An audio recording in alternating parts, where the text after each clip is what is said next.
hello. Get the mic all ready. This thing is loose as hell. Let's just go to my channel, click it, make sure we're live, and then we can go from there. Building the next robot live. Come learn. Yes, that is us. Alright, well, for those of you who are watching this stream, after it's been turned into a video, so after it's not live, we're gonna be building the next project that I'm doing on this channel. So oh my god, I can't talk. It's a bit less of a meme robot thing, and it's more just something functional that I actually need in my life that I'm gonna build and turn into a video and try and make this one a bit more educational. Usually I make them really fun and like a Roomba mod that does something totally useless, or like, you know, some stupid robot that's just really funny and entertaining, but this time it's gonna be full educational because I actually need this in my life. Pretty much, I take my dog out at night. He's right here on the floor, and we have no lights outside. And the problem is I don't want to have my phone flash, or sometimes I just take this with me outside and I turn it on and I place it on the tree and then I forget it and come in the morning and the battery's dead or it's destroyed. I went through 2 of these already in one season, so it's just not functional, practical. We're gonna build an automated version of this. We're gonna take this light apart, reuse the battery, reuse the strong ass LEDs on the front, and take Arduinos, a bunch of electronics, slap it on in here somehow, and then it's going to pretty much be fully automated so that when you walk outside it sees you walking, and then it turns on, and when you walk away it turns off, and then we'll have like a manual override switch, because right now it has like a manual switch, right? But let's say we had it on motion sensor mode and we didn't want it turning on and off every 30 seconds because us going in and out of the range. So you just like walk up to it and you push a button just like this one, but we're gonna be redoing this whole system, so I'll be showing you guys how to do that hopefully in the stream. So you probably just skip like 10 minutes forward within the stream. And yeah, if any of this is helpful or you learned something or whatever, please do give it a like. It means a lot to us. Okay, so all I gotta do is grab this link for the stream and post it in Discord.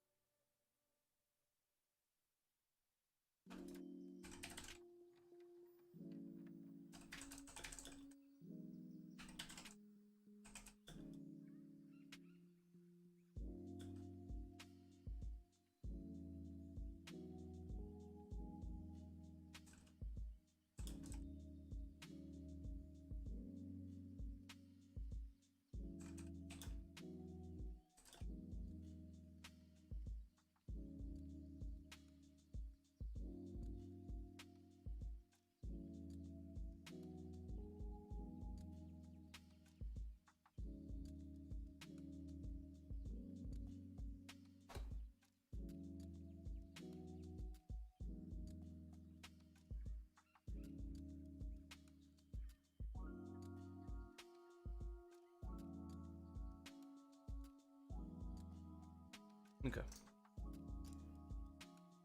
What's up, Anthony? What's up, Driz? Ready to go here? Ready to start? I got some things figured out last night after I stopped streaming with you guys. Like mentally.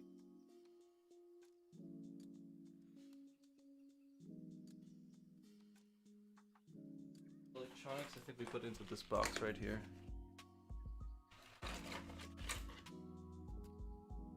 Oh no. This doesn't look good. Alright, motion sensor, LEDs. We're not using this, we're going to be using normal Arduino. Relay, switch. Oh. Tension.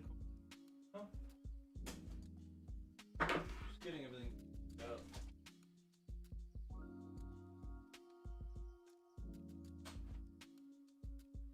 Good to go based off of the. We got tools and stuff on this. Alright, so I think what we'll have to do is figure out how this light works by taking it apart, and then from there reverse engineering our pieces into it. Like we'll prototype everything on the table. I'm gonna need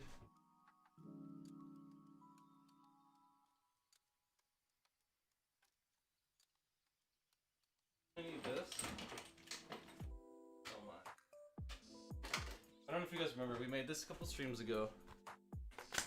I don't think it's really good, but it's just so I don't stab holes in my desk, and it's like anti-static or whatever. Hey, sit down.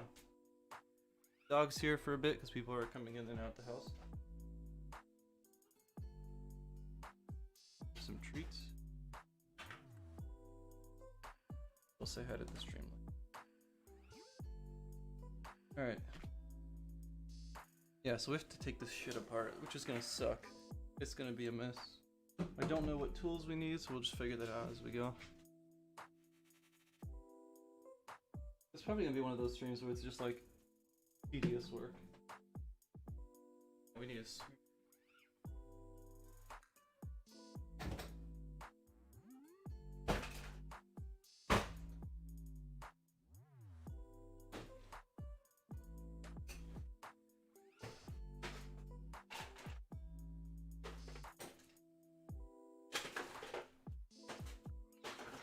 off screen here, I just have a toolbox, a bunch of tools and stuff.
What are you guys doing?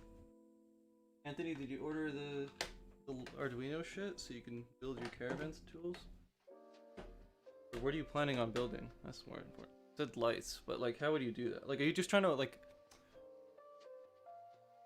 you don't need an Arduino if you're just going to just like wire up lights to a switch and whatever. Like you wouldn't need an Arduino. You need electronics, but Arduino is a bit more like automating stuff. Using sensors to activate things. If you're just putting lights, you ordered it? Nice. Yeah, so like if you're just putting lights in the van, all you really need is just all you need is like a switch and then maybe some power management stuff, because like if you're using the car's battery to power the inside lights, then you want to make sure you're using the right voltage and all that. It takes a little bit of math and like understanding electronics, but pretty much you don't want to put too much power into something or too little power into something. You have to put the right amount. And that's what you usually have to figure out.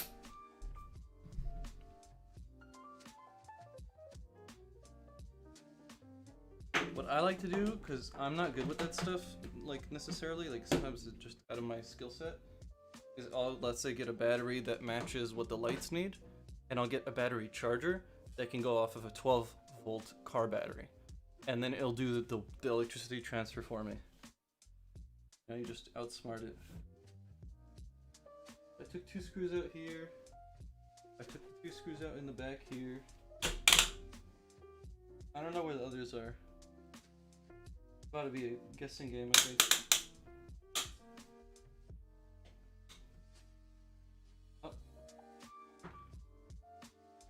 I'm planning on using it to monitor stuff, such as power consumption. That's actually not too hard. Instead of dedicating an entire laptop. Damn, yeah. Wait. Why do you have an entire laptop to monitor your power consumption? I'm confused how that works. Are you just like plugging your laptop into the OBD2 sensor in the car?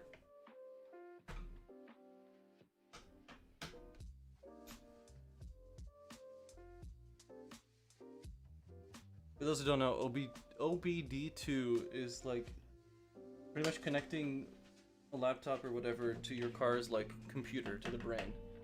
The ECU, if you ever heard of that. A mini server to display the data on the LAN. Yeah, but how are you getting the data out of the car? Or like what? Yeah, how are you finding out power consumption? That's what I'm trying to figure out. Oh shit, it's falling apart. Wait, what the hell? Okay, I must be...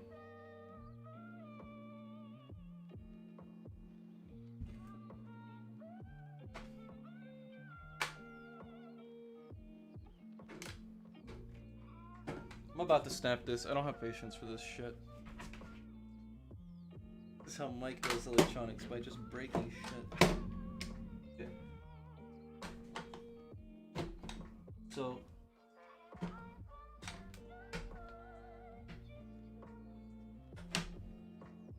what the fuck? How do you take this apart? Who engineered this shit? You'll be standing today? I'm already standing, dude. I need to do it every stream. I don't exercise enough now. You know, because of the whole Rona. I actually don't know what the hell is happening here.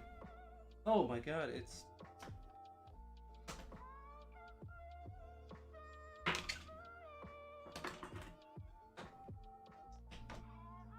Okay, so we have like this thing here.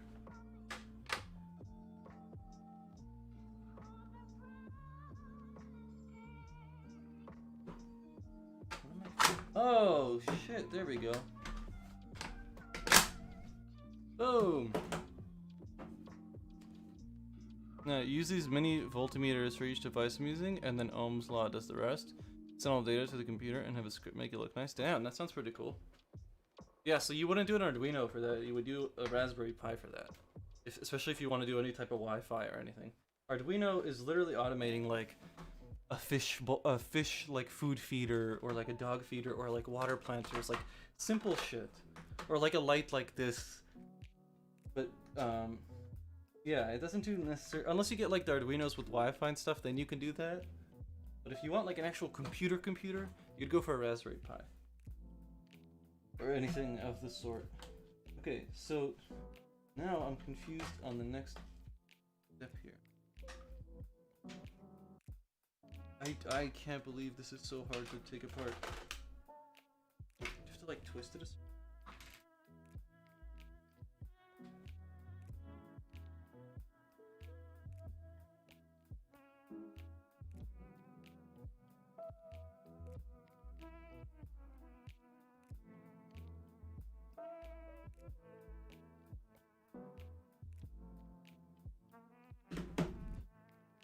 Yes, you're right, thinking about it. I haven't built physical shit in years, so it'll take a while to get used to. Good. Arduino is still very valuable, at least I... This is pissing me off, dude. Like... So... shit, where's my live? Alright, so, you have, like, the handles in here, right? And they have, like, magnetic bottoms. And then with the handles, you can, like, twist it left and right. It's kind of hard right now because it's falling apart. But for some reason, that mechanism... is like I'm kind of thinking about just ripping this apart. Just like it doesn't seem to, no screw holes that I found. Let me take a second.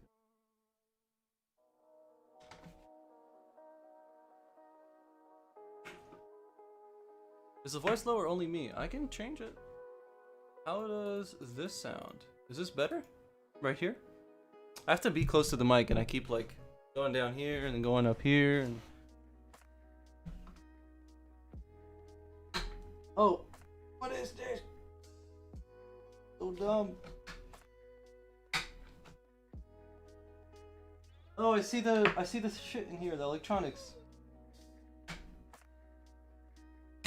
Alright, I think we're breaking this. I think we're just giving up on this mechanism. I'm not gonna use it ever.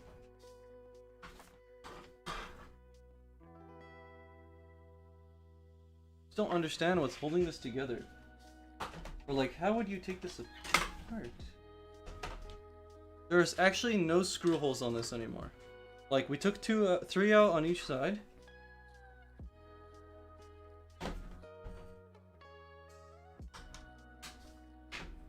It's better, Mustafa? Alright, cool. Yeah, I don't... Do we Google this? Eliminator... Light... Taking apart, maybe? I don't... What do you Google with this?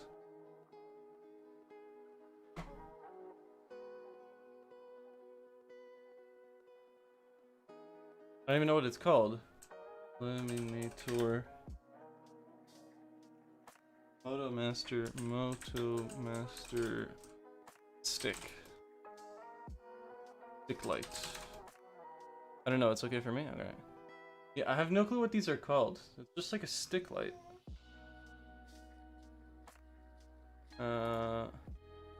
Work light maybe?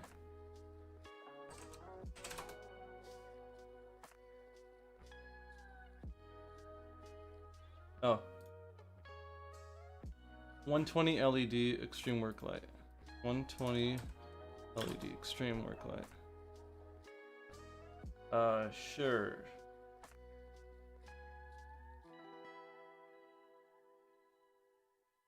Yes.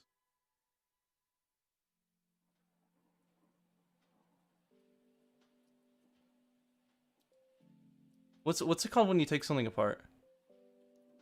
Not unboxing. Unboxing is like when you unbox something. Like the unboxing, but taking something apart. There's a word for it, maybe?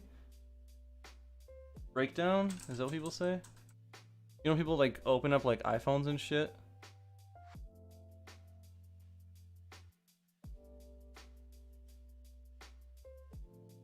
Yeah, no one has a thing on this. I might just have to break it. Dismantling. I don't feel like someone would use that word, even though that does sound like the right word. Whatever, dude. I'm over it. I'm jamming this thing in there and I'm breaking it out. Maybe this is how Mike kills himself on stream. Alright, there we go. We got one piece to break. Boom. Actually unbreakable. This is so garbage.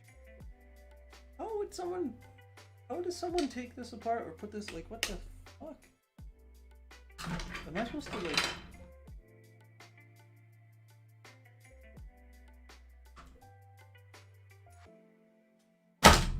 See, this is why they have the cover on the desk. I feel like I should wear some gloves. There we go, that's how you do it. Alright, so I just broke it for nothing. Tear down? Maybe that's the right word. Whatever, I got it. Just like a plastic shield that looked like it was a part of the large piece, but it wasn't. Broke it for nothing, doesn't matter. I'll probably end up reprinting this one section so I can fit the Arduino inside of it and make it look like... I don't want to make it look too good because I don't want someone to just jack it. Like someone just to see it and be like, oh, well, I'm gonna take that for my backyard. You know? That's the kind of area I live in. People are just like, oh, I'm suddenly entitled to this piece of equipment in your backyard.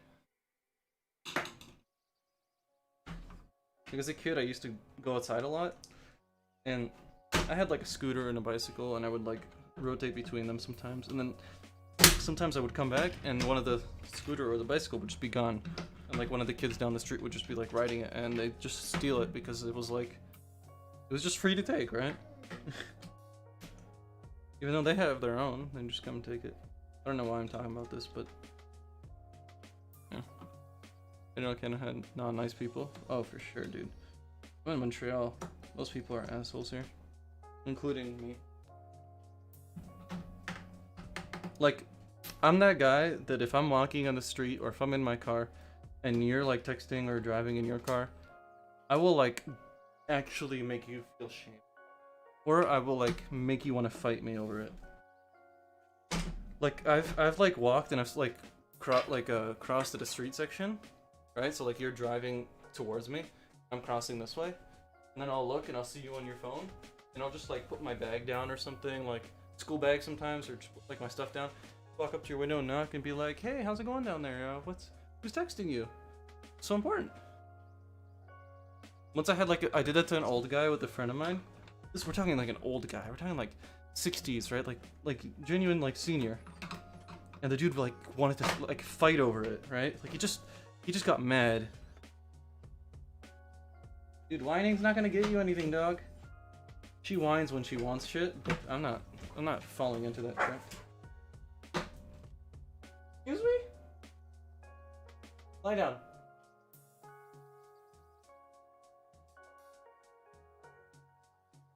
Lie down.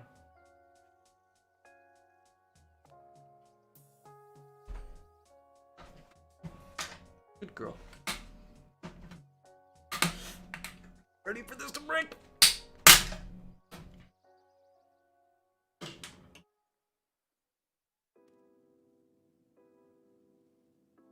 Yeah, sorry. So I was saying, I try and do that a lot because like sometimes people like do dumb shit and actually like go and like, I've gotten tapped by cars before. Like I'm just crossing the street and the guy's like texting and he's just off of the brake a bit and the car rolls forward and I've gotten like butt tapped from it. So ever since that, I was like, no more. And like when I'm walking my dog and stuff and people on their phone, it's just so frustrating because they don't see you. And like when you're with a dog, you know, the dog freaks out if it sees a car coming at it. It's kind of hard to control that in a like a last second situation. Like if a car was coming at me and my dog, I'd have to grab her by the collar and just yank her out of the way. Like telling her like, hey, come with me, go this way. Like that's not gonna fucking work. That's really frustrating. You know what I mean, or not really? Can you guys relate? Am I just ranting? Where's your switch? It's here. Yeah, I'll loop you guys. So there's this is what we're gonna be modifying. I'm not sure how it works, so we're gonna have to like look at the board, maybe cut the cables, and then like put them back together if we need. But this is what we're modifying here. 14-year-old. Oh, people in my cities are assholes. 14-year-old junkies. Damn. 14 years old and junkies already? I think they'd have a bit of a wait time. 14 years old and junkies already? That's pretty unfortunate. Just found out I can use Arduino. I can use many circuits to measure each individual device and use Arduino as a hub for everything. If you get me, for sure. Also, I don't have the box with me, but the Arduino kit comes with like an LED screen and buttons, and you can actually like make, maybe when you hold a button and you click, it can trigger like one of your circuits and then tell you, sorry, so like let's say you had 4 buttons and a screen, and the screen would like tell you like general consumption, and if you wanted to know the consumption of like one piece of equipment, you hold the button and it would show up on the screen, and when you let go it would go back to default or something. You could do something like that. Or just have it like loop through all the types or something. You could do a bunch of stuff.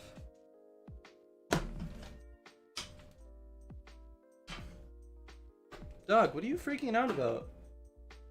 For real. It's actually like being weird. Chill. No, just chill. You went outside already.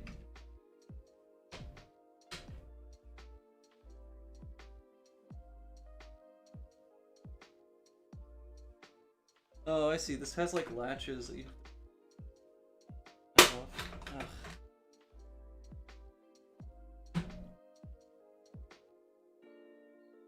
Oh, there are even 12-year-old elementary schools where I study. It's crazy. Yeah, that's crazy. 12 is like babies, dude. Like, how are they even getting their hands on that shit? Is it just from their parents? Is it just like terrible influences in their household? How are you getting shit at that young age? Crazy.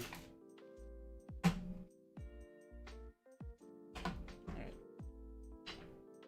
I'm just worried I'm gonna fall into one of those finger pinchers. You know those things that just like catch your finger and it makes you want to swear really, really loud and punch the wall? Yeah, this is one of those. I know you guys can't see what I'm doing really, but I guess they're in a bad community. I usually just blame the parents, to be honest. At 12 years old, like, you're so young and influenceable. Even at a later age, like, 12-year-old is so easy to influence to do things. A lot of people grow up to be f***ed up because they're so influenceable at a young age, and their dumb parents influence them to be dumb. Kids aren't dumb. They get influenced into dumb shit because they're so innocent. Of course, at one age, you gotta start taking responsibility for your actions, but 12 years old, dude? Like, are you kidding me? Nuts. How did some engineer go to school for many years and make this? Stop it. I'm not dealing with your whining today. Not with me. She wants something, so she whines her ass off. Not with me. Not today.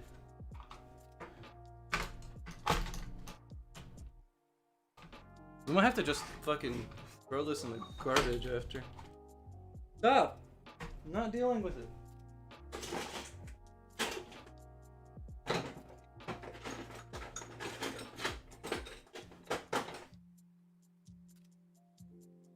Pretty much what I'm doing is I'm using the screwdrivers to hold the plastic open.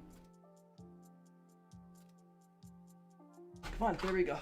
And I'm just gonna keep working my way out. See? There's another one. And then put this screwdriver right there, come on. And then just work my way down. There we go, woo! Oh my god, look at the size of that battery, dude. We could reprint this whole thing into a tiny ass case. Yeah, see that shit? What the fuck? It's like the size of this. That's tiny. Dude, we can make this beautiful. Okay, so it goes into this board. Can we take this board off? We should unplug the battery so that we don't shock ourselves. Even though it's not a big battery, why wait till we get shocked? I don't want 9 volts going through my body right now. Or 12 volts probably. All those LEDs. Tidy. I had a drug in my life and I'm kind of proud of myself. Me too, dude. I grew up in a school full of it. And I was just like, that doesn't interest me. Like, I don't need to be... I can be happy and sober at the same time. That's a concept that was really hard for me. They're like, oh, you're no fun. I'm like, what? I like to have fun. Just don't need to be not sober to do it. So, again, who designed these? Like, what engineer? Like, this is why people shit on college. Like, can I show this to you guys? This really gets me true. Okay, you might have to put your face close to your screen on your computer.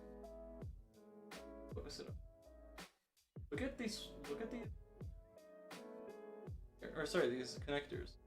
See how there's like an arrow in there? There's 2 hooks on both ends, like where my fingernails are. And they hook like that, like my thumb, right? So you got a hook, or sorry, you got a hook. Right, it's just like this, but then the edge is like curved, and it hooks into the side of the wall here. You have to like hit it from both sides. Like, what engineer fucking made this? God damn, dude. Like, you can't use one screwdriver because only one side is taken care of. You gotta go in on the other side and get the other side. You need a... Get one of these. Fuckers.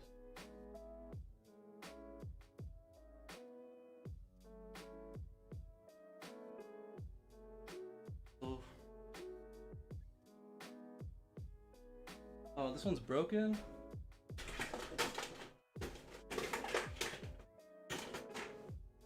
This one's bent. Do I have any good tools?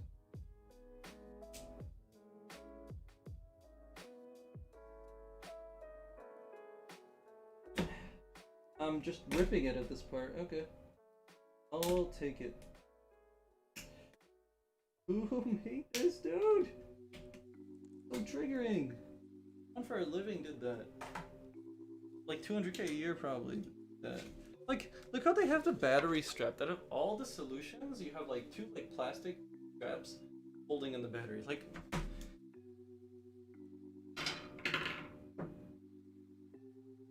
graceful.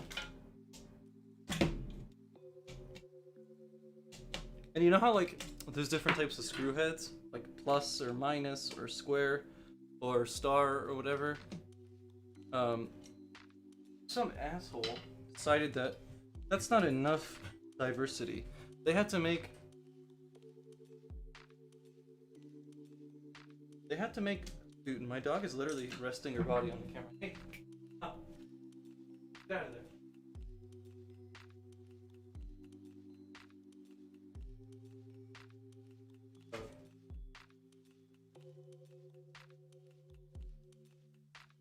People in areas like that don't have the best situation, so dog takes the pain away. Sure, but like we all have pain, and that's just not like I don't know.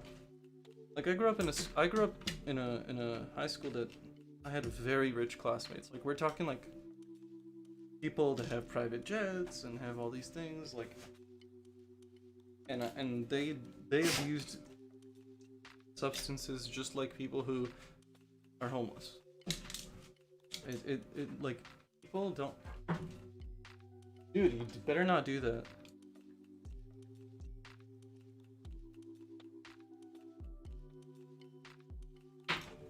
Alright, here's our battery.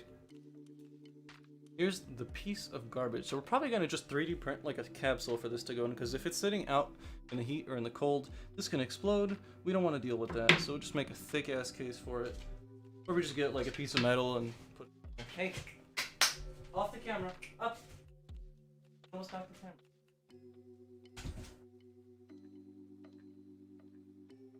So here are the LEDs. Most important piece. What I might end up doing is keeping just this part, and then just covering this side with something, right? Because this isn't like a crazy important side, really. We don't need this necessarily. Just like cover this up. What kind of robot is this? This is gonna be an automated light. So as you saw earlier, this is a really strong LED. Like there's 120 of those fuckers in there. And it took us 6 to blind me, so 120 is a lot. And we're going to,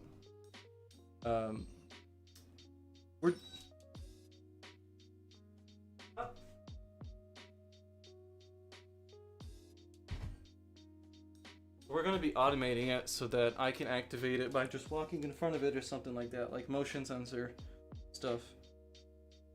Here's our charging. So what we're gonna do is probably set this up on an actual like cable all the way to the house, so that it's always has power. So we don't actually need the battery, but we're gonna run it off a battery for now. And yeah, look at this board.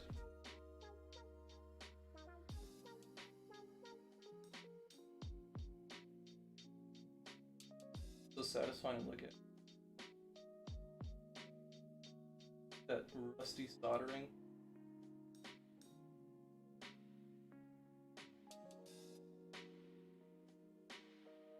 Circuit board is so much better, and it's like copy one. Beautiful soldering, yeah, I know, right? Clearly made by a machine. It's just like they drop it in like a thing. You know how to weld or solder? I know how to solder. I'm not really a welder. For the sole reason that it's expensive and kind of dangerous. Like I can do a lot of things, but I don't do them amazing. But I get them done.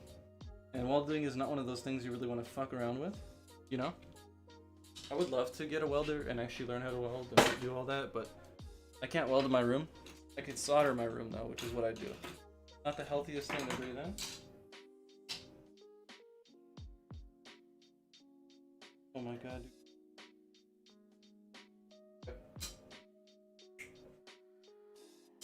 So, this is where we have to figure out things like this switch right here, really bothering me. Also, I just realized I didn't know which port the battery went into and which port the thing went into. So we might actually just burn the board right now if we test it. Isn't that fun? Isn't that really fun? Maybe we could figure it out logically.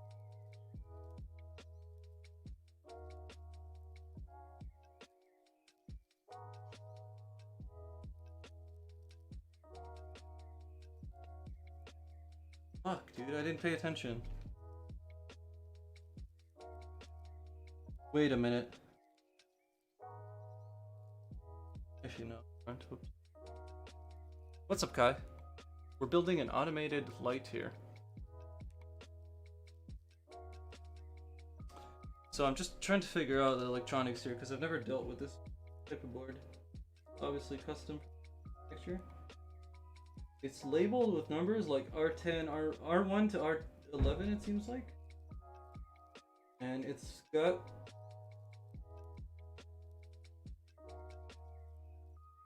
weird setup. The one thing that bothers me is the capacitors on here. Oh no, these are giant ass resistors. They're fat resistors. They look like capacitors. Like, okay, that's those resistors. Versus the ones that I have. That's tiny blue dot is a resistor that I have, and that's the giant ones. I just realized my headphones are losing sound, so I guess it's not you. Oh. Can we shock you while you carefully build this?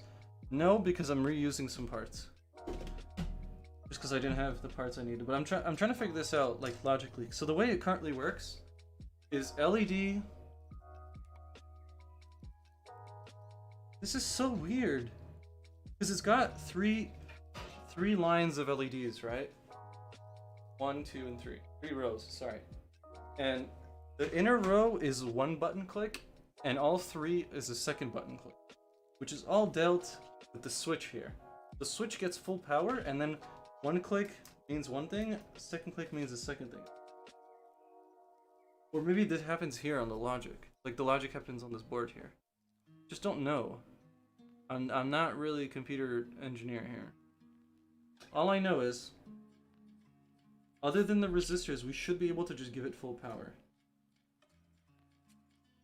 Which I'm very tempted to try right now.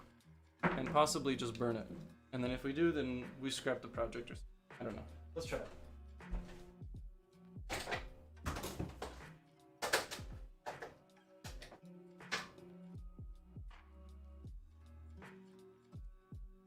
Alright.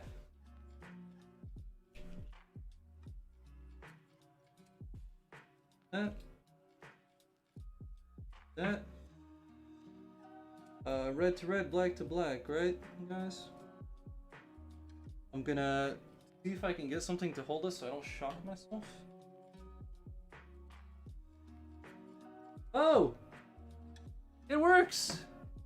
And now if I click, okay, so right now all 3 LEDs are on. All 3 LEDs are off.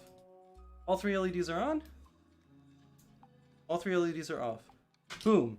Now, if we left the override switch on, all we have to do is remove one of these connections. And it turns off. And add it back. Oh, but now only one's on. See that? Okay, you guys can't see it, but only one LED row is on. And now both are on. Okay, so this switch is still working. Question is, can we bypass the switch and go straight to the battery? I'm not sure. This doesn't look right. I think the safest way to do this... Wait, let's see something. Let's test something out. If we turn on the light in full power, remove power manually, add it back in, will the 3 lights stay on, or is this smart enough to figure it out on its own? You know what I mean? So we have a board here with resistors and with logic in it that says when button clicks once, turn on 1 row. When button clicks 2 times, turn on all rows, which is 3. When buttons clicked 3rd time, turn off everything. That's the logic built into this. Very simple stuff, but it's built into the board. It's not like an actual like code involved thing. It's got 3 resistors and it figures it out. Now, what we need to figure out is if we remove power, will it reset itself? I don't think it will. Like, it shouldn't. But let's try it. So right now, all LEDs are on. All 120 LEDs are on. We're going to pull out the negative power. Power out. Put it back in. All 3 are on. Okay. We are good to go.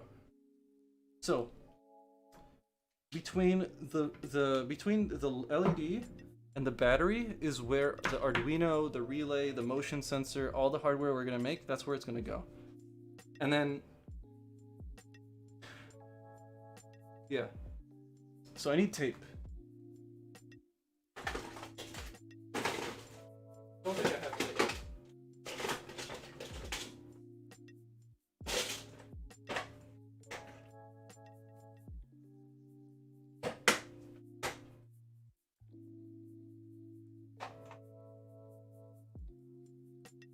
Okay, how about this? Just got here. What's the project? Oh, light we have here currently is what I use when I take my dog out at night. And it sucks because I gotta turn it on, I gotta put it outside, I gotta make sure that I turn it off and bring it back inside when we're done. Most of the time, I forget it. And I've went through 2 of these already and they're very expensive lights. So what we did was took it apart with the risk of ruining it. We didn't ruin it, we made it work. And we're gonna be throwing a bunch of electronics like motion sensors, so like what security systems use in your house, like when someone breaks into your house, this is the thing that catches them. It's an IR sensor, so it checks for heat signatures, like a human or a dog or a squirrel or whatever. So we're gonna use that to activate this light, and then we're gonna weatherproof it, and most likely at the end of the stream when I'm brain dead because I've done a bunch of work, we're gonna just do some 3D modeling and build like a casing for this and 3D print it on a 3D printer. And then I have to repeat all that, well, like explain it all in a video. But yeah, there's a lot of work here. But I think we got the idea down. Pretty much, we have like the way the light worked is it has 3 rows of LEDs, and on first click, 1 row gets activated. On second click, all the LEDs get activated. The problem was it's not like a logical. It's not like a software thing. Like I can't just plug in my computer to this and reprogram it. It's all hardware. And I'm not a computer engineer, so I don't know exactly how they did it. Like, I have an idea. They have, like, this thing called resistors, which control how much power is going through. Have you considered doing a DaVinci Resolve tutorial? I really want to. I've made the tutorial, actually, but I never uploaded it because I wasn't happy with it. But I can do that if you're interested. That'd actually give me that'd be a pretty, like, good video to make. So I got different switches. Maybe you guys can help me decide. I gotta go get another one.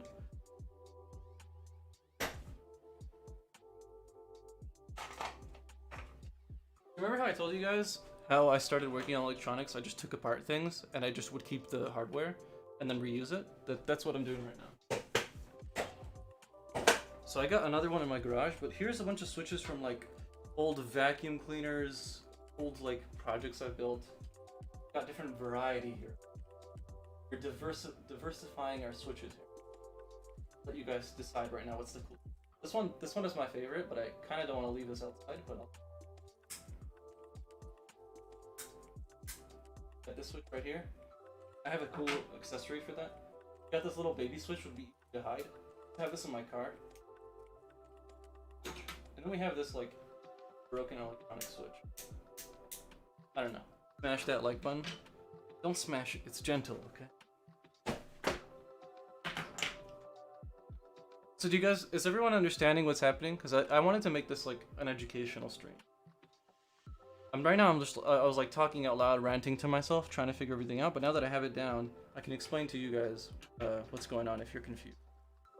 That's the idea here. I want like, if you guys were to do this at home, I want to make it so you guys could do it. Definitely not for it to just start editing and I'm lost. Yeah, it's I think the biggest thing with DaVinci Resolve is you have to learn what you don't need. And then from there, you can edit really easily. Because there's a lot of tools, you just don't need them all. You just need to know what to not touch. Because a lot of the times you dig... Oh, that's a song. I thought that was a sound in my room. A lot of times you don't know what you're doing. And you just start touching things that you're not sure of and it ruins your video and... Quite annoying. But it's a great program. Alright, I'm gonna go get tape. I'm gonna go get the other switch. Kai, you take over the stream. If anyone's like, what the fuck, where'd you go? You deal with that, please. And then, yeah. I'll be right back. But,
Boys, hear about your wait, what did I miss? Quick spam session? Sure. Yeah, so here's that switch that's super satisfying.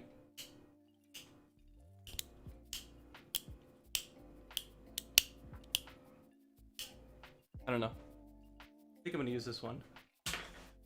So let's go over it again, so we make sure. We're going to plug in the battery into the power and skip this logic board. That keeps everything safe. I need to buy this. Dude, they're literally like on like banggood.com and they're like cheap. Like we're talking like 50 cents to $1. You can buy like a pack of them. Only problem is it's gonna take like 5 months to ship to your house. Especially now with the whole Rona thing going on, it's gonna take a year.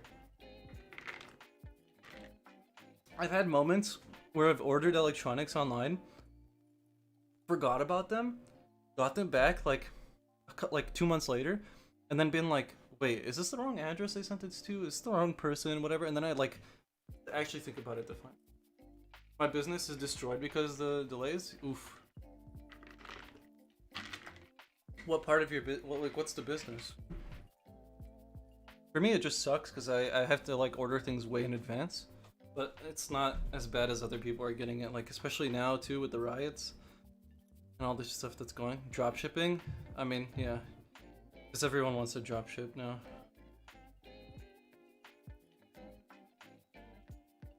Never got into drop shipping. Only time I've done drop shipping was like IRL drop shipping, like the high school I went to, everyone would get laptops when you sign up to the high school.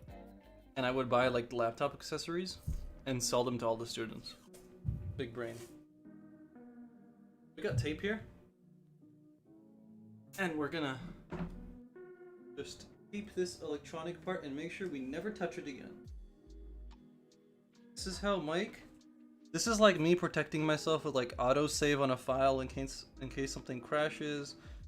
Or like, you know, version control and Git so your code doesn't get lost. This is how I do things with hardware. I grab tape, this hockey tape, so it's absolutely garbage, but it's very durable. Oh, my fingers. Just tape that bitch up, and now there's no chance anyone will ever touch it. It like molds itself. It's super sticky. Yeah, it's good. So these are our two connections here. Possibly we're gonna resolder this, but I don't want to yet because I don't know if I have soldering iron. I have a solderer. Oh, sorry, iron. I drop ship expensive items. Damn. That happened to me. I tried to buy LEDs and it didn't work. I tried again and again, errors. Pick up to delivery of 10,000 white LEDs, not even random colors. Oof. 10,000 LEDs? That sounds crazy. I can imagine even if you order 10,000 LEDs, it's not that expensive. Like $50 maybe? I know it sounds like a lot, but you can get LEDs for really cheap. That kit that you bought, Anthony, is literally drop shipped. They order millions of LEDs, millions of relays, millions of everything, and turn them into kits, and then sell the kits. Alright, let's start getting shit done instead of just me being nervous to screw this up, because it's actually a really expensive light. It's like $100. But I can't go back now, right boys? Y'all with me now? Alright, so board actually fall in here, so we're just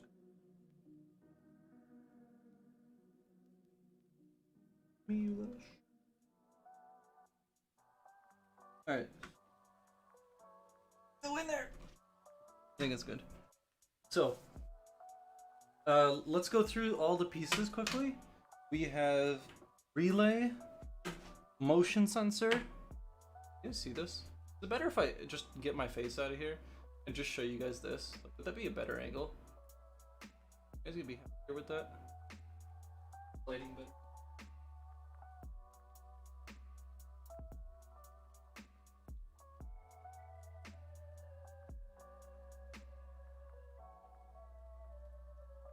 How's that?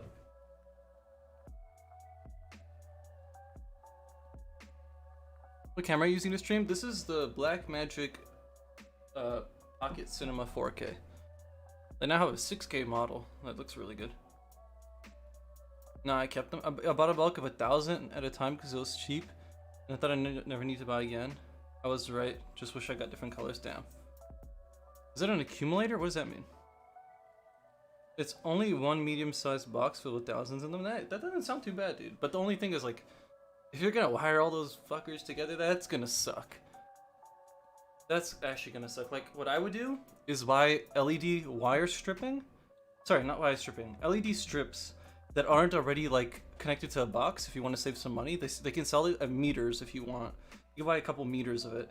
And then you just have to build the actual, like, box that activates the LEDs and controls the RGB and all that, which isn't too complicated, and that's what an Arduino would help you do.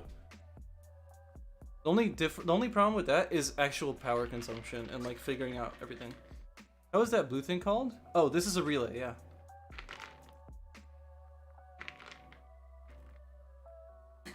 So the relay.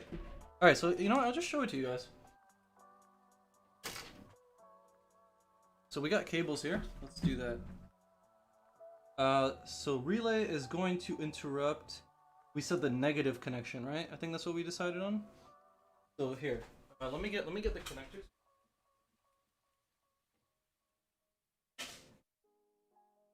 This is actually how much work has to go into one of these videos. This is why people take forever to make these videos. So I have this one tool here called, I don't know, it's a kind of a joke when I started doing robotics and stuff. Now it's happy, now it's angry. Now it's happy, now it's angry. I don't know why it's so funny. But pretty much what this does is you put a cable inside and it will actually strip it for you. See how it goes from grabbing it to ripping it apart in the middle? It's kind of like a torture device for wires. So that's what we're gonna do. Good to see you are standing. Always, just for you. So this is gonna suck a little bit because we're cutting into the actual wires. Also, one thing you gotta be careful is when you cut wires, make sure you're not cutting like positive and negative cables at the same time and then connecting them with the tweezer you're using, because that's how you hurt yourself. So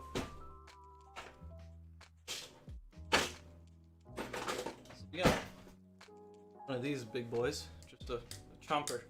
And we're not gonna cut both at the same time and short the battery and hurt ourselves. We're gonna grab one at a time and just give it a little snip. Give it a little. Live quality is insane. Thanks, dude.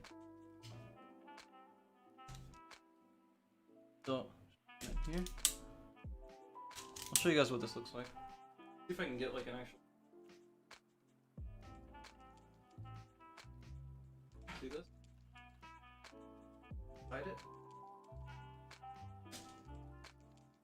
Now we got exposed wire there. Just grab that. Up. Probably should have stripped more. Let me see if I can show you guys the rest. We're gonna go in here, grab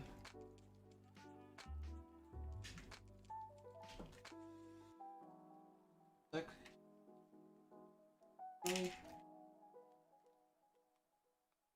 We need blue and red to try and keep this somewhat color coded. Alright. So then this is kind of a dirty joke. For some reason they call it males and females. So male, female.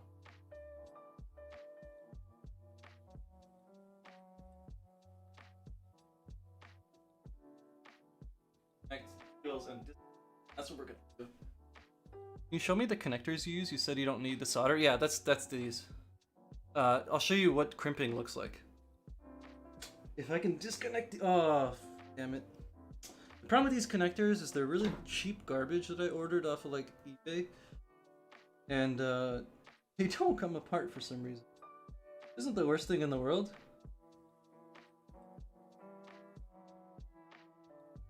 The main point right now is I don't want to be soldering things, but it's frustrating. Yeah, I'm not gonna.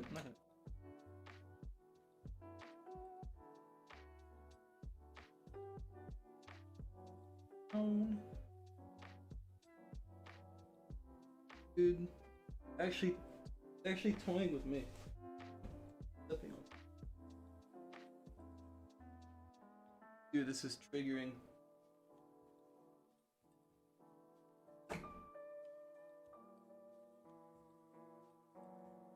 The way they work is they have like arms that grab on, and you gotta loosen them too much because nothing I could do.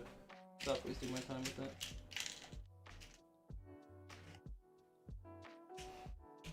Yeah, so we grab those cables we just exposed, and pretty much you have to put them inside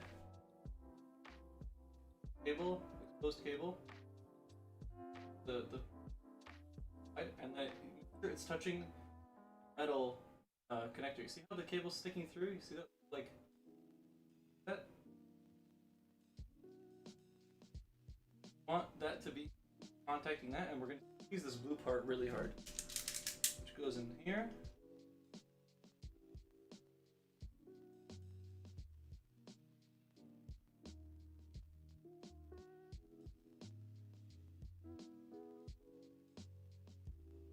Too hard to show. Just do it quick. Right. Forearm strength.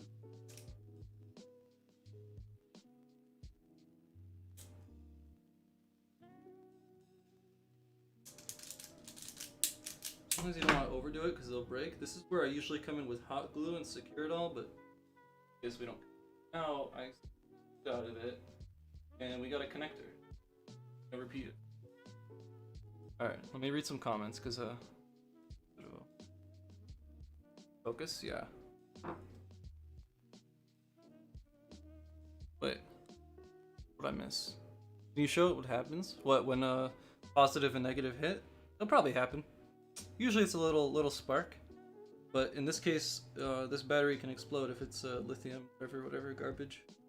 You know, the ones they don't let you put on planes under the plane or whatever. The really good batteries that are really like volatile. And that's the word.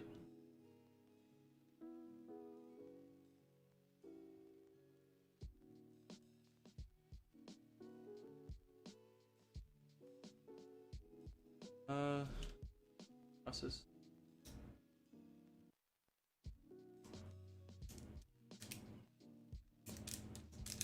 I like to just give it a nice squish around the plastic. So now we got two loose connectors. We want to make sure these two don't touch each other. Go back up a while. Yeah, so you see now we got two connectors there. Make sure these two don't touch. Can you show me the connectors you use? Wait, did I not show? Did I read that comment? Yeah, I read it. The blue battery isn't called an accumulator? I don't think so. I think it's just a battery. Exactly like the one you put into your airsoft gun. That's possible. Maybe they're. I've never heard of them being called accumulators. Or just call it batteries. Gold AEG wiring. Alright. So now, repeat this shitty process for this side. Remember, don't cut the black and don't cut the red at the same time. You do not want to hurt yourself. This is going to be a bit more annoying because the whole LED itself is depending on how much wire you have, sometimes I'll cut like a fat piece, like all this, and then I'll twist it on itself and make the wire thicker. So when you crimp it, it has more to grab onto. But I usually fuck up at least once. So I try not to get myself too short, because when you're too short, you screw up. The nice thing is this LED board is really easy to solder on, so if we had to, we just resolder my new cables on here. But we're good. Here. Yeah, so this one I actually can double it up. Nice and tight.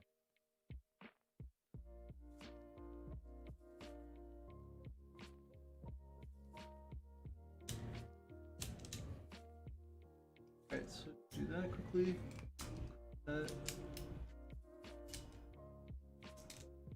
Alright, that looks good. Nice and tight.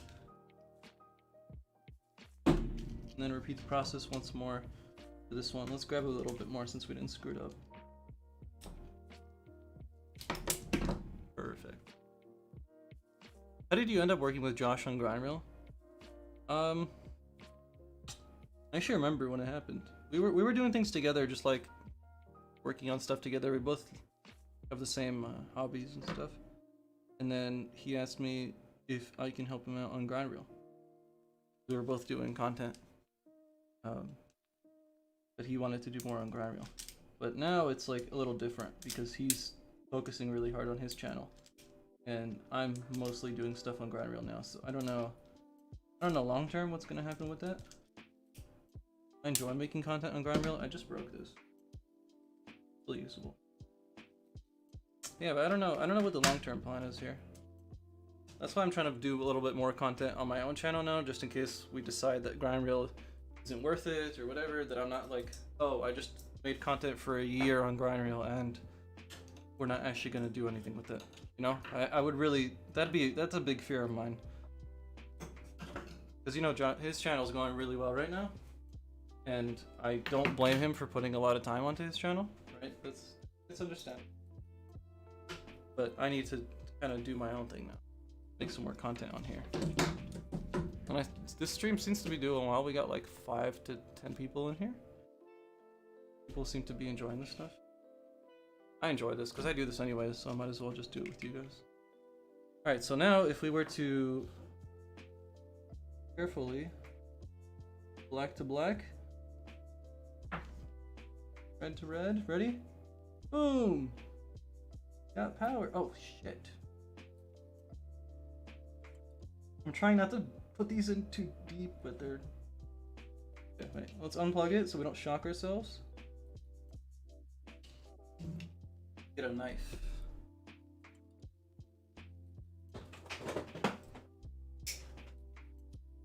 Then grab the knife and stick it in.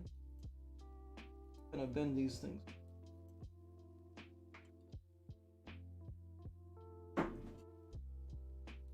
Gotta be very careful here not to knock myself. Already know.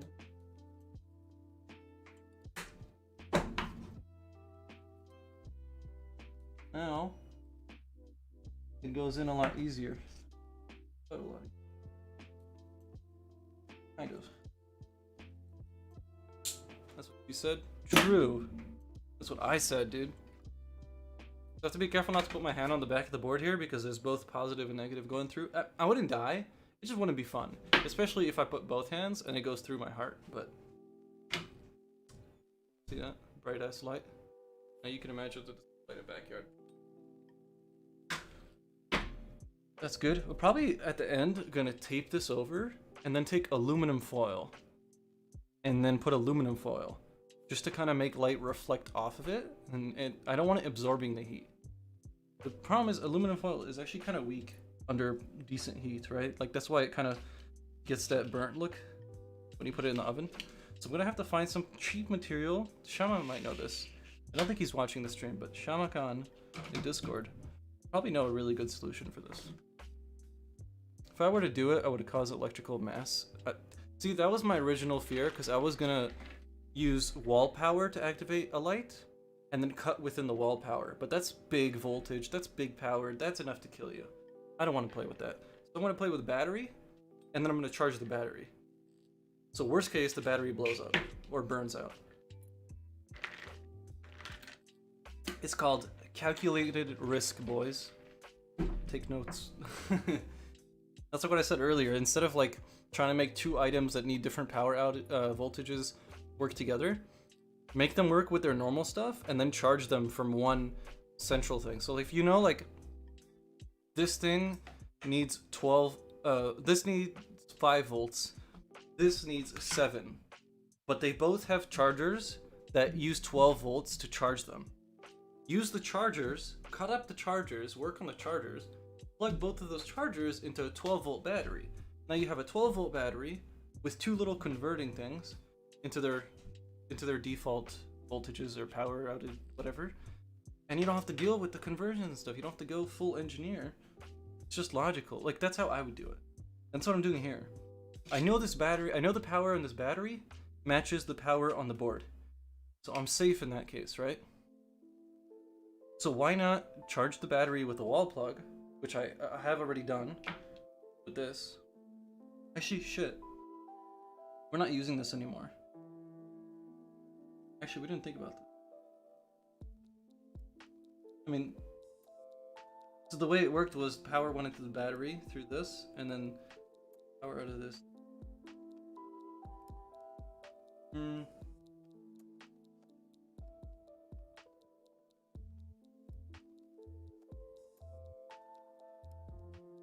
mean, we can still make this work. I'm just trying to think.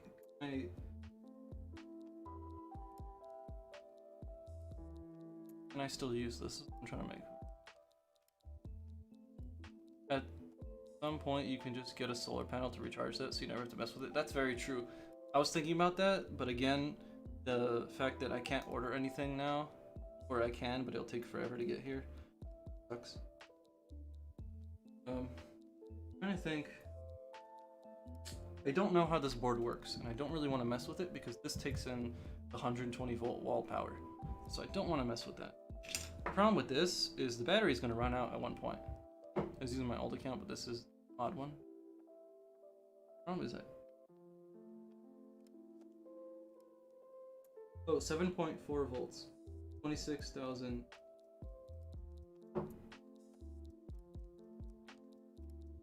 I don't know, what do we do here? Is this you plug into the wall?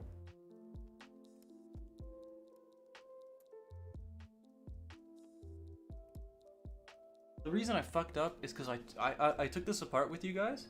You ever do any 3D printing? Yeah, I've done it for a couple of these robot videos. I'm actually gonna end up doing it for this one. But like, when we took this apart earlier in the stream, oh, maybe we could just look at the stream. Maybe the stream caught it. Let's do this quickly. Let's go here.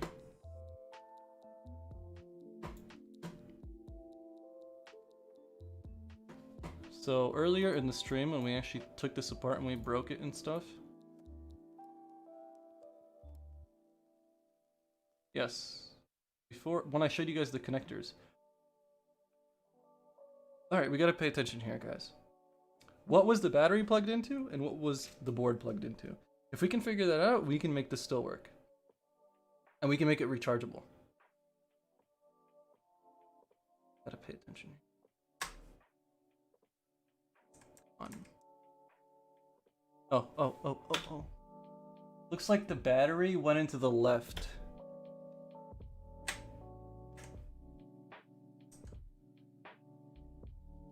Think.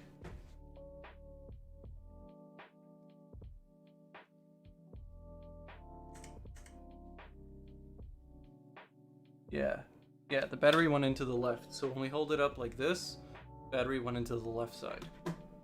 Let's go back to full screen. So when I held it up like this, battery went into this one.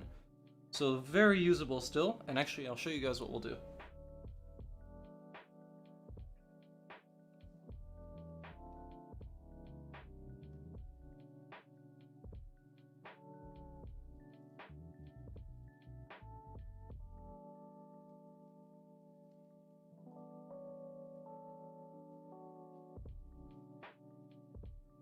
I have these Arduino connectors, and they actually fit perfectly.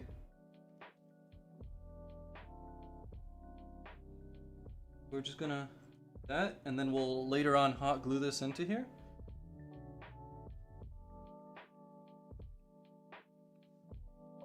See? Now, instead of just having pins, use Arduino cables and cut these cables, and then we're not dealing with crazy power with the board. Sorry, out to the board. We're good. Figured it out. We're good to go. Let me go back to the live stream. Did I miss any comments? What do you think of Kevin O'Leary? You know, he went to my high school. Guess I doxed myself by saying that, but yeah, I don't know. I don't really know too much about him. I know he has some actually good content online. Me watching Mike, that is watching Mike, true. How much money did you have to pay for that 3D printer?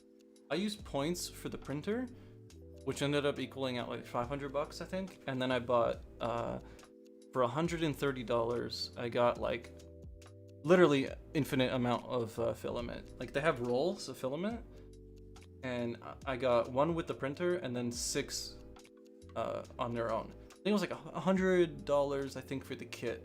of the filament. And this is like high quality filament too. From all the printing I've done, which is a pretty decent amount, I have like a bunch of shit here. Like this took like literally 25 hours to print. This whole thing is made out of got stuff inside and whatever. And this barely used anything of the first roll. So pretty cool stuff. Intro to 3D printing tutorial would be dope. I actually, in that Roomba video, Skate Nation, if you haven't seen it yet, I'll link it quickly. On the channel.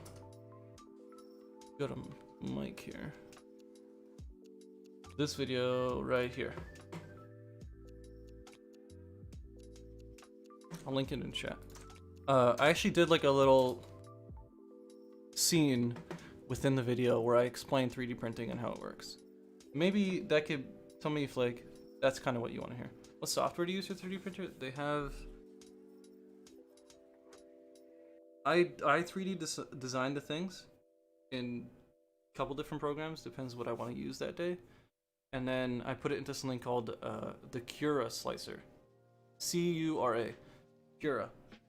Pretty much what a slicing program is I explained this in the video. It takes a design you have, which looks like this, let's say, and then maps it into something called G-code. Oh shit. Maps it into something called G-code. G-code is literally the instructions of where to move the head and print, and how much filament to put out, at what rate, at what temperature. That's like, it's the instructions, it's the machine instructions. Like software for modeling, slicing, yeah, exactly. Yeah, so that's what I talk about in that video. Or I give a very small description of it. I think it was like a minute or two long. But maybe tell me if that's kind of what you want. Fusion, I've heard of Fusion, I don't remember. But for designing easy, simple things, I use Tinkercad. It's like a web version of a 3D, it's like a kid's version, literally. It's a kid's modeling program. But it's so dumb and simple that I don't have to think, use a bunch of tools. I just put in my numbers, like I measure things IRL, I do a bit of math, and I just put in my numbers and it builds it for me, so I really like it. It's called Tinkercad. You could do a bunch of things with it. So we got 2 cables there, let me get 2 more.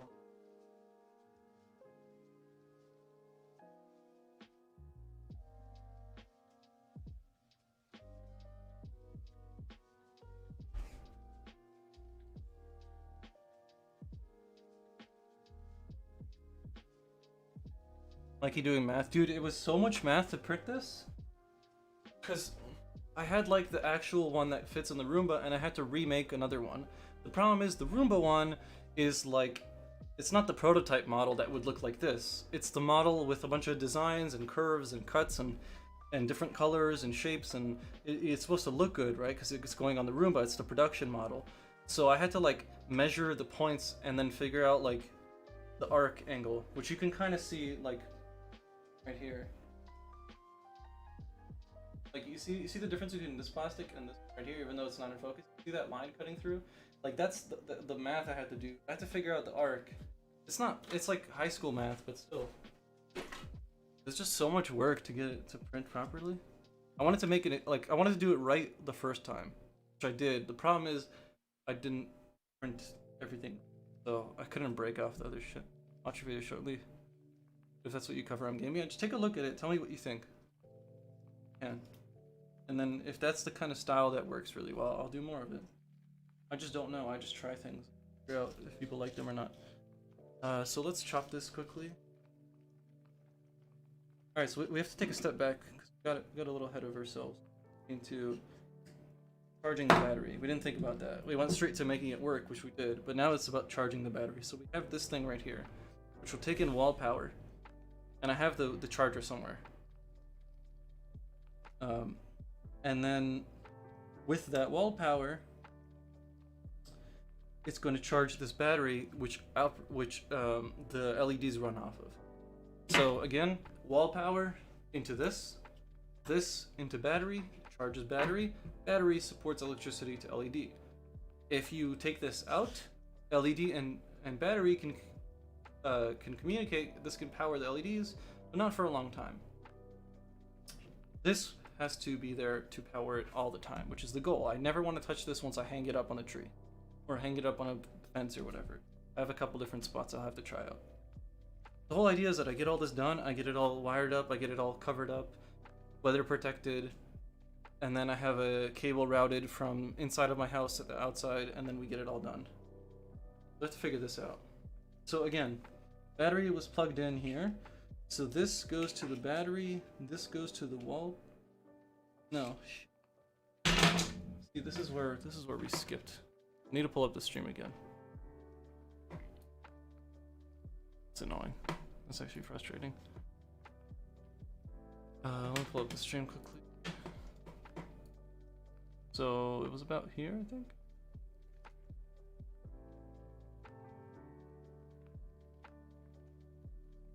Yes, right there.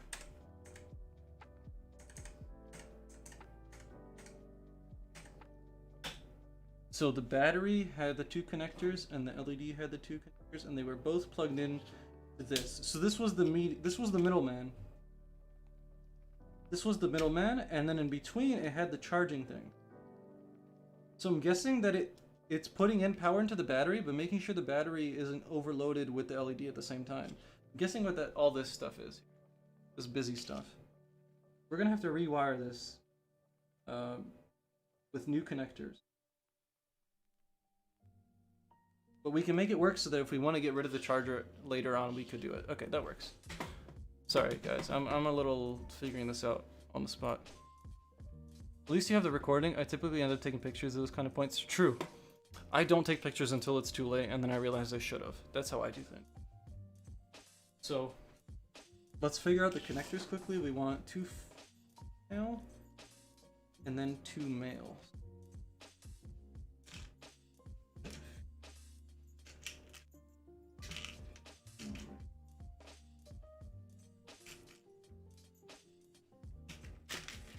Male 2. All right.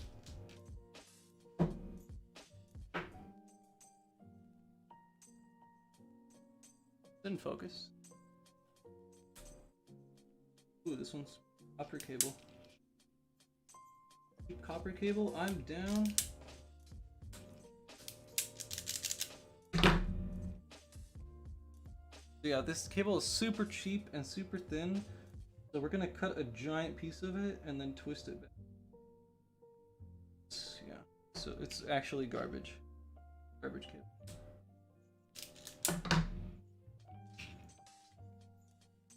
Twisting it up here, bending it over, and then twisting it up again. Alright, that should be good. Most of the time when my projects break, it's because I didn't do good connections between everything. That's what I'm trying to do right now, just make that better. Alright, crimper, like this. Very tedious work here.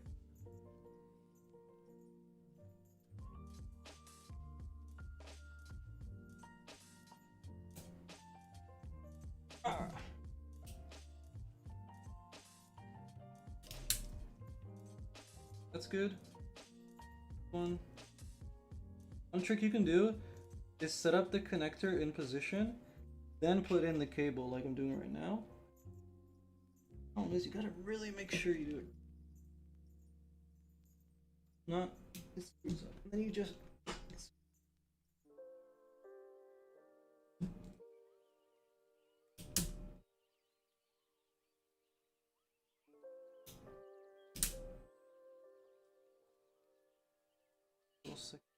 on.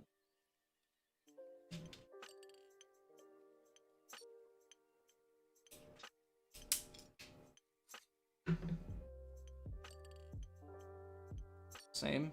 Yep. That's me, the guy who does things, then thinks.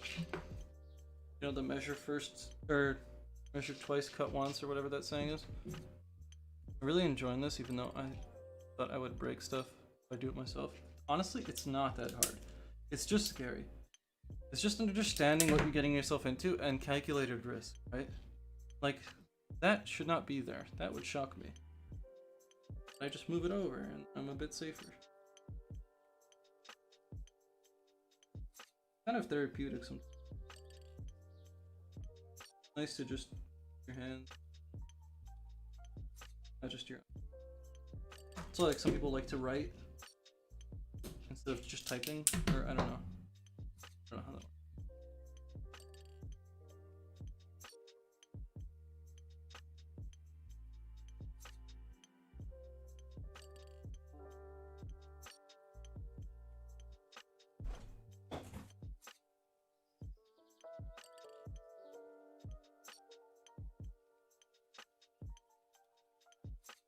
So hot today.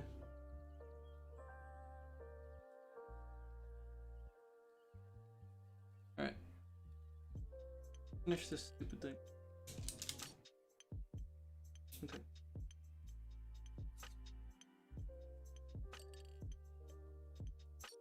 Don't really matter which one goes in which. My left hand is so much weaker. Right.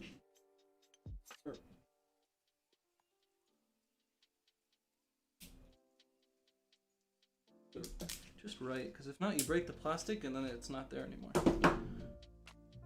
This.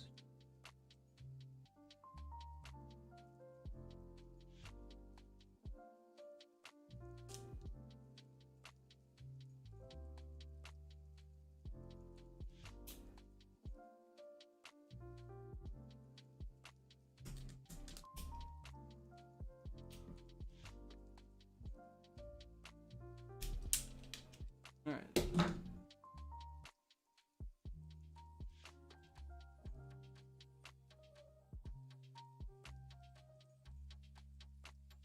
Alright, so now we have our power board with our cables all crimped up into connectors, which we can now connect into the battery and into the board and make sure everything works. And if it does, we're good. If it doesn't, we probably burnt the board.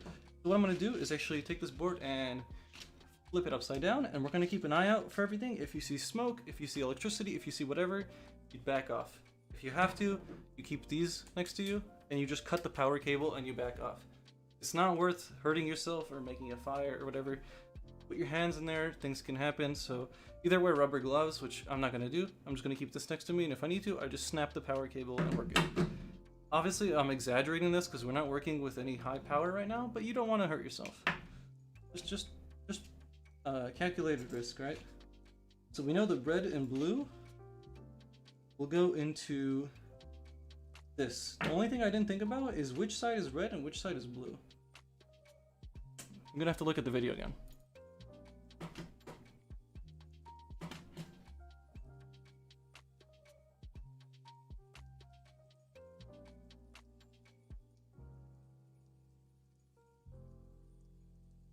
Okay, so when we hold it up like this, red, black, red, black. Red, black, red, black. Okay, so green and red are red, blue and yellow are black. Makes sense.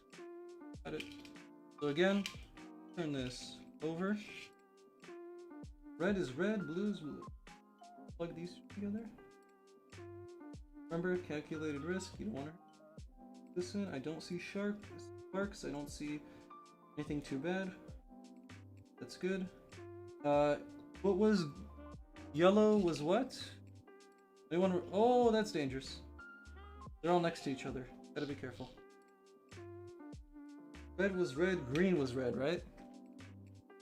Red and red, blue and blue as I remember? Yes. So what was green? No, it follows the pattern, so green is red. Should have used the same colored cables, but I don't have that many. Fine, we'll make it work. Okay, nothing's going through. I don't see sparks. I see fires. I don't see anything. Nothing's happening, which isn't good, or is...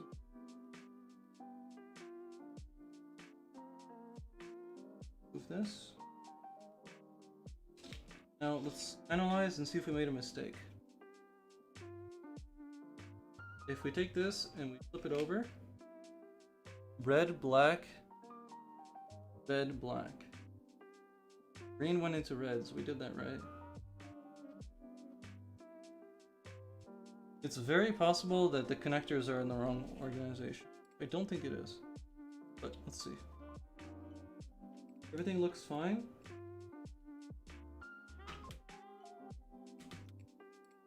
Now it's going to blow up. I mean, battery's not heated. We're good for now. I'm tempted to switch these around. For now, let's unplug things. Yeah, just... Oh my god. Like, toying with me. Ah, away.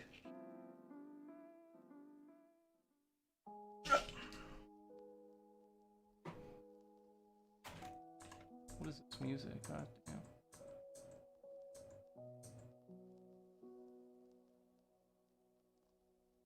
Come on, Mike, show us how to do it. Oh wait, I wasn't on full screen. One sec.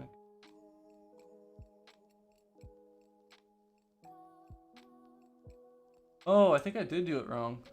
Wait, no. Battery was in the... Yeah, I think I did it right. What the fuck? Yeah, I did it right. When the board is up, battery is on the left, LED's on the right.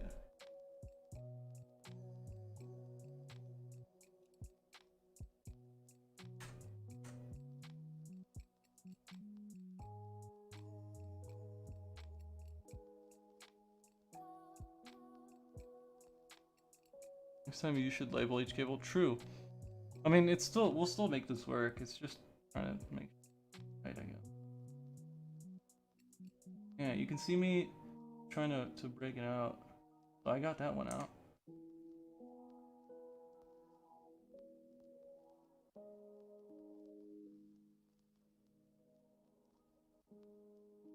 Yeah.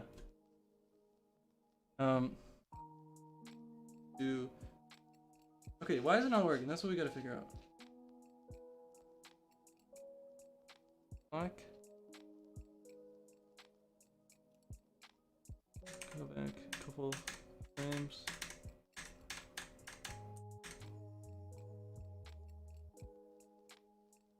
Black. So we can have a couple issues. Quickly just look through everything here. Everything looks fine. Let me go full screen. Don't you have another one you can disassemble? I do not. But it's fine. Like, regardless, I can make this work. But trying to make it work off of home power, like a wall outlet, is the difference here. Because I can always just get a 12-volt battery, down it into this, and use that, and I can make this work, regardless. I have like big batteries. We're talking like huge, and those can go for like a week. I just don't want to use those outside. How many volts does this battery have? This is a 7.4 volts. I don't know amps. Actually, no, I do. 2600 milliamps. So this is about like a phone battery. With less volts, I think. This is like a power bank level battery. Like, I got from the bike? Oh, no, just from other projects. Alright, so let's try this again.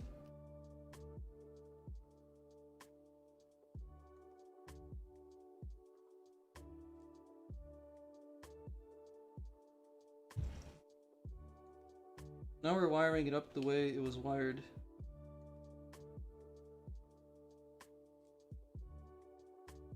Oh, there we go. Maybe a poor connection, like I said last time. That was that. Okay. Boom! Alright, so now we should be able to get a wall outlet connected to this piece right here and have power all day, all night, whatever. And then long term we can do what Zai said, which is incorporate a solar panel here. But dude, that fucking, woo! We fixed it. Wasted a long ass time. We've been streaming for like 2 hours on this, but good shit.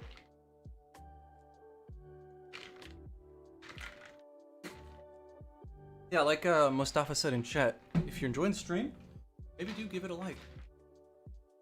Lets me know if you're liking it or not. We only have we have nine people in here, but only 6 likes. 1.5 hours? Damn. I could probably go for a while.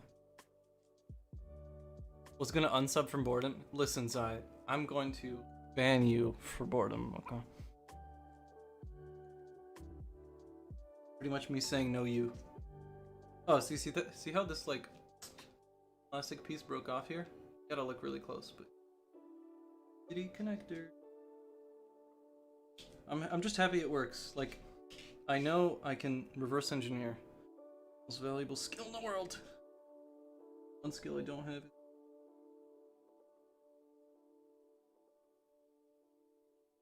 Connectors are so garbage.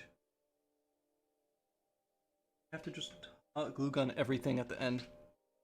We might do that. That might be the way. I need a knife. Where's the knife? Mike cuts himself on stream with a dull knife.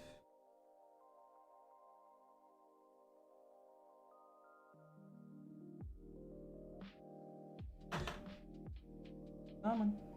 You can do it. There we go. Yay. This is the way. Okay. Now we gotta incorporate our technology. That sounds so like corporate. Anyways, we streamed on Twitch yesterday. Was it yesterday, Driz? And we did most of the code for this stuff. The code is the boring part. I even got bored of it.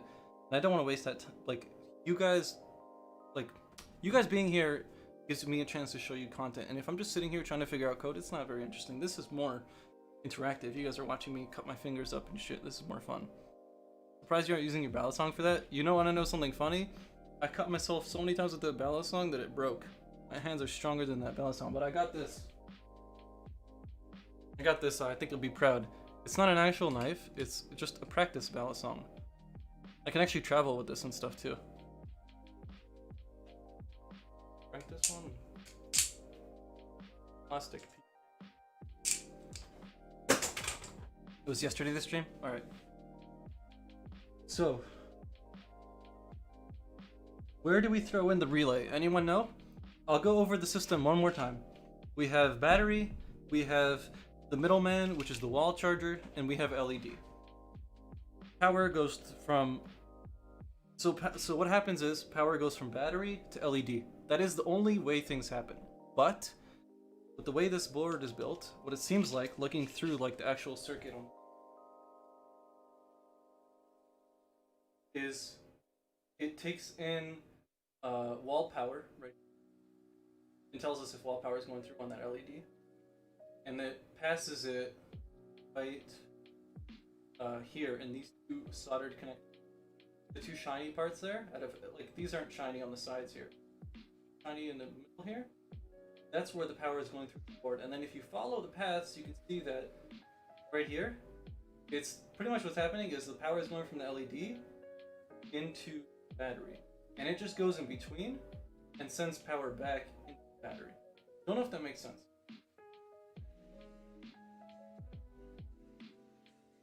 So what we need to do is use this relay, which is like having an actual switch like this. Right, so we want to make it like a light switch, but we're going to use the relay as the switch. Now where in this system would it go? Let's figure it out. Power starts at the battery, goes into here, from here, goes into here. So this is where we're gonna have to cut. So if we get a male and female connector and plug those into the relay, we should be good to go.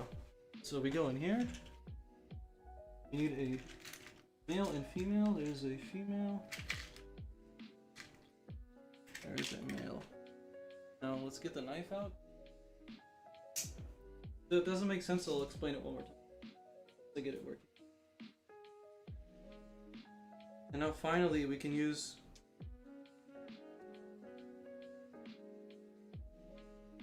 the custom cable I bought. So inside this box here, I have different colors and stuff of like custom cabling we can use. And we'll probably end up using red first.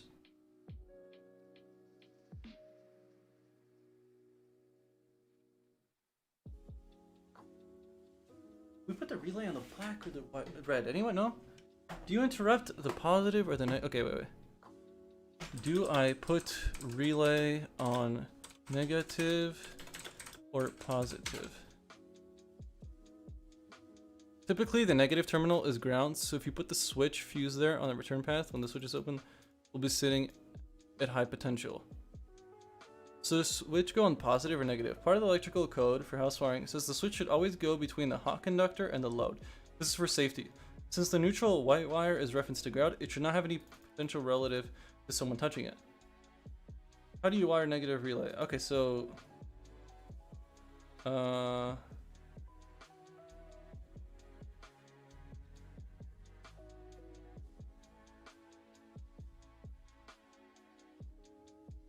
yeah, which one do we put it on? Is it safer to place a switch on the positive side of a voltage source? In theory, there is no difference, but practically there is because of how most engineers use ground. The problem is that I'll show you that truly opening all path electricity to flow. If circuit ground is tied to actual ground, something happens.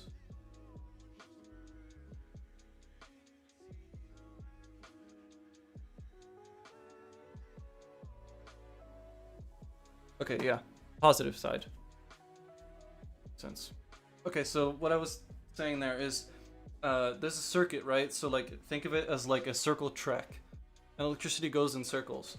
And when you want to stop electricity flowing, you cut somewhere. And in this case, we have a circle that goes red into black, back into red. And we want to cut either red or black. And in this case, it's saying cut red because power goes through red, versus cutting black because potentially black has nothing in it. Anyways, we're gonna cut red. So chop chop. So between yellow and red, we're going to have a red cable. So we're gonna out of this box.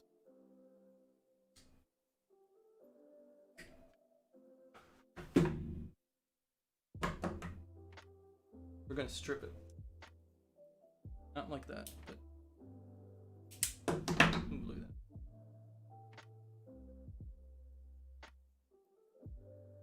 that. And twist.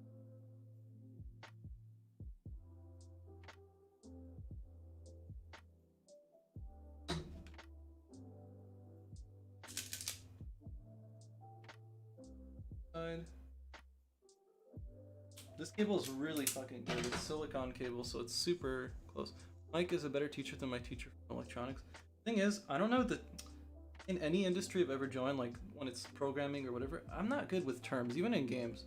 I just say like, I'm like the thing and the thing, and I have to work on like explaining things technically. You know what I mean?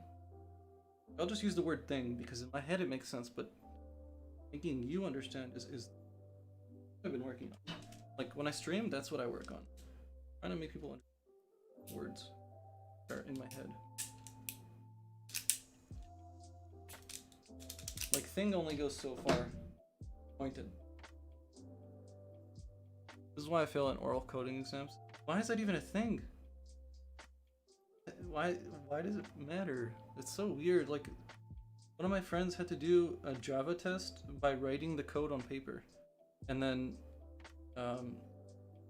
if the teacher like wrote on the computer exactly what he wrote on paper, if it didn't compile, like you failed or something. Like why is that a thing? Especially now in 2020, like we're not like writing code on paper. Yeah, exactly. Once the delay catches up, you'll see that I was talking about. Like it's so dumb. Like this is why people who are educating right now, they stagnated in their field. They're like they did bad. Like a lot of my teachers, high school. Wait, what the fuck am I doing? I mean, I'll make this work, but a lot of my teachers in high school were like people who didn't make it in their field. Not to be mean, but that's what it was. Come on. It's stuck in there. I don't care. I wrote code and not memorized code. Yeah.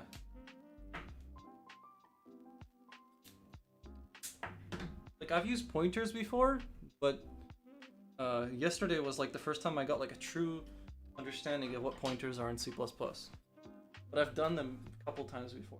Never knew what to call them or how to use them to a certain level. I don't think it matters. I think there's like a...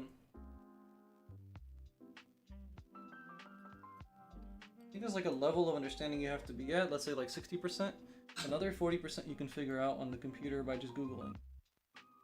But school tests you for that 95%. Driz, you remember when we streamed last time using this relay? Which connectors we used? Because I forget. I think it was the middle one and the outside one.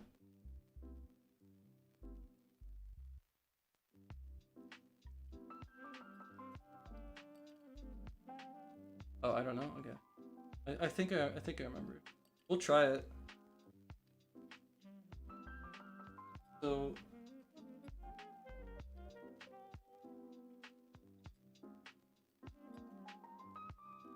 it's crazy that we have a lot of people on this stream, and usually when I stream things, people are not as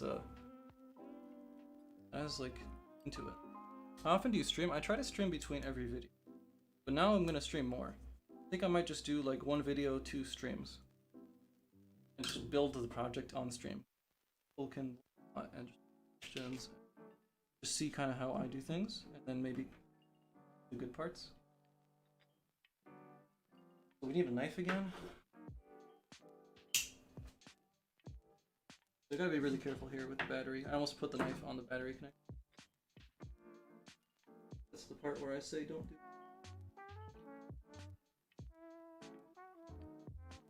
After I'll show you guys why I'm doing this, but now I'm just focused on.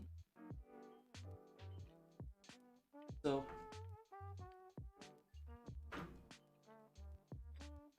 Oh my god.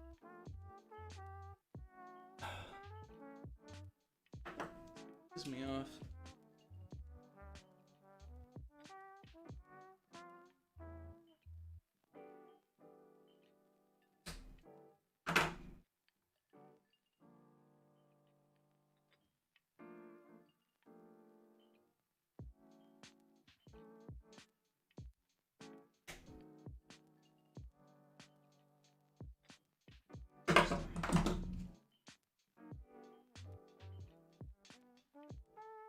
Whatever.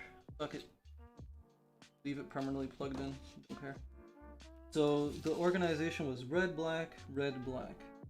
And we're interrupting red, so that's the green cable. So green will plug into relay.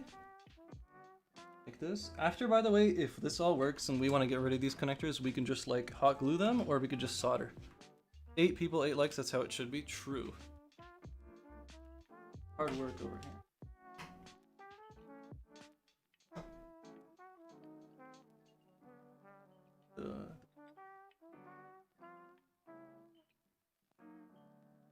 There we go. That's how it's.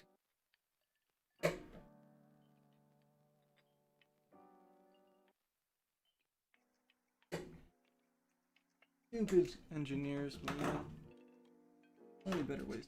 Things like there's one connectors that I ran out of, which literally like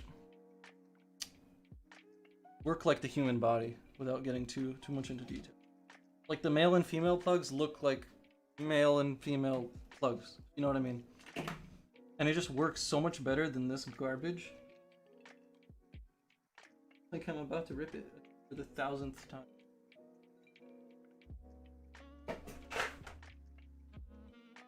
Where's the pliers, dude?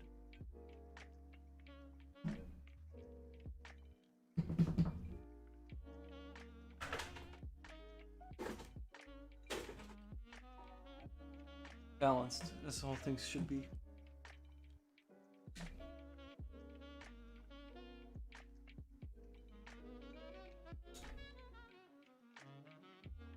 Wow, there we go.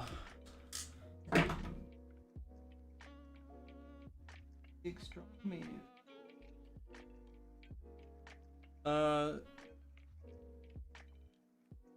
So this goes into here. And then these two go into battery. Let's do it and make sure nothing heats up or sparks. So that this.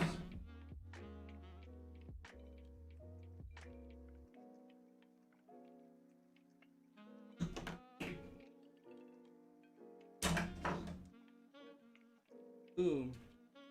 It's actually really loose.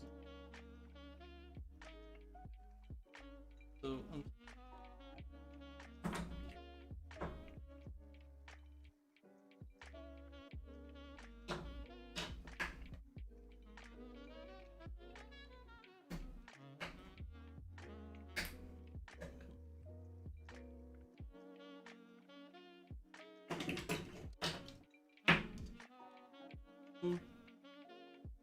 the lights shouldn't turn on right now. Like if it turns on, that's a bad sign. Okay. Gotta find a USB capture card that isn't crazy expensive. Mine is the 4K new Elgato one, and it was like $100, I think. Even though they're trying to resell it, some companies are trying to resell it for like 400 to Canadians. Even though in America it's like $100. I can check later what the model is if you'd like. Got a link. Elgato. Here. I could probably just find it on my Amazon if I have to. Elgato. I didn't realize my camera was so zoomed in. Sorry. Stream card. They have like the big ones, which are really expensive, and then this is what I have. Hey, you see like $734? Like what the fuck? I got this for $100. Like why are they doing this? Are they rare or something? Maybe that's what it's called. Amazon. I'll just find it on Amazon quickly. I don't get why they're making it so expensive. Elgato USB card. Camlink? I think that's what it's called. This one.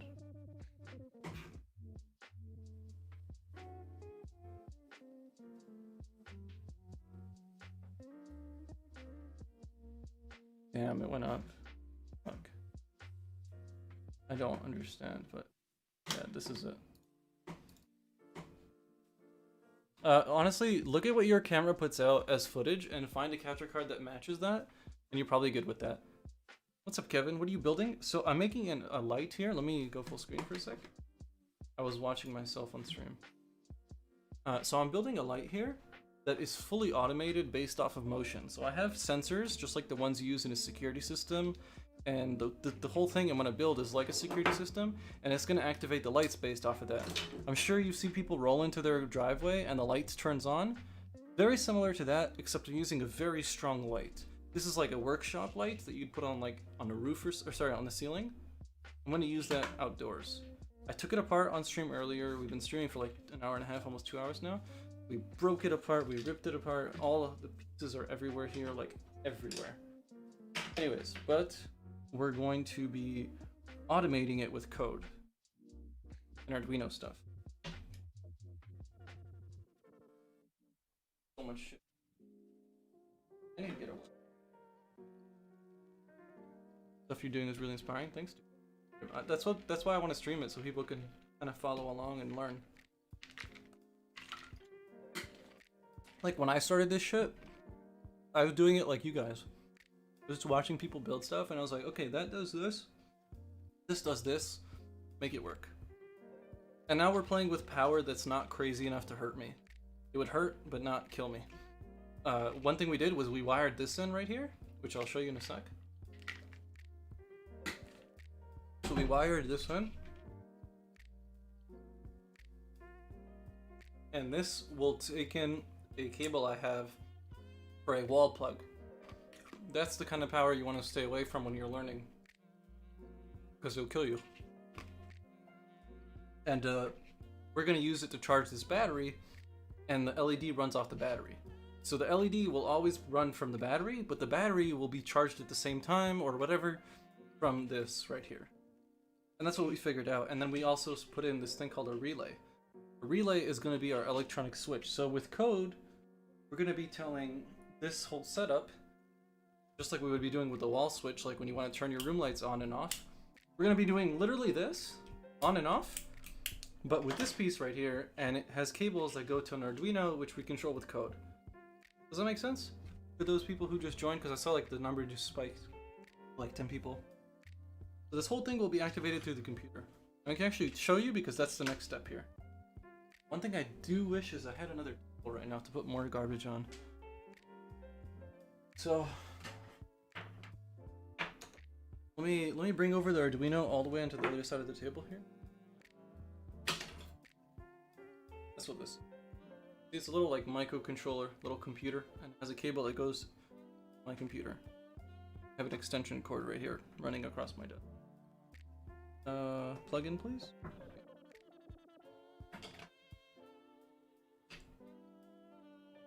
Out a bit.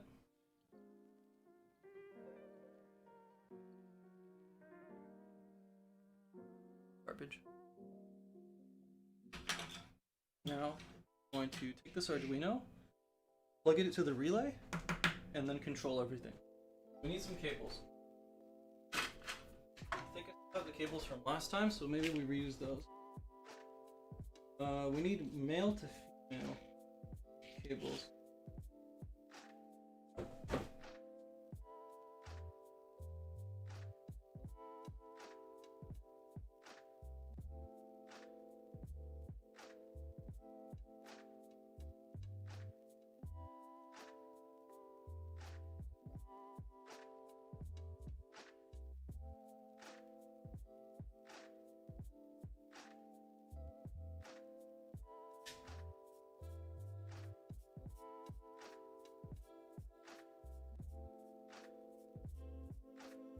Alright, got male to female cables here.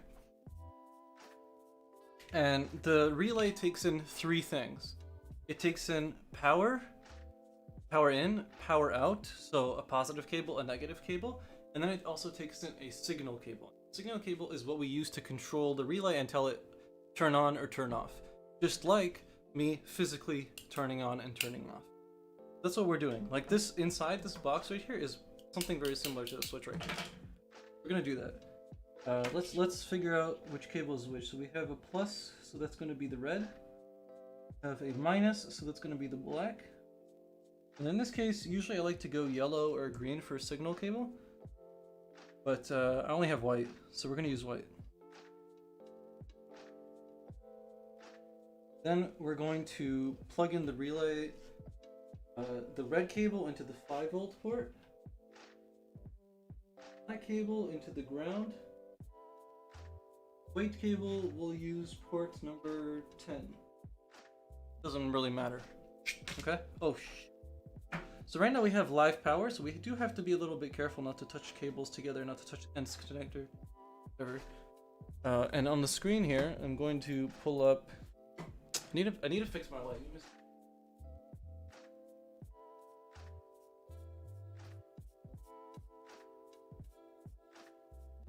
It's a bit stronger now? Oh, it's way too strong.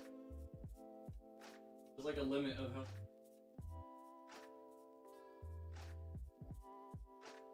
Alright, so now we're gonna go to the Arduino code that we have on the side here. We need to turn off my stream. How many people are watching right now? So we have this this file right here. And this is right now what controls this. And we're gonna go into our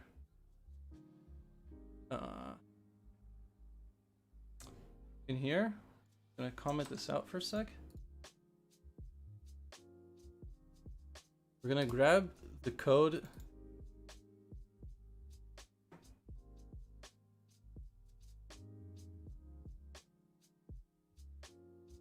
Okay, so what we're gonna do is we're just gonna take the relay, which is, we said 10, 10, 10, or just do 4, doesn't matter.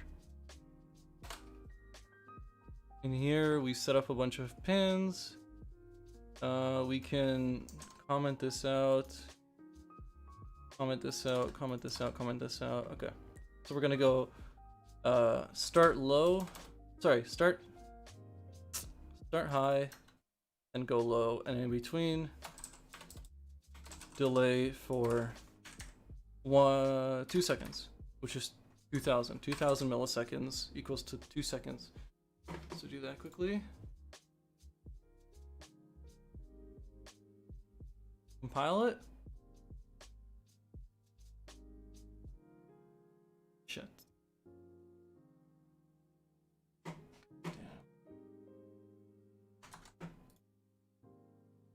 Okay. Compile it.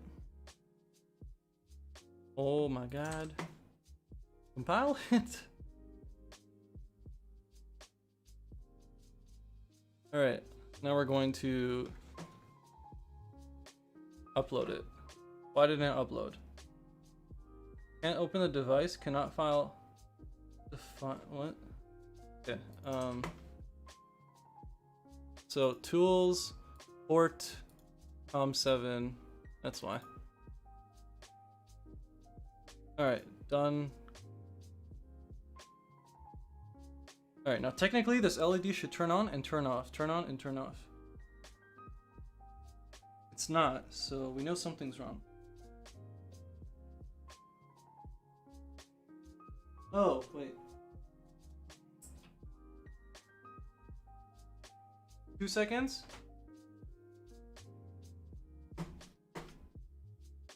Okay, now it's staying on. It's not turning off. That's a problem.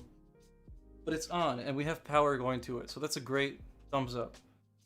It should turn off and restart itself. It's not. That's a problem. Okay, let's make this 1 second. 4 high, 4 low. 4 high, 4 low. It should loop between those. Upload. Okay. Oh. Something's wrong. But it's kind of working. Tell it high, then I tell it.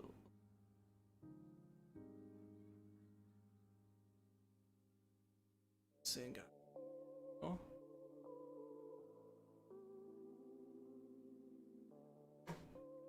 Here's the code one more time. Just these 3 lines. That's it. Digital write 4, so port we're on, high. Delay for a second, and then low.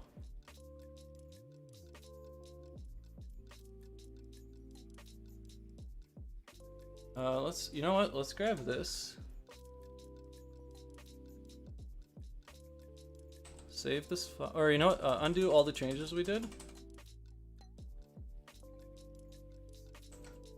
File, new.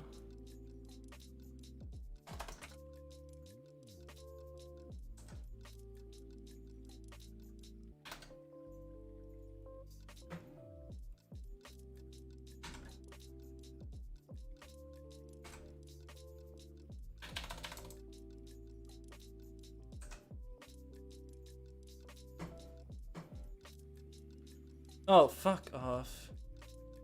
I clicked. That's so frustrating. Sorry for swearing on stream. I have to stop swearing on stream, but oh, okay.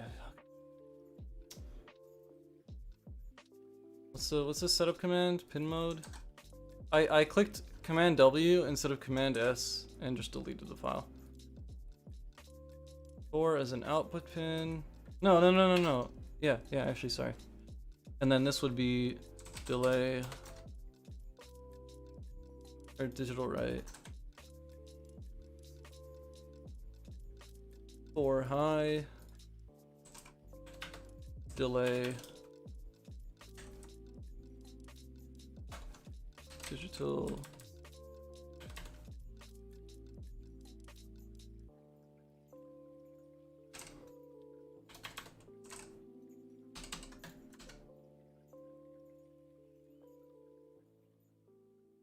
I don't.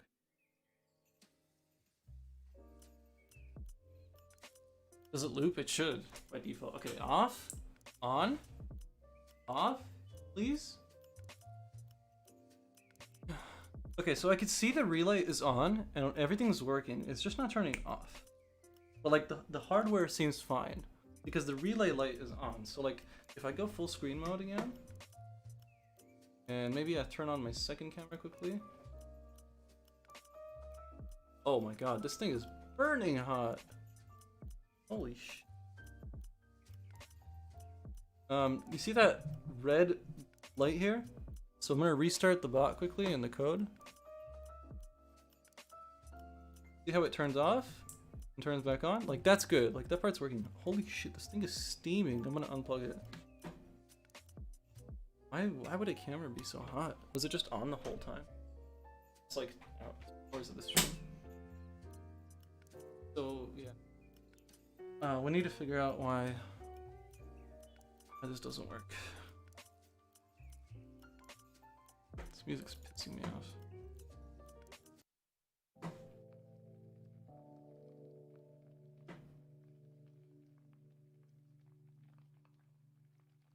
Write for high, delay for a second, digital write for low. Why is it so hot? I don't know. It's really weird. But none of this stuff is hot. The battery is cool. LEDs are cool. Arduino is cool. This thing is cool. Like that's the key right now. There could be a decent amount of power flowing through here. That's why we gotta make all the connectors good. We're probably gonna hot glue everything together at the end.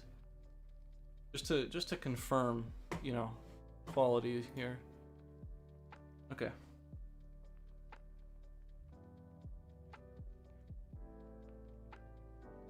This is really weird. 5V and ground. So I was thinking maybe like I'm putting power into it, but not taking it out, but no. Connected to the ground.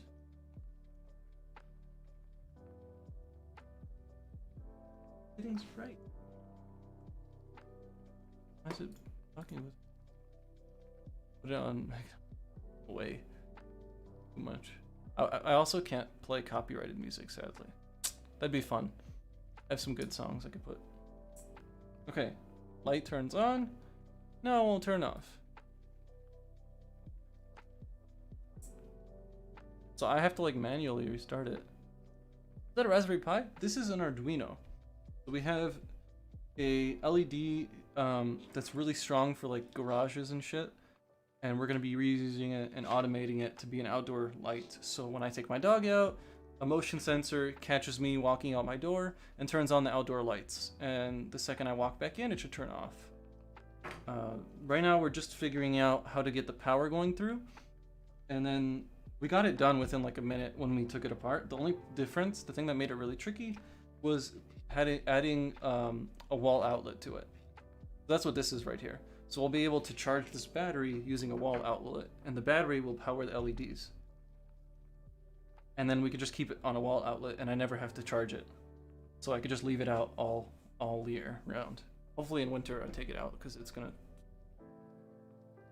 Yeah. So now we're just figuring out the power consumption, and then on another screen, I'm repeating this for Google since I think he's new in the chat.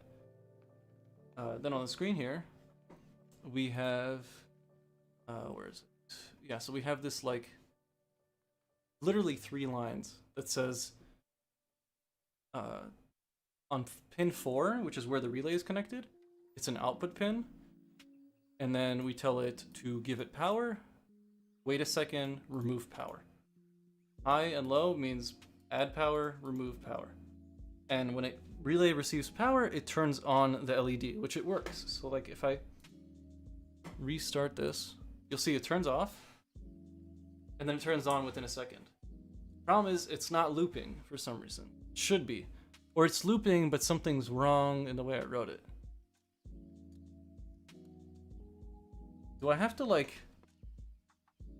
Wait, maybe I'm the problem here. I'm definitely the problem here, but maybe it's this. Maybe I need to do something dumb like this.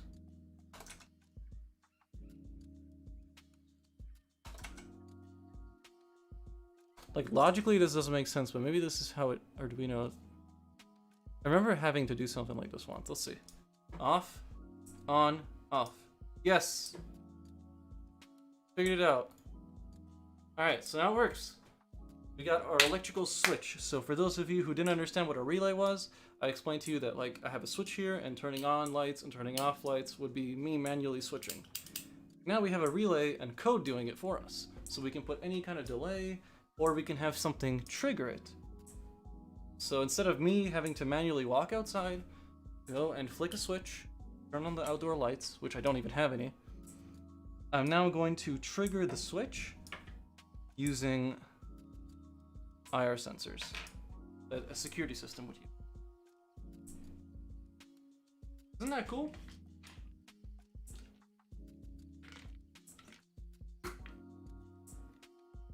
I gotta go for a second, feed my dog, and I'll be back. Maybe Darius just take over. We can leave this. Oh, you know, I'm gonna turn off just so I don't start a fire in case nothing's been heating up, but I take a chance. All you gotta do is just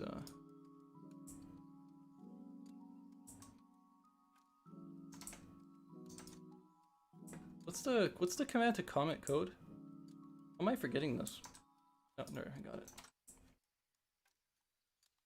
What do you mean take over? I don't know, just talk to chat. Keep it interesting. I don't know if that's enough. I'll be right back.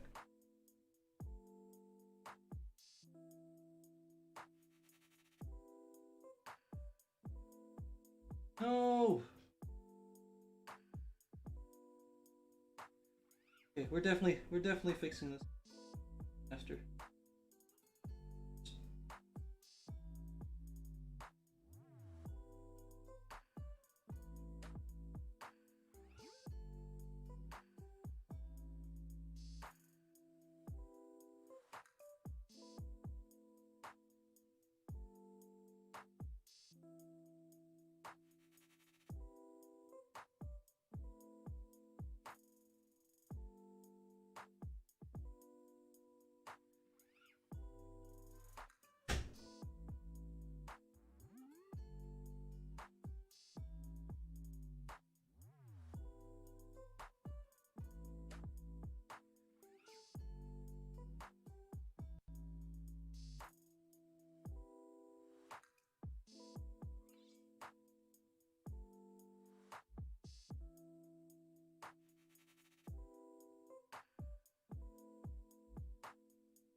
Alright.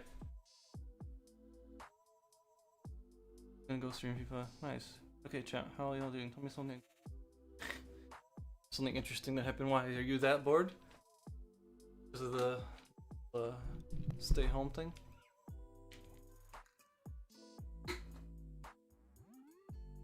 Okay. Let's finish this, guys. Get this generally done, and then I'll have to do some 3D shit with you. Probably. I don't want to make this a week-long project. I really want to get this done today, or I want to get it working today, and then 3D print stuff overnight if possible, or tomorrow. I really don't want to spend a couple days. Or more than we ever. We have like little sensitivity things here.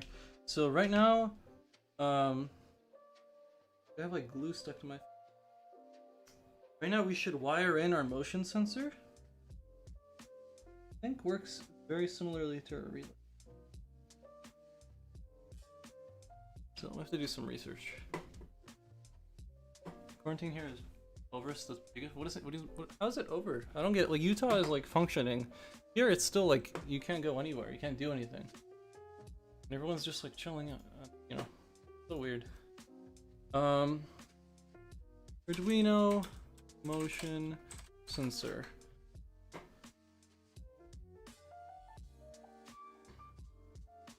It's slowly easing here in Scotland. How?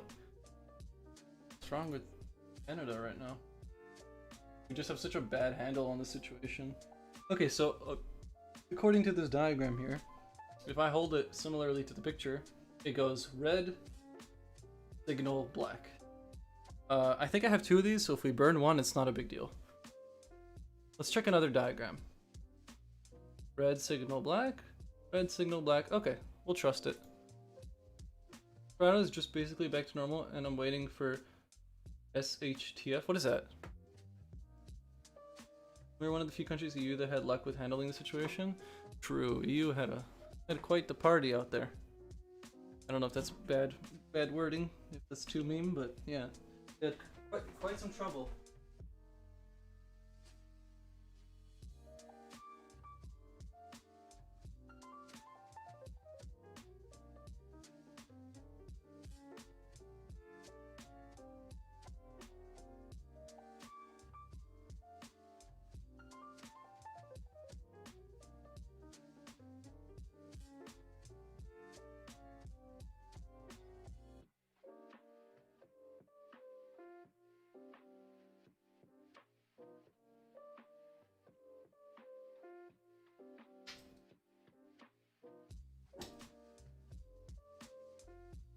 Maybe wave 2 is coming, who knows? Dude, don't worry. I'm pretty sure oh, when shit hits the fan.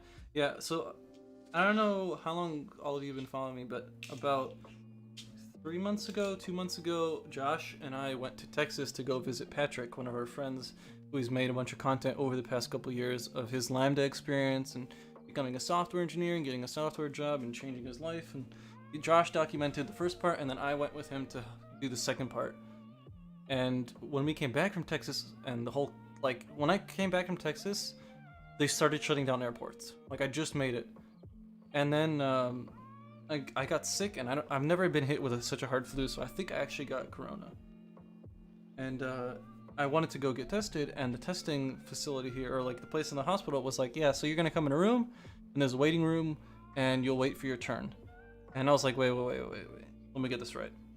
You want me to come into a room with a bunch of people who potentially have coronavirus, or can potentially get it from me if I have it, and sit with them in a room and just wait.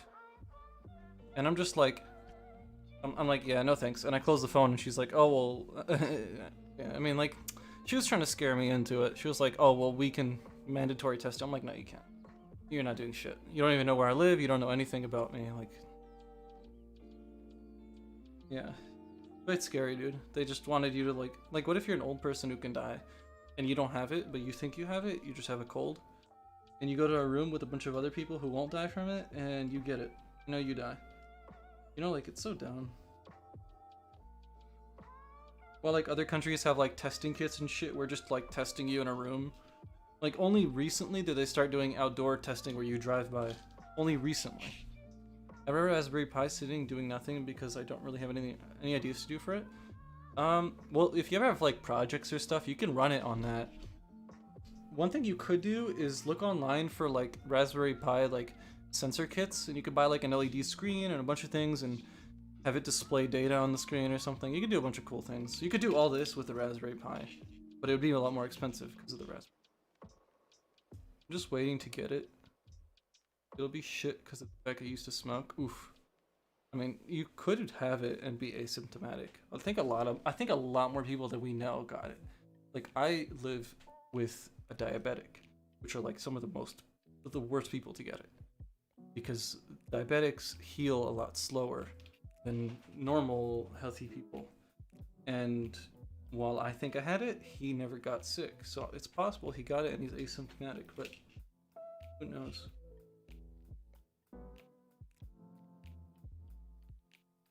So a couple things.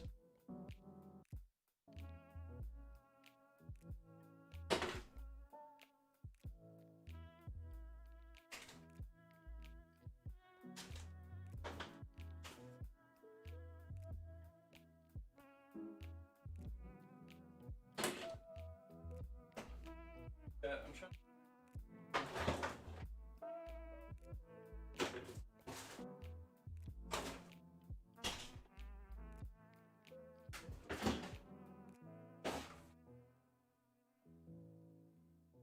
In this area after.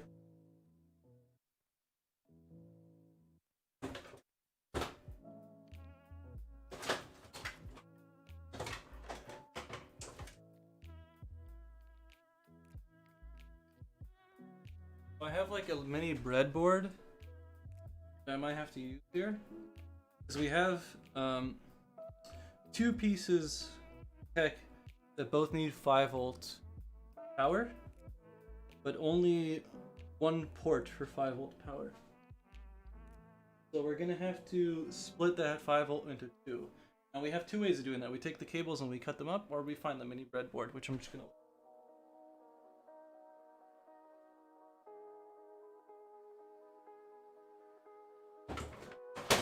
I know it was here.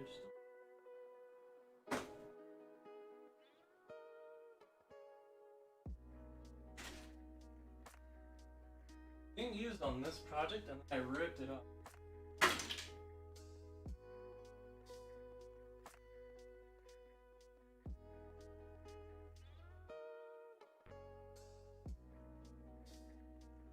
We might just.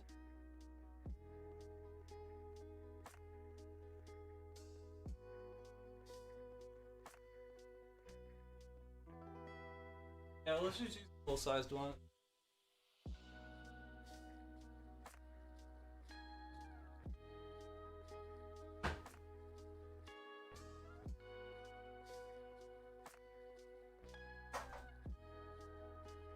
There's more shit in here, but here's a breadboard and some relays and stuff.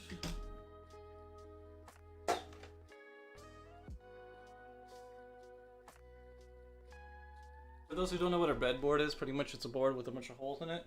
You can test things by putting pins in it. Oh my god, I can't talk. And we're just gonna do this quickly just to get it to work, and then we'll rewire everything properly and actually like set it up here. We'll make it look good.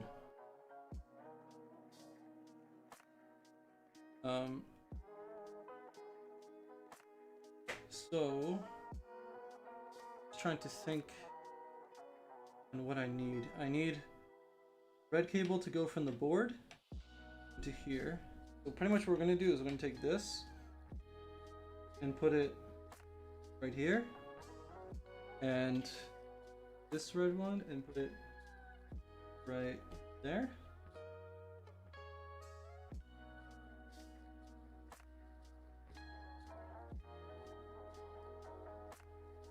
Signal cable we'll put on.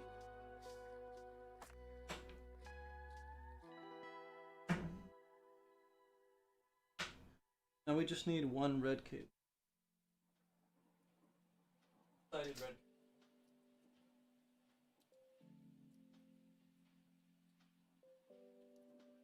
Just sharing a power cable. So if I was to test the code right now, it should work. Let's try.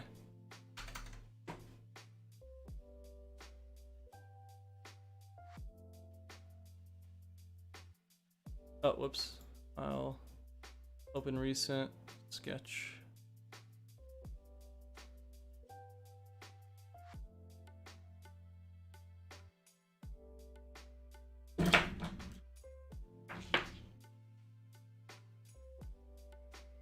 Hopefully when I actually do like get my own like workshop or something, I could just buy a couple cameras and just have them like always in the same place, and then just have like buttons on my table and just switch between the angles and stuff. It'd be a lot easier. Alright, black to black, red to red. No fire, nothing's hot or overheating. Let's test it.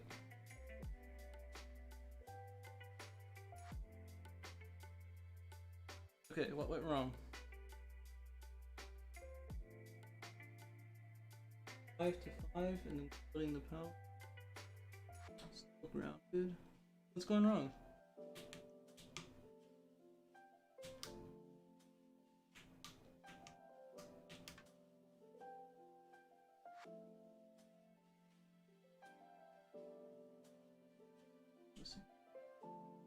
Red to red.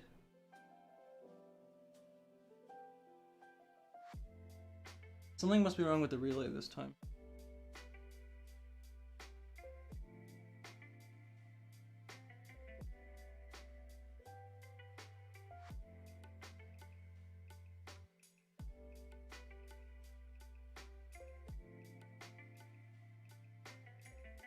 Maybe this is power.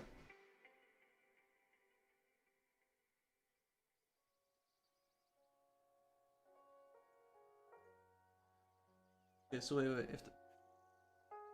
do you enjoy more about these projects? The hardware aspect or the hardware? The software sucks. Because they're just sitting there testing shit. Well, this is like, I don't know, I like using my brain here. So right now, this thing is not turning on or off. That's like the software switch. I'm trying to figure out why. I'm following my tricks here. These two are plugged in, but regardless of the light, we have 3 cables: white, red, and white is connected to 4. Oh, okay, Mike. Wow, I had it commented out. Okay, good meme. Wait for it.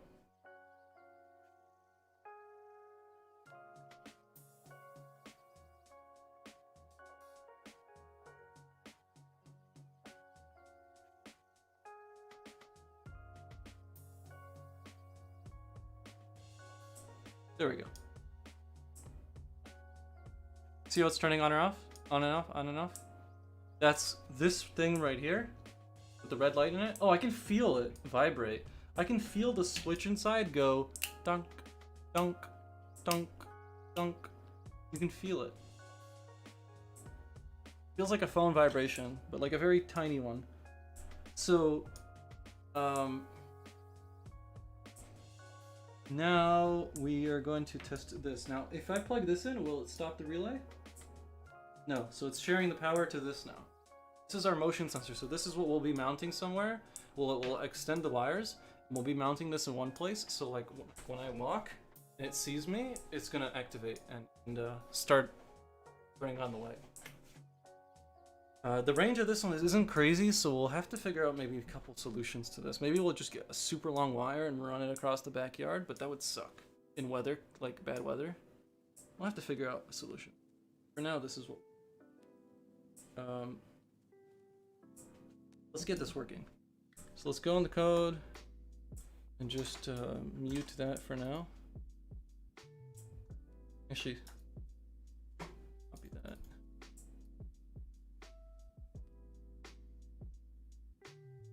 Alright, it should stop now. Okay.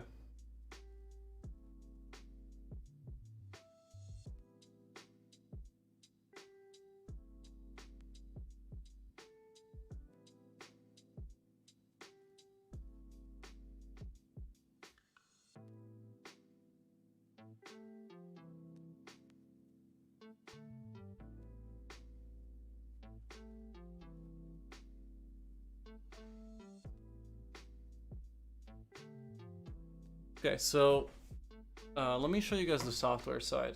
Google, this will answer your question why this sucks. Because there's so much to do in such a small file, and it's just crap. So I'll take you guys through the start. First thing we do is initiate everything. So we have, we're gonna have LEDs, a blue LED and a yellow LED, which will let us know. Oh, sorry. Okay, sorry, I'm getting ahead of it. One of the issues is that we don't want it to activate based off of motion during daylight, because we don't need light during daylight, right? There's the sun, and we don't want motion in the day. Like if I take my dog out at 6 in the morning, we don't want the light to turn on and waste power and time and battery and whatever. So we're gonna use a photoresistor sensor, which is a little tiny thing I'll be holding here, and that's gonna tell us, that's gonna read the light outside and turn it into a number, the strength of the light, and depending on that will be if the whole system considers right now to be day or night, because there's no time in this. Like in Arduino, you have to get like a time module if you want to add time, or I can start a timer based off of when I restart it. I don't know.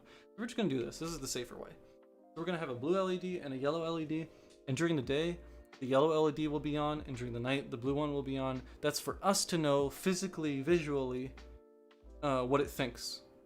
So if I go out at like 5 and it's just on the edge, the yellow might be on and not the blue, and that's when I know, okay, I'll have to override it if I want light right now, because I'll be adding an override switch, which will allow me to override the whole system if I need light right now and it's like I don't want to give you light or something. We'll have override. Sorry, got a little distracted.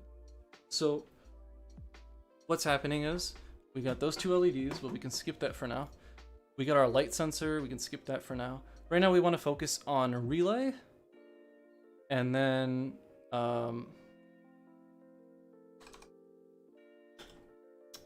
motion sensor. And that's going to be constant sensor equal to 5. And then we'll just change this to 6 and 7 for now. And then our motion sensor, we're gonna have to declare it. Arduino has Wi-Fi, right? No, it does not. You have to get a specific one that does. So let me type this out and then I'll explain it. So pin mode is declaring a pin to be activated, because not all pins are on right now, just the ones I'm telling it to turn on or off. And then we're going to call this motion sensor. Let's just copy paste, because I think I made a spelling mistake. No. And this is going to be an input pin. We're going to receive a signal here. So what's going to happen is this is gonna scan, and when the second it hits something, it's gonna return through the yellow cable a signal, which we're receiving as an input on Arduino, and then we're gonna use that signal to trigger everything else.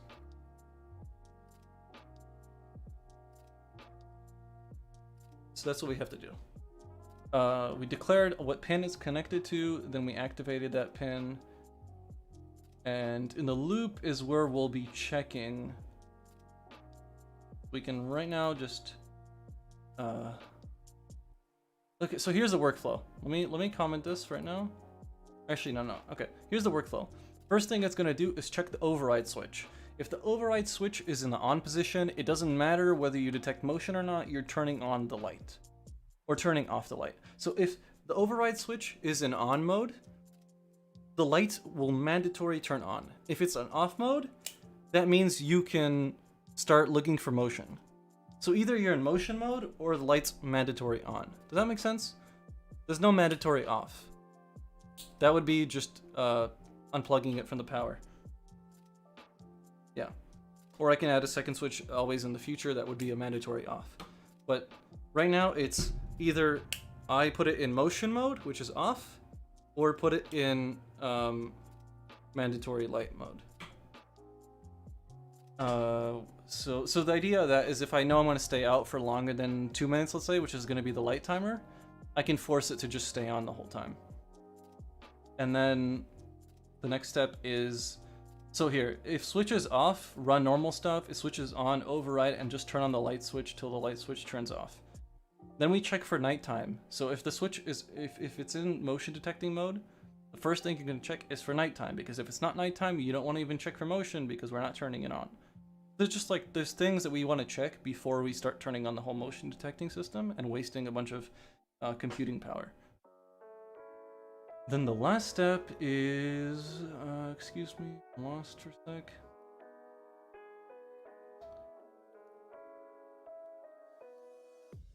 If daytime, don't do anything. Oh yeah, so if motion is on, if there's motion, turn on the light for a certain amount of time, and then if there's no motion, do nothing. I'll write this out better after. It's a little messy. Hopefully this makes sense. Like last night we were just talking it out loud, trying to figure it out. So these are really bad notes, but like, does this make sense to you guys? I feel like I'm poorly explaining it. At least like my thoughts here.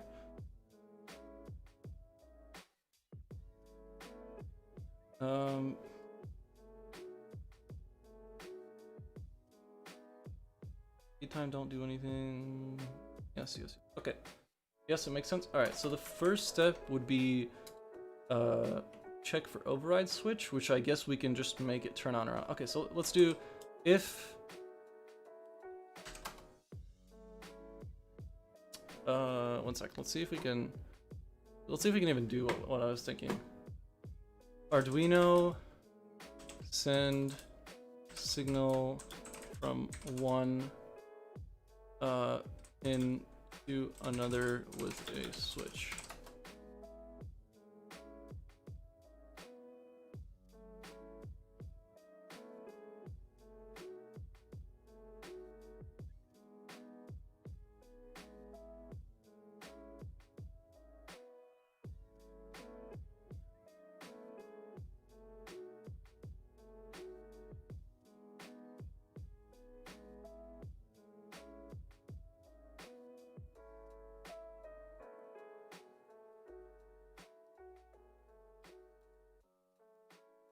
Oh shit, that's really cool that I could do that.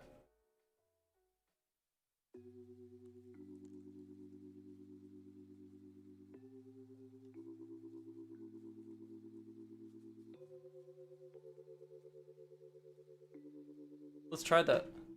It's just one line. Let's go back to the stream.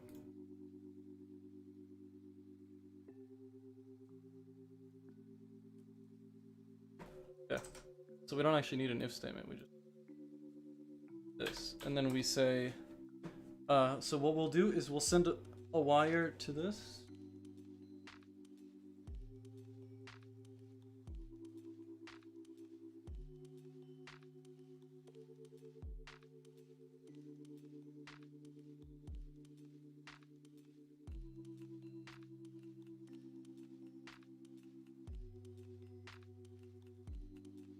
So we'll use pins 9 and 10, okay? Probably gonna need some key stuff.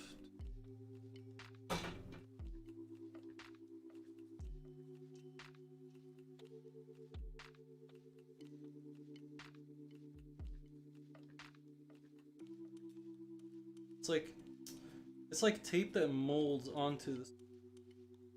More like gooey glue, some fabric and meant for hockey sticks and stuff, so it's supposed to be very durable, but it's very difficult.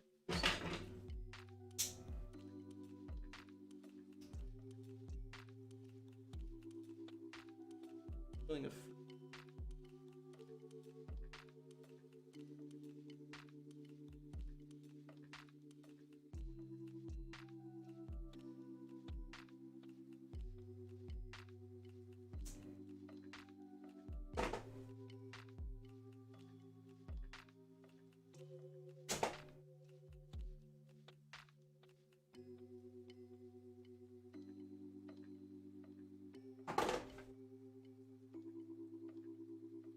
hate these tapes. Yeah, I mean they're good, but they suck. Okay, so what we're gonna do is we're bunk, dude.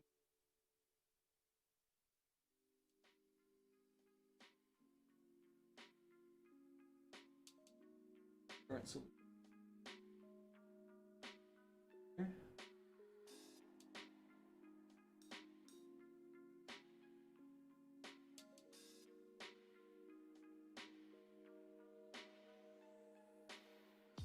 fingers are too big for this. Need little good fingers.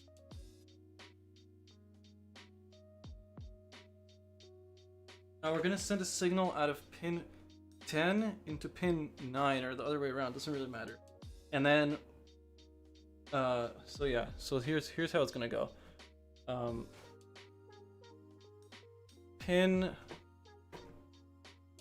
gonna need to redo this. Override switch. Oh yeah, input pin and output pin. So we'll make this 9. This will be 10. And then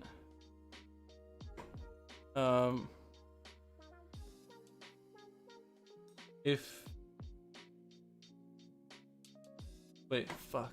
I didn't think about this, dude. We want to activate the LED. This big, or we can activate LED on pin.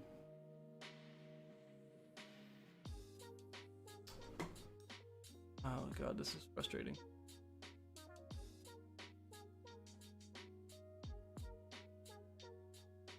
Let's just do this.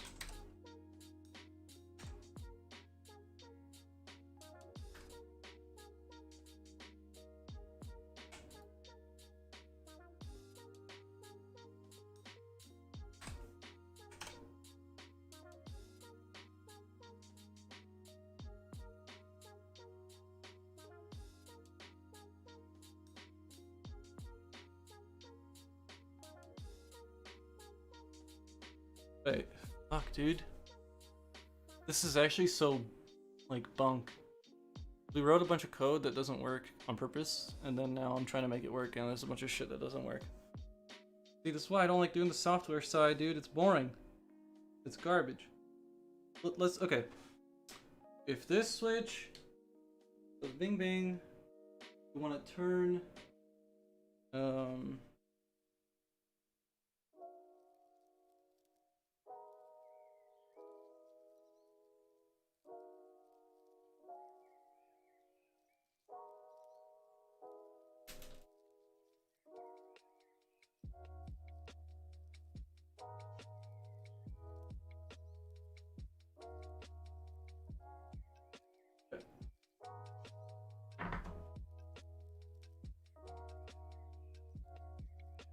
we know read if pin is receiving signal. How's that WordPress website going? I got some of it started, but I need to make it like the hardest part about making anything is like you want to build it on your own and figure it out and then explain it to people, but it's really hard when you need to like Like I have to build the whole thing in a day or two and then rebuild it in a video. I don't know all the steps I want to do and how they all work. Like in a stream like now, I'm just, shit's going wrong and that's okay. Like I'm doing this to get it right and then I'm gonna make a video about it and explain it without the issues. You know what I mean? So like if I build the website, I have to rebuild it for the video. Yeah, so digital read will return true or false, I guess.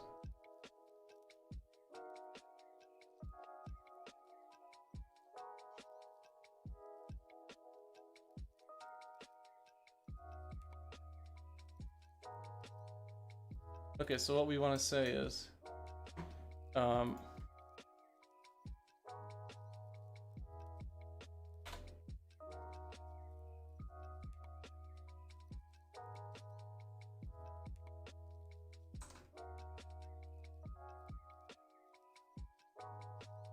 what we're going to be saying is, if digital, what is it, digital read?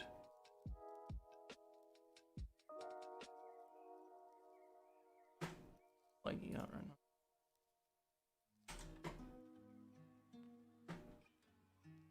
now. Read. What pin was it? Input switch. Then we want to turn on LED, so digital write. The LED on and then else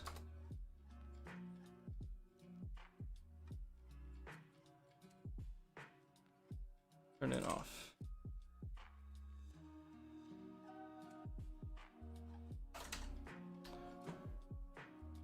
And then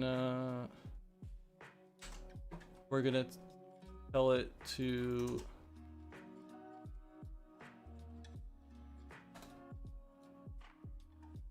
put power into our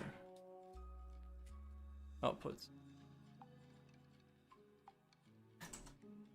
This should work.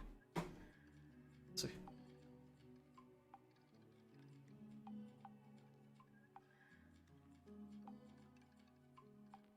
LED is not turning on. If I flick this,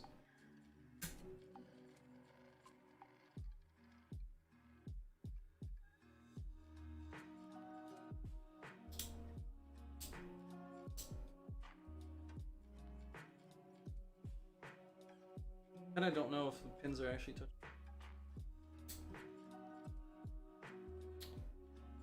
Okay. Maybe we should just do it, to be honest. Take these two.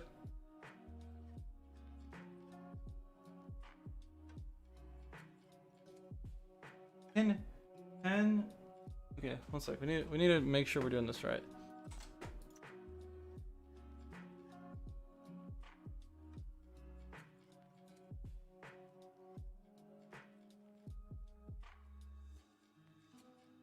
We're putting power out into output switch.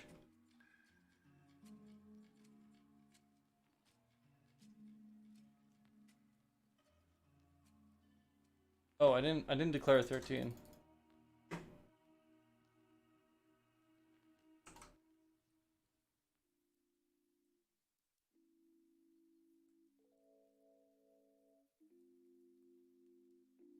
Actually, could have been why. Sorry, I'm not showing both of the things on screen. I have to figure out like a better camera angle.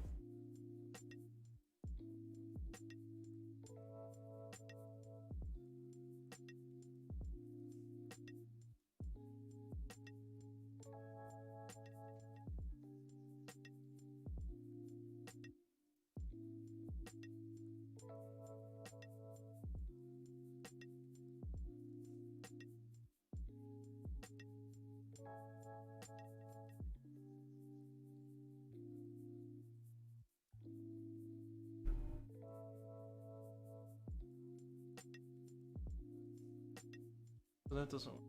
I think it's the digital read. If pin receives signal, do X, or do we know? Digital read. What do you use for the copyright music? I have Epidemic Sounds. I pay for it, and right now I just found like a playlist on YouTube for like lo-fi Epidemic Sound songs. Because if not, I get copy striked. Even though like I'm not. Oh, even though I'm not monetized,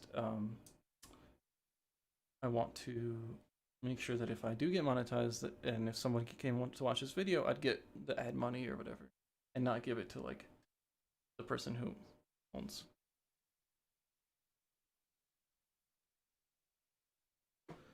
Okay, so pretty much what you want to do is say if digital read input switch equals hi or equals anything. Wait, oh, he says this doesn't work.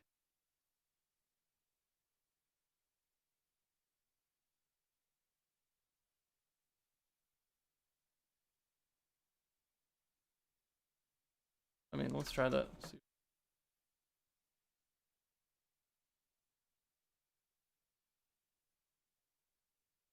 Oh?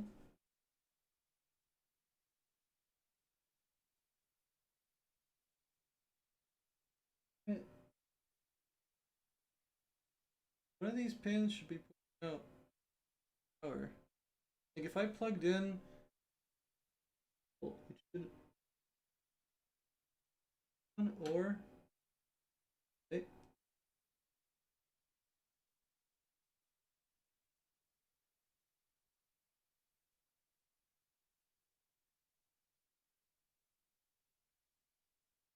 oh, I guess the song actually ended right when you. A lot trickier than I thought, guys. For some reason, I think it's just because I don't know what I'm.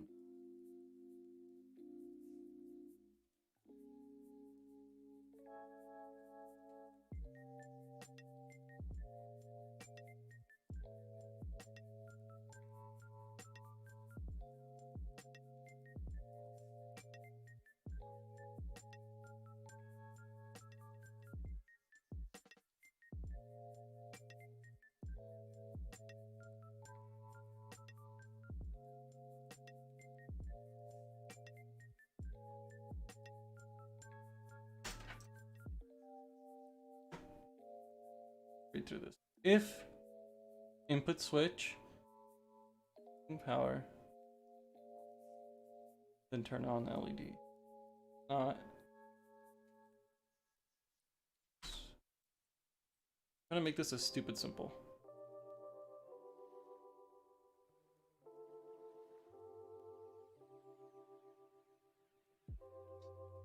Back. Yeah, still nothing. I can.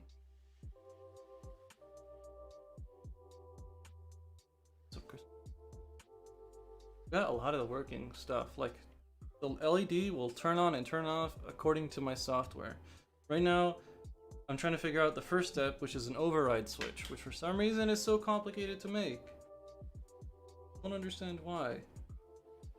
The other alternative,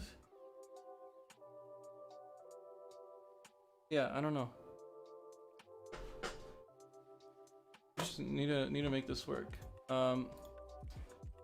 Arduino pin sends signal to other pin with switch. This should be very simple.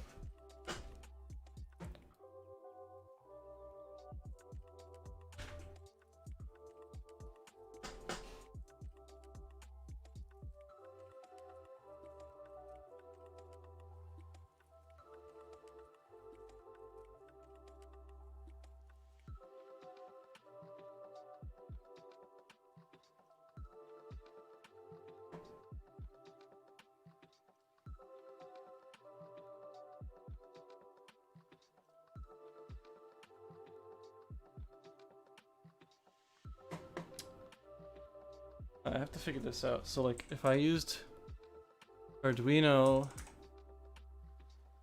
pin output to a pin input.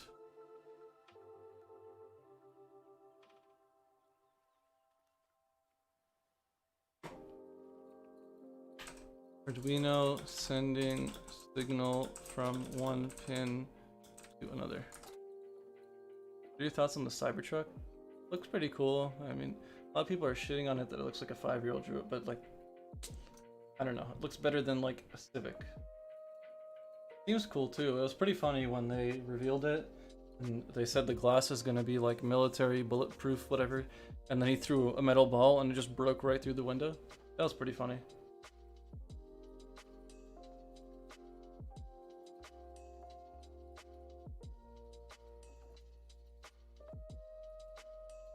I hate for right behind with those lights. Yeah, true.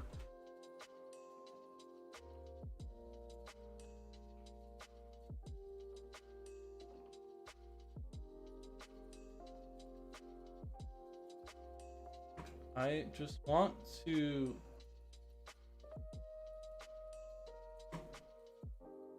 oh, you know what I could do? You know what I could do? Wait, I'm doing this wrong. I'm doing this totally wrong. 5 volts? Hop into this. Let's make number 10 our input. Tell us. Okay, so number 10. Wait, why was this 7? Oh my god, it could have been working this whole fucking time. Okay, doesn't matter, we're over that right now. Input switch is going to be 10. Output switch will not exist anymore. Then here, output switch will not exist anymore. Okay? Output switch will not exist anymore. Now, if input switch is receiving a high signal, which should be 5 volts, turn on the LED on pin 13. Okay. Got this, watch. Watch. So you see the code quickly? If pin, what was it, 10 receives a signal which equals to high, then it will turn on the LED on pin 13. I don't think the code matters at this point. So technically, oh, it's already on. That's not good.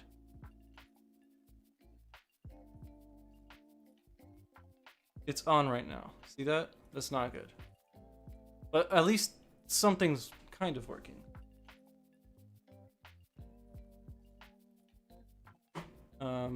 What if we redid it like this?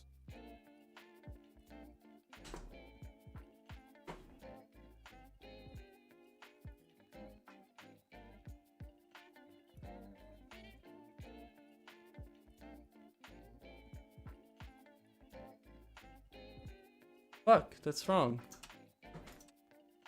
If digital read input switch maybe doesn't equal high, doesn't equal low.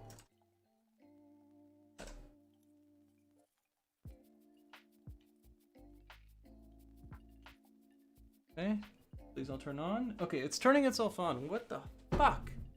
So the end goal is that before we start detecting for motion to activate the light, we'll have a switch that lets us override everything. So at the top of the code, everything, the whole program is wrapped around one if statement that is going to be controlled by this physical switch.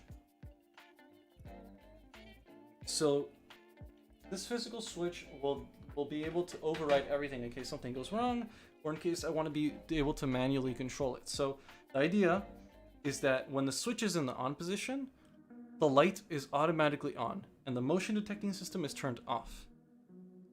When the switch is in the off position, there's no override and it goes back into motion detecting mode. So if I was to go outside with a dog and I take her out for 2 minutes, I would never touch the switch.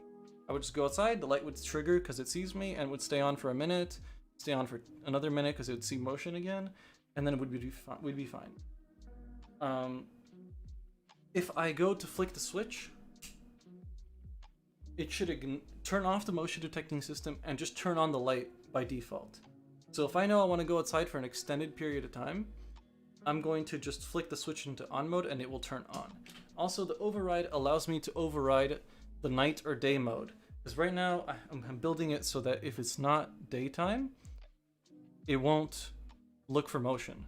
Because what if it's 6 in the morning and it sees motion? We don't need light at 6 in the morning. It's bright and sunny. We don't want to waste power and, all that stuff. Right now, the biggest issue is the switch, just getting it to work for some reason. So what I'm doing now is I'm putting 5 volts into this blue cable, and this blue cable will go into the pin that is waiting for a signal. Now, if I can get that to work, all I have to do is put a switch in the between and turn it on and off and cancel that signal. Sounds like the lights outside on top of the garage. That's what this is. That's literally what this is. Yeah. So this is what's going to be outside instead of in a garage. That's why it's so bright. And that's why we're dealing with a bunch of problems. Like, we started the stream 2 hours ago, 3 hours ago? 3 hours ago. When we started it, the first thing was to make it so that we can power this with the wall outlet, not with a tiny battery. So now we have a wall outlet power, which is what this little board here allows me to do. So there's a battery and there's an LED, and in between them is wall outlet. So it will always be running off of the battery, but when I want to charge the battery, I can use a wall outlet. And if the battery's charged, the LED will run forever. So as long as we keep the battery charged, LED can go on forever. So it's kind of a little messy, but it works. My friend made a business turning Raspberry Pis into sensors for council buildings. That's pretty cool. What did he like make them for? Like what kind of things? What kind of sensors? Like security sensors or something? Ooh.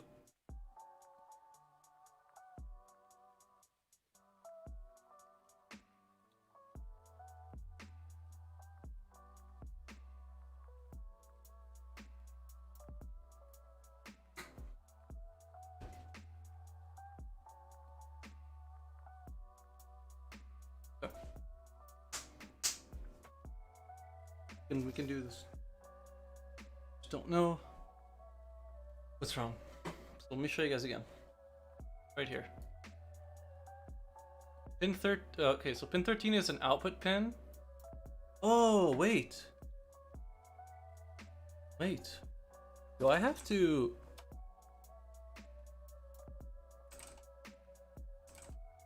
So I say, so first I make digital, make this low. Yes. So I make this low. Okay, wait. Try this one more time.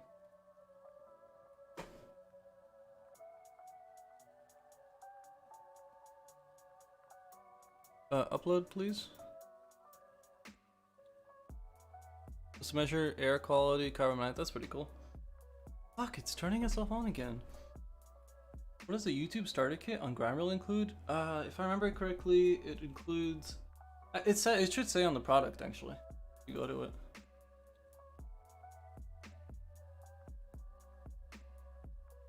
I totally forget. It's been a while. It's been like 2-3 months since I made it. It's pretty much all the shit I use and Josh uses. Channel artwork, so you get like Twitch stuff. You get YouTube banner templates like this, where you put like a video, your face in a video, and it's just like the template, so you can like change the pictures and stuff in Photoshop. So you have to have Photoshop to use this, or Canva, which is free.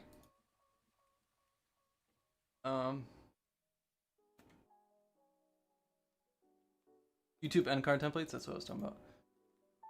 Stream template pack, so that's like a huge file where I give you downloads to all of these. So you just click on it and it'll download it to your computer. If you like it, you just click it and it downloads. It's pretty nice. Free fonts, so we give you 130, I think, fonts. So you just click on the font that you like and it'll automatically download off the PDF, which is really cool. That took a bit of a while to figure out. And then we have 100 YouTube video ideas, just kind of like to get you started. I don't think all 100 are usable on one channel, but there's like a bunch of different topics, and we give you a couple ideas on content and series that you can make for each type of content. Everything from like I think we even had like some beauty stuff, like makeup stuff, makeup ideas.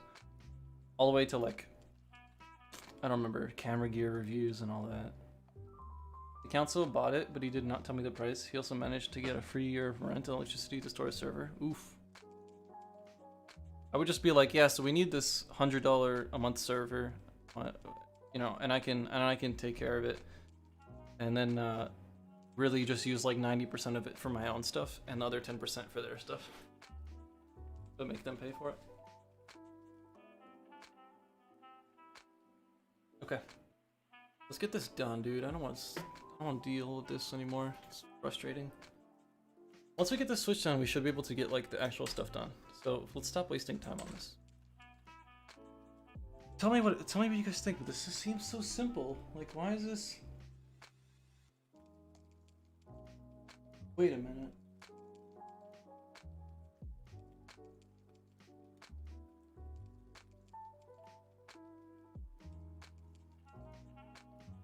Okay, so the LED was like on by default, but the second I connect these, it goes on even more. So what we're gonna do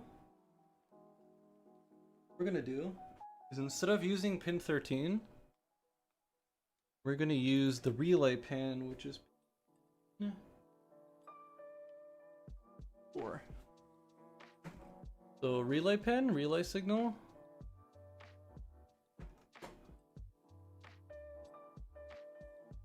And then because the battery is already connected, wait, it should not turn on. Good, it's not on, right? If I touch these 2 cables right here, oh.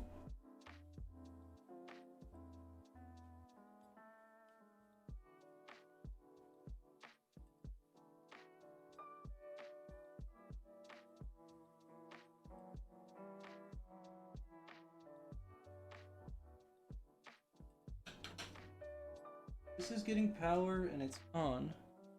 Battery is...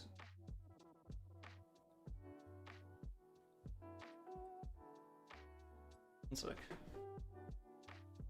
Relay signal is an output pin? Yes. Digital read input switch, which is number 10.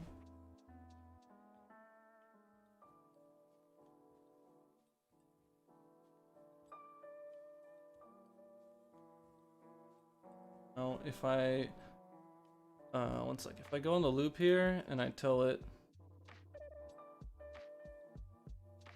hi,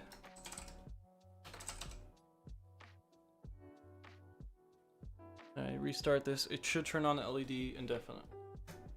How long does it take you to charge the headphones? I'm not sure. I just use them while they're charged. Oh, okay, so it is on. So the relay works. The activation part doesn't. Okay.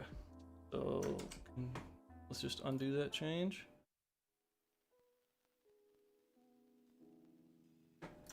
If input switch equals high, then turn on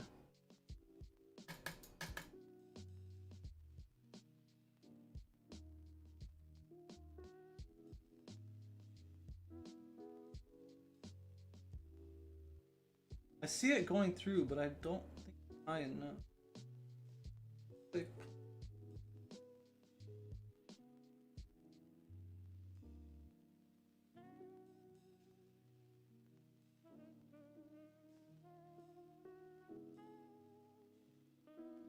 I can see the relay getting...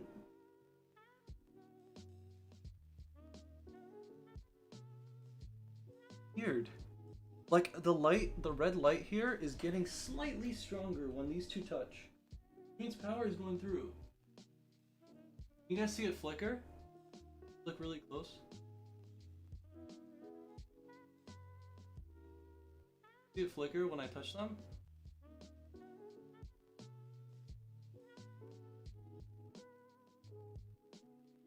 Yeah, you can? How is that?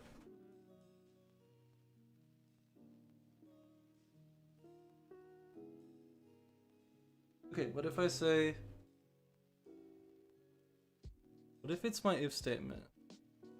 Like if I tell it when there isn't high power, watching the stream, destroying people on chess, dude. Chess has been looking fun now. Everyone's been playing it on Twitch.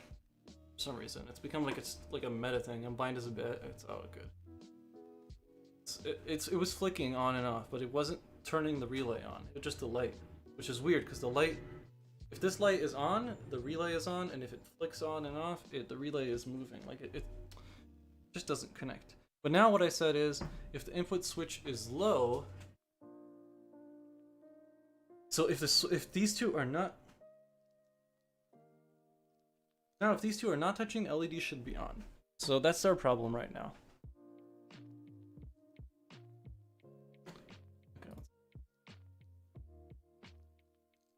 Arduino, if pin is receiving 5 volts, do X.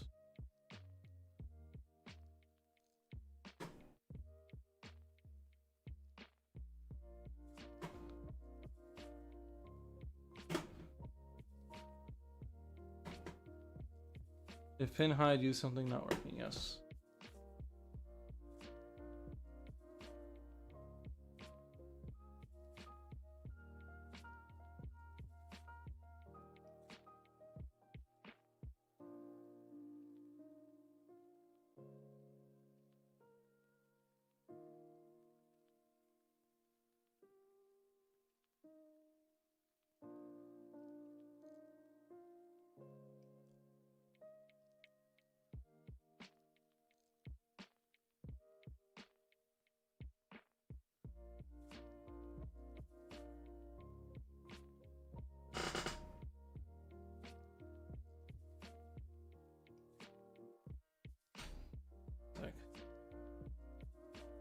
To make some money. I had no idea Tana makes money. Yeah, they're doing like Twitch tournaments and shit for chess. Okay, don't need pin 13 anymore. So input switch is 10. Relay is 4. We know the relay works because we were able to actually turn that on or off.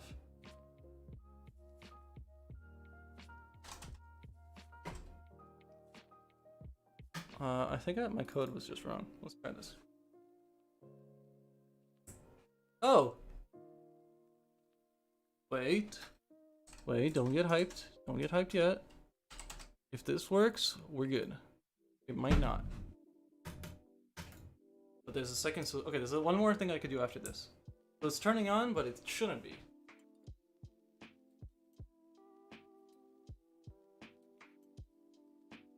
Digital read and switch. Let me show you guys. Or read. I need to sit down for like a minute.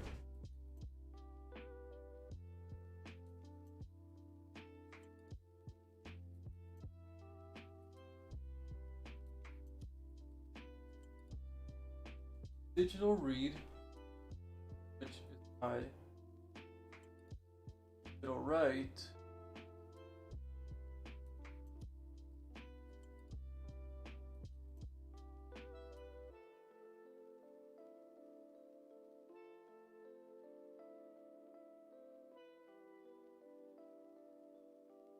Wait, am I reading this wrong, guys?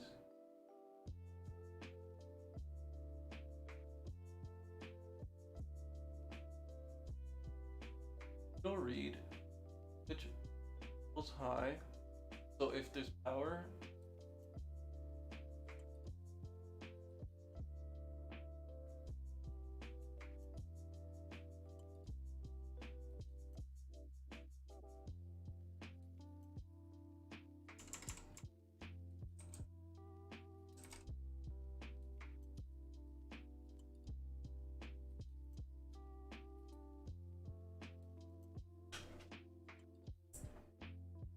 okay, why is it on?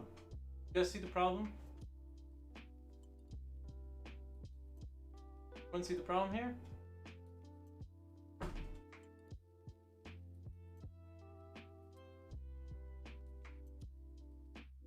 We're saying right here,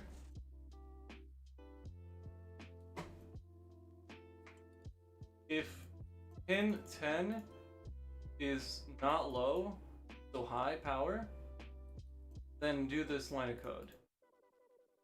This should not be true. This should be false. Right now, there is no power going into input. Input switch, input pin on 10.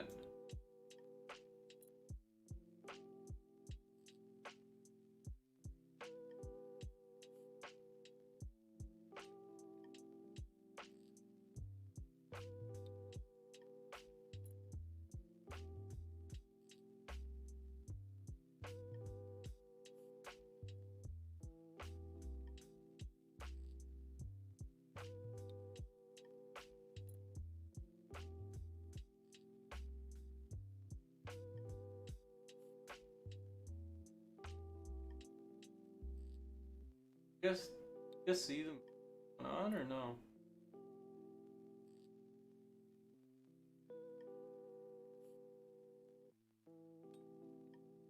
Like there's nothing going in. So why is it activated regardless?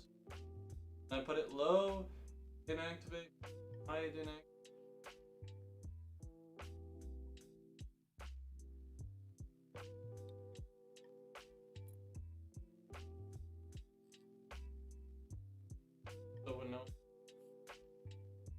Not much I could do in this case.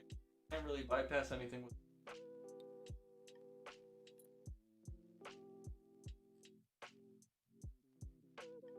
could do on backseat. Yeah, it's fine. I'm just trying to figure this out. Like if you guys see the mistake, call it out. I don't care if it's not clean code or whatever. Like that I don't care about right now. I just want to make this work.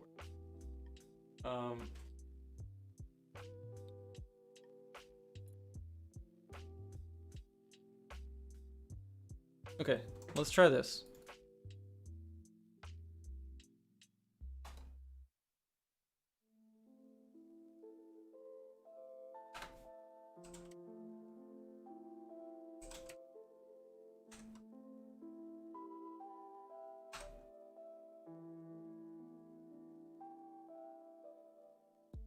I've done this before. This should work. Let's just go back to basics right now. According to these lines right here, the LED should turn on for a couple seconds, turn off for a second. Yes, okay, so you see how it's flashing on and off? You guys see that in the screen? I have to sit down, dude, my feet are killing me. I'm standing for like 5 hours now. Not even kidding. So on and off, right?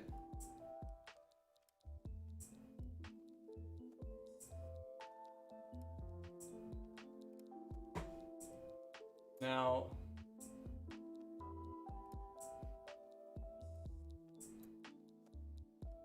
if it's done with my desktop, I used to like have my keyboard and my mouse on like a cardboard box, and then just stand up and look down on my screen before I had this desk. I mean, it's doable. It's not very good.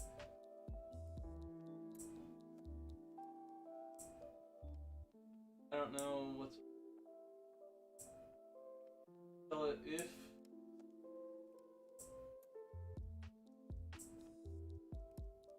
Digital read. Wait, maybe I have to. This would be really dumb, like really frustrating. But maybe I have to like grab this in a variable first, like say like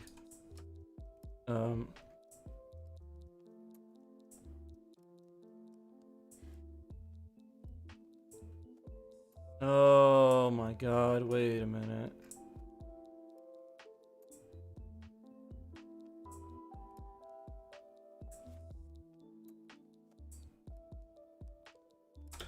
Wait, does it give a boolean or?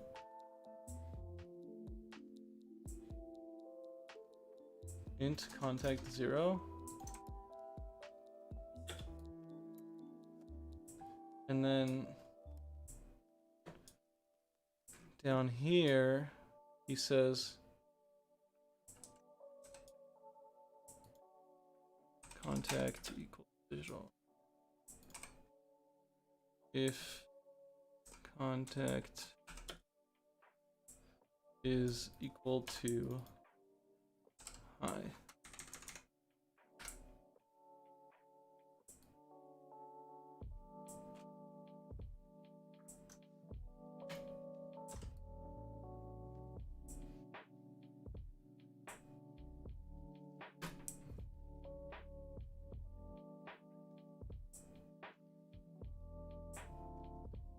Okay, it's fucking doing it again. It's activating itself on its own terms. Like, we don't want that.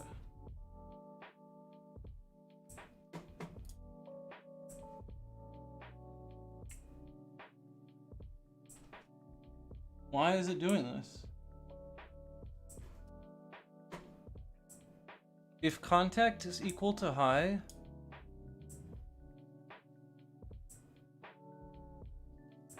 so they were saying, like, what if contact is never equal to high?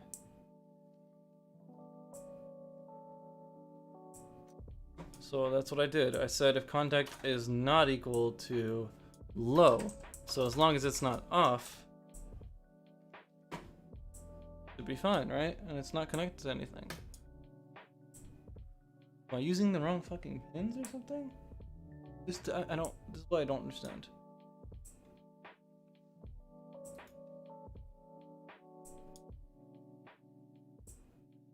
And it's doing it again. Okay, what about this? If false.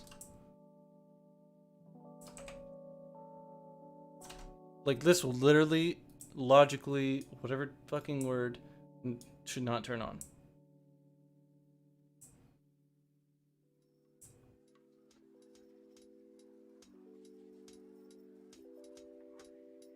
Okay, so it's not.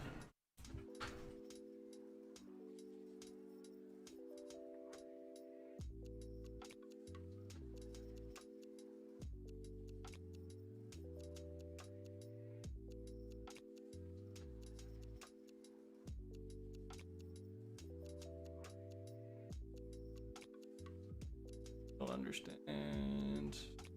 Sucks.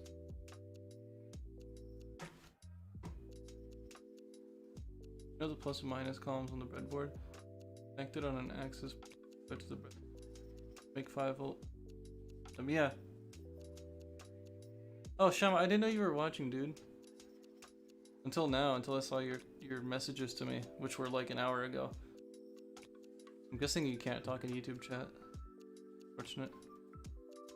Yeah, no, I know that. I tried to do it in one way, see if I can get it working here, but then I just used the perpendicular ones. But I'm not understanding, Shama, if you're still here. He's commenting on Discord. Missing it all. Polar people. Again. Shama's here. Yeah, I think he's.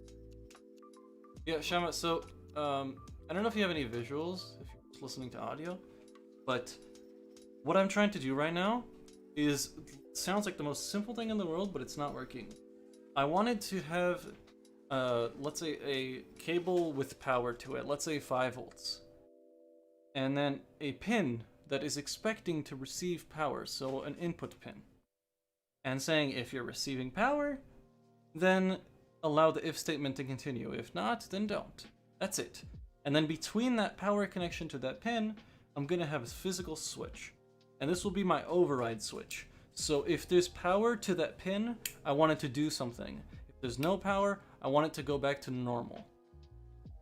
You can see why you put a Boolean function. Yeah, I mean, it's supposed to be super simple, but it's not. It's not working. I know I'm doing something wrong. I just don't know exactly what. But the idea seems pretty simple, right? You're just cutting a circuit off and saying, hey, if the circuit's being connected, then you should change something in the code, or you should allow this conditional to continue. But something I'm doing wrong here. I don't know. I feel like I'm just missing something small.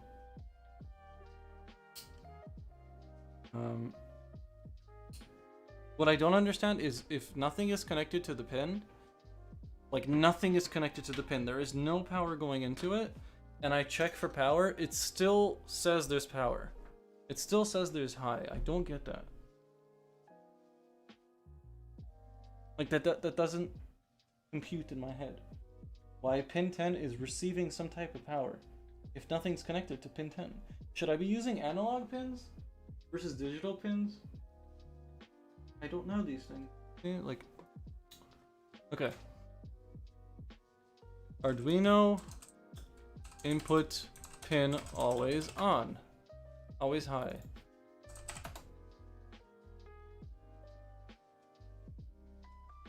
So here they do int val in mode.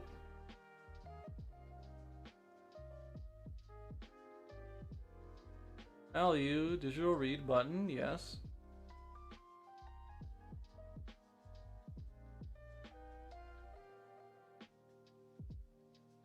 Yes, this is literally what I'm doing. We'll even copy this code and repeat it.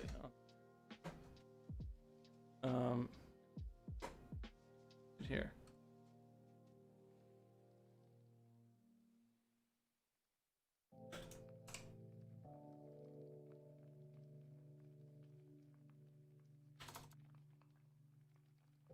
Let me check Discord quickly. Seems simple. If your code is saying double check your circuits, yeah, I just don't understand because there's nothing connected to the pin. That's what's confusing me. Like I removed everything, and it still fucking did it. Like something, I don't know. Okay, so now it's gonna be like, what the fuck is value? So value, as they wrote it in this example right here, is an integer equal to 0 at the top of the program. In mode button inputs, did we do that? Bottom. In mode, input switch, which was 2. In their example, for us it's 10. Maybe we don't use 10 because 10s are different. What if we use 6? Because I know that pins 1 and 2, or sorry, pins 0 and 1 are serial pins, so you don't want to use those because you can fuck up everything. The receiver and transmitter pins, the 0 and 1. But we changed this to 6, was it? One more time? Yes, pin number 6. I'm gonna save the file, we're gonna compile it. No errors. Let's read through it one more time. First we check the input switch for digital read. And we make that equal to value. And then we check if value is equal to high, do this. If value is not equal to high, don't do it. Don't do anything.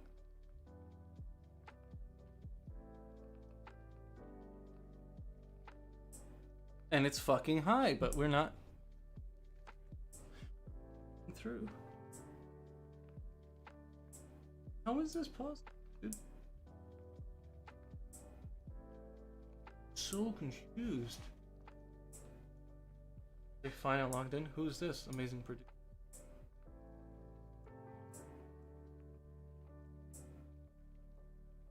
Wait, is that you, Shama? Someone else. So confused. Was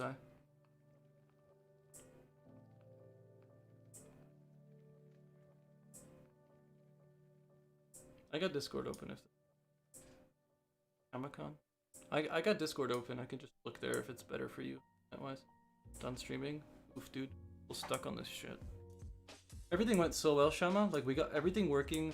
We got a battery plugged into the LED, and then I set up a little module to allow me to charge the battery on wall power, but not stop the battery from outputting power to the LED. So like, I can make most of it work on a manual switch, but right now I'm trying to make it work on the Arduino. Doesn't matter burning data. Well, I don't want you to burn all your data, dude. Used Discord before? It's pretty nice. We always chat in Discord. Fun in there.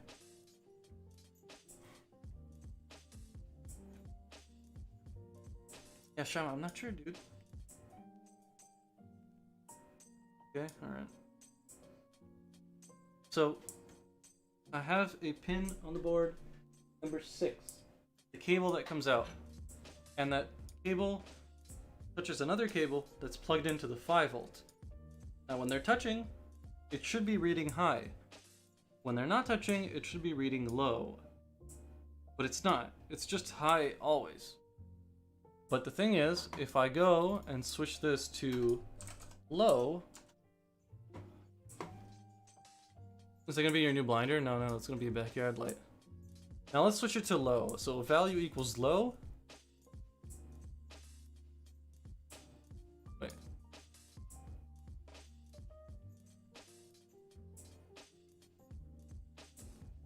Okay, so now I said if value equals low, continue the conditional. No, it's a motion activated illumination for his yard. Yep.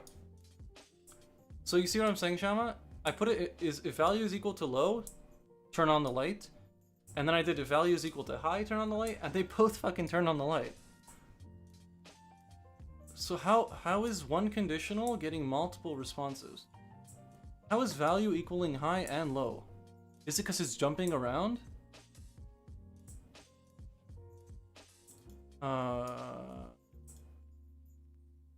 Understand. Well, if I touch these two together and I wait, it should stop.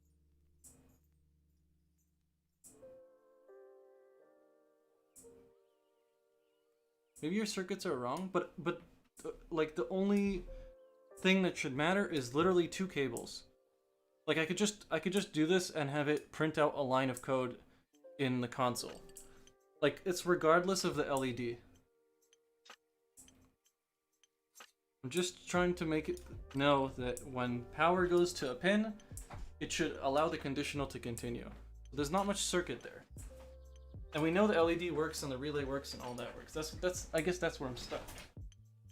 I think my conditional has to be the part that's wrong. I'm gonna lower my desk. I can't stand anymore, my legs hurt. 6 hours.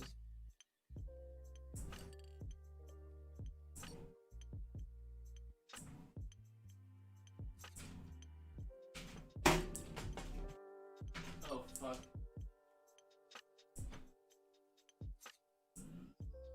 Alright.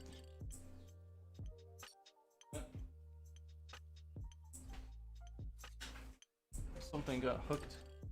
Hopefully nothing's broke. Okay. I see desk lowering. Yes.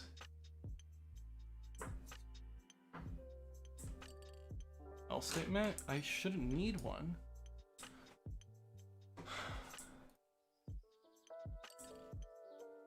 Okay. Actually, this is a Harvard problem. Turns out unattached is not the same as ground.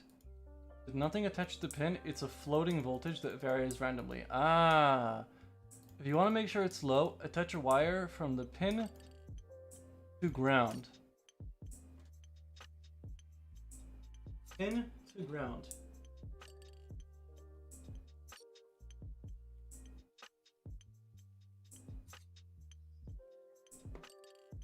Wait, so let's check the code again.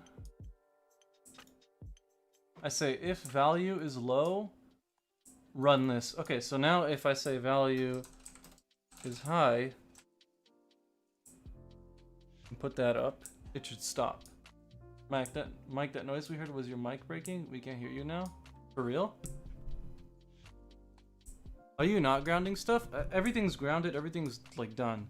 But that specific pin was just no, but like the switch itself should be grounding because the power would ground into the switch. Okay, that works. Let's see what happens when I pull this out. Oh, well fuck, that works. So okay, so I guess I screwed that up. Okay, so I guess there's electricity going through the pin even though I'm not putting anything. And it's like they said in this forum here. This is a hardware problem. Turns out unattached is not the same as ground. With nothing attached to the pin, it's a floating voltage that varies randomly. So it's jumping between low and high. That makes sense, but why? It seems like such a bad design on the Arduino side.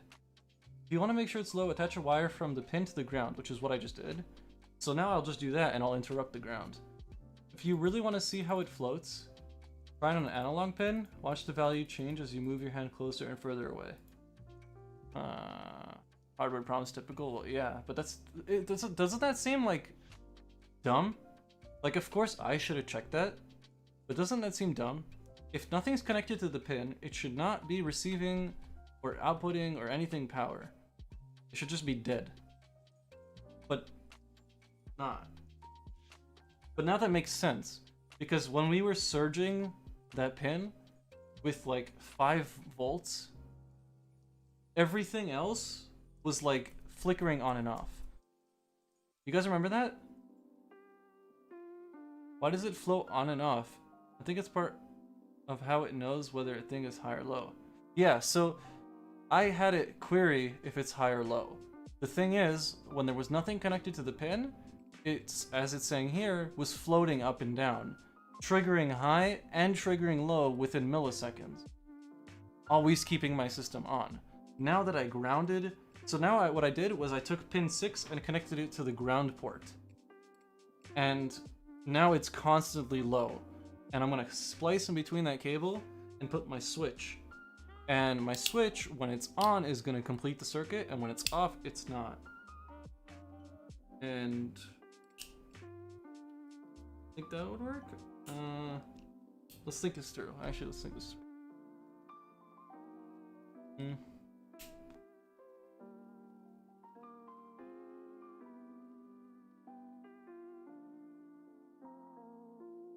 Well, the answer is 1, but I can't use a button either. Always reads high if not touched to the ground.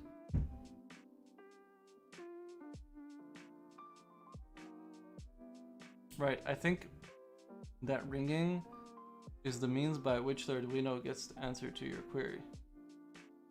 What do you mean that ringing?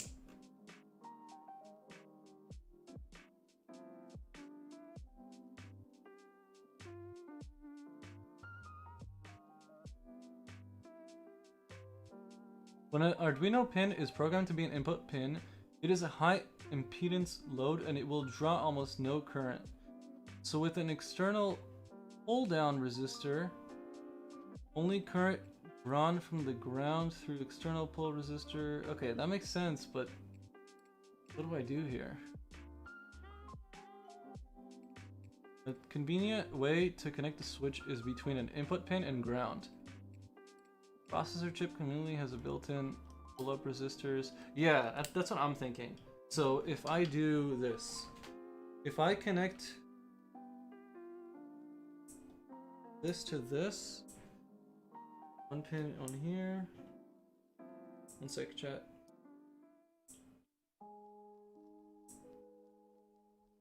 Okay. Oh, that works. See that? Let me put full screen. I don't know, Shama, if you have visuals now. So here's my switch right here. It's really hard to see because it's black on black, but I'm gonna flick. Oh, okay. So the connectors are really loose. Flick it on, and now this should cycle, cycle, cycle. I'm gonna flick it off. Stays on. It's good. You can see? Okay, so it works.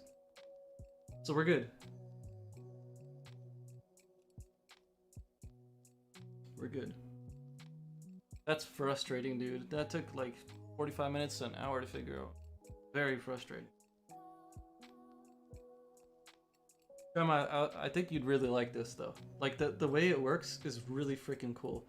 Like I'm reusing, so like this was really interesting to look at because it's allowing me to use the power from the battery and charge it at the same time. And the PIR is in this logic somewhere too? No, that's okay. So let me take you through the thought process quickly and tell me what you think.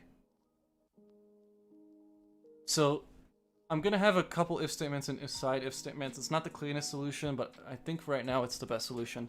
The first thing the program will do is check the override switch every time. If the overrides, okay, so the idea of the override switch is if I want to go outside with my dog for an elongated period of time, let's say 5 minutes, when the motion sensor will only turn on the light for 30 seconds until it sees motion again. So let's say I want to have it on for 5 minutes, and I don't want it turning on and off. I walk up, and I flick this switch. And when this switch is flicked on, it mandatory turns on the light. no matter what. Let's say it's 5 o'clock and it's not dark enough yet for it to consider it nighttime, but I want the light to be on. I'd have to go and override it with this override switch. So that would be like the first thing the program checks. If the override switch is on, ignore everything and just turn on the light. Otherwise, go back to sensing for motion or sensing if it's day or night. So let's say the switch is off and it goes into the next step. The next step would be to check if it's night. If it's not night, you're not looking for motion, you're just stopping there. If it's night, you can move on to the next step, which is checking for motion, which is where the PIR sensor comes in. And then it would be checking for motion, checking for motion. Let's say it finds me, I can make it between 30 seconds to a minute long, it doesn't really matter. Override sounds solid. Yeah, I was thinking about it, I was like, I would probably want the ability to leave it on without having it go on and off. Right? So pretty much what I'm doing is removing the timer and telling it to stay on as long as I want. And when it's off, it just goes back into normal mode. And so that's how the override switch is going to work, what we did right now.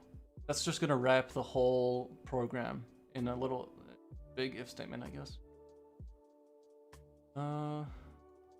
Yeah, and then the rest is pretty simple. We got power going to the LED, we got a relay controlling the LED, we got the ability to charge the battery using wall outlet.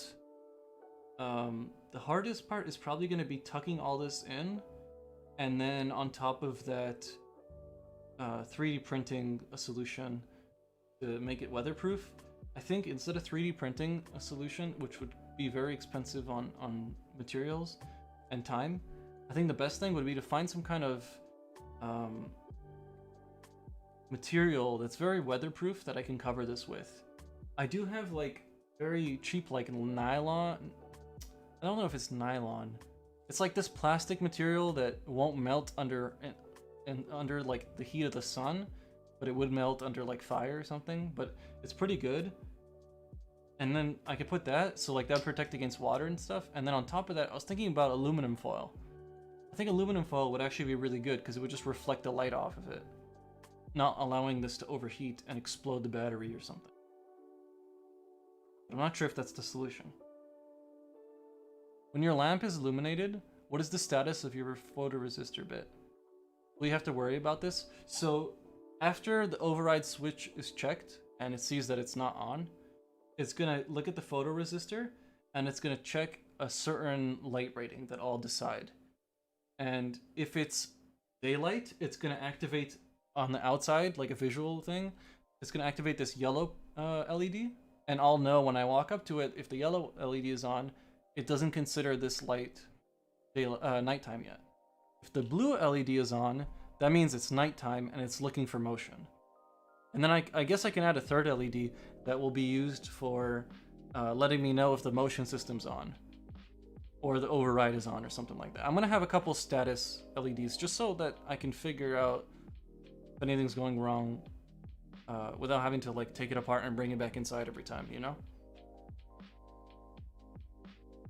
But that's the goal, if that made sense. I just want to have this as low maintenance as I can, and I want to have it so like a 5-year-old can understand it once it's built. Yellow light means it's day, blue light means it's night, green light means it's looking for motion, red light means it's the override button's on. So there's like zero confusion. Okay, but when you're turning on the big light, does it foul your photoresistor into thinking it's daytime? Ah, well I could just point it the other way, right?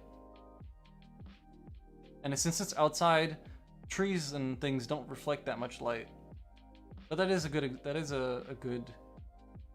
thing, like that you're pointing out. I don't think, even if the light was on and it was a bit reflecting off of like trees and stuff, I don't think it's anywhere near as bright as, or would it fool? I said foul. Oops. Yeah, no, it won't.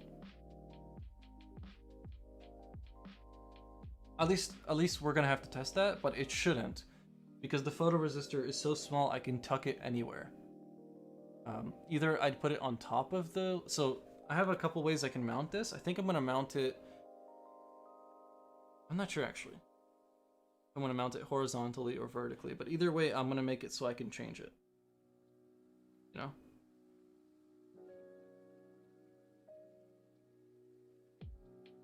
Pretty exciting though to see this all finally come together. Like, we've been streaming this for almost 4 hours now, and we started it yesterday.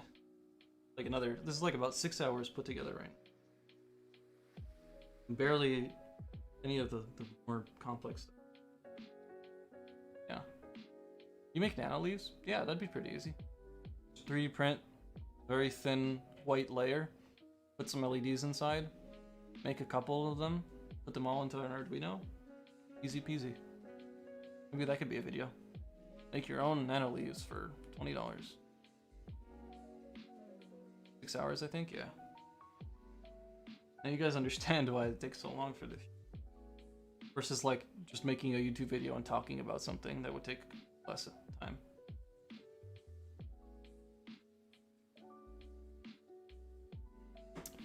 All right.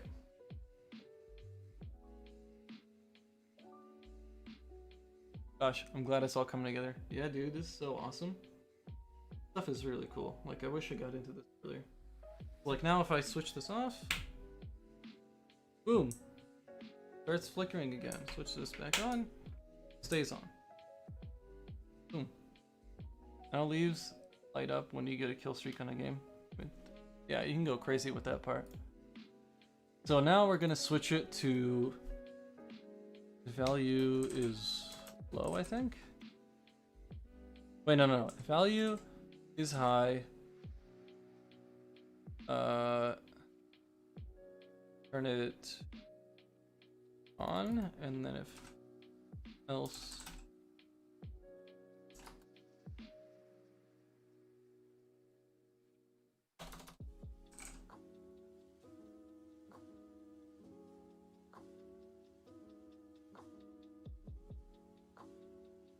I think this should.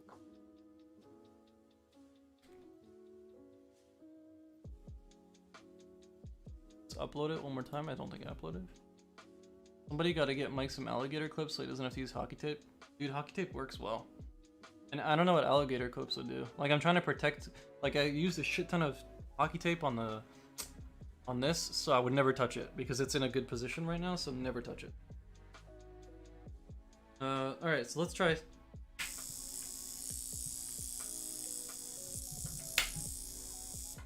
You guys hear that? You hear the relay freak out? What was happening there is I was checking every millisecond if the switch was on or off, and it kept turning itself on and off. That was bad. We gotta put a decent delay here. Like, delay. That could have burnt the relay actually, really easily. Oh my, yeah. Let's put, I don't know, 5 seconds, I think is a fair number for now. Check every 5 seconds. We'll slow down this loop. I don't want it checking every millisecond. Yeah. I was like, wait, is that the music? Alright, code's been uploaded. Let's try it. LED's on. 1, 2, 3, 4, 5. Wait, what the fuck? Okay, wait, just unplug it.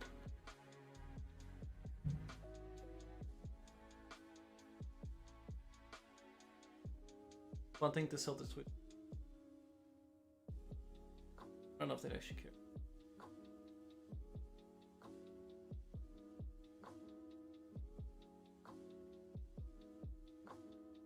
Okay, that's good. Okay, maybe we need to make it less than 5. Maybe have it check every half a second. I don't want to wait 5 seconds. You have a 1000 millisecond wait on one of your loops, right? No, I had none. That's why I was freaking out.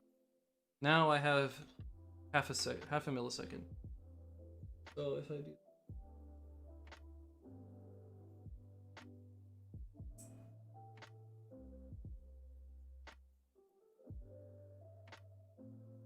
Okay, now it's off. Okay, so now it's grounding within the switch. My switch is grounding the cable, leaving my light off. The problem is if I go to turn it on, it's gonna freak out.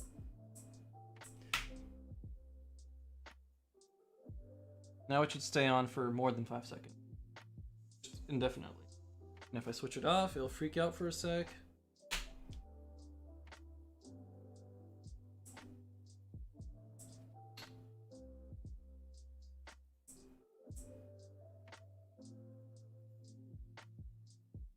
This is just shitty connection. Why this is happening.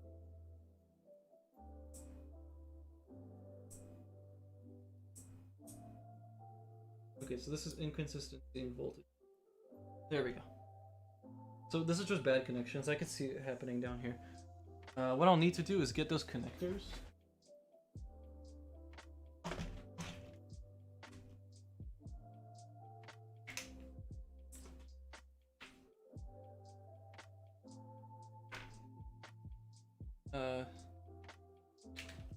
Got some big ass connectors here that we can use to just tap onto this switch.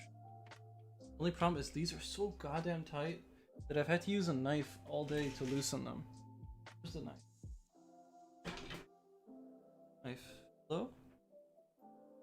Like? Just like.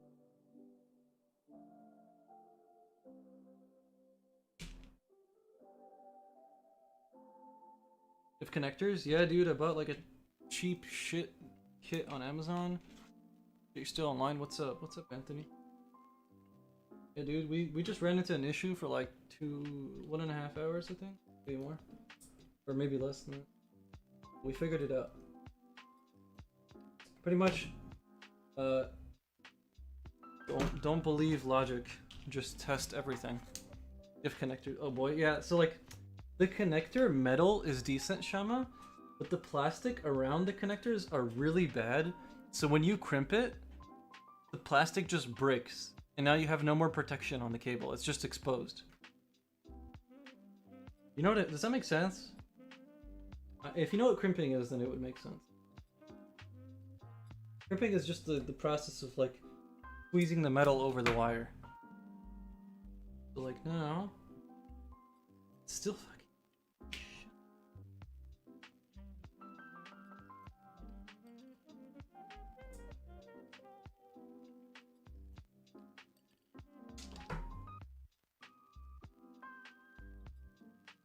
Anthony, you missed it. Mike blew a circuit. No, I didn't.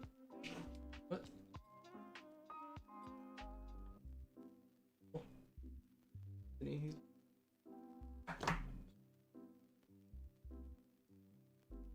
No, it's actually kind of loose. A meme. Good old plastic. Oh well, you have hockey tape. True.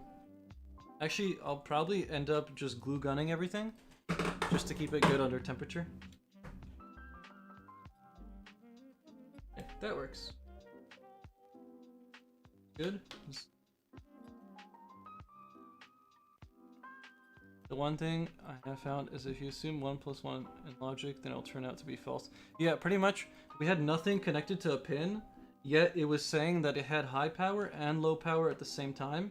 What turned out happening is when you turn on a pin, even if it's an input pin, so it's not supposed to put out any power, it's just supposed to receive. For some reason, it still jumps up between low and high. You have to ground that pin to confirm that it's low. And then yeah, that worked. So now, as you see, switch with 2 connectors. We're gonna take off. We should technically rewire this whole thing. I think I might keep that for another stream. I don't really want to spend hours on this. The problem is that everything's a fucking mess right now.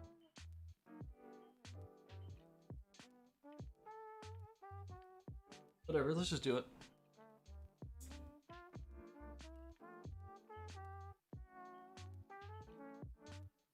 Alright, we're gonna chop some wires.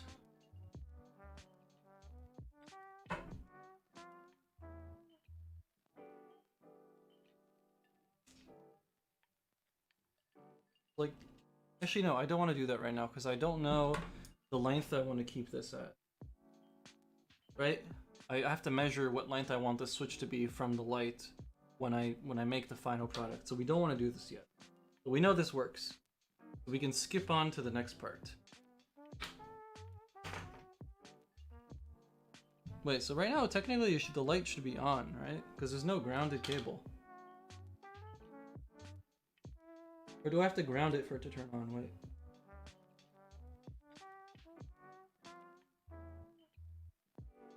Something go wrong? Did the battery die? Maybe battery died?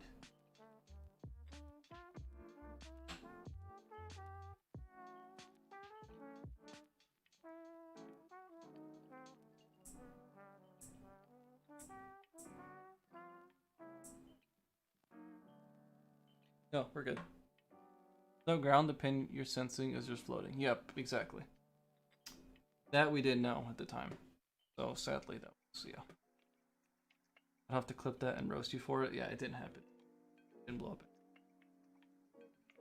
up. I've blown up things before. I've done some pretty bad electrical things. Like, if you know the difference between putting batteries in parallel and putting batteries in, what's the other one? Putting batteries in parallel and putting batteries in series.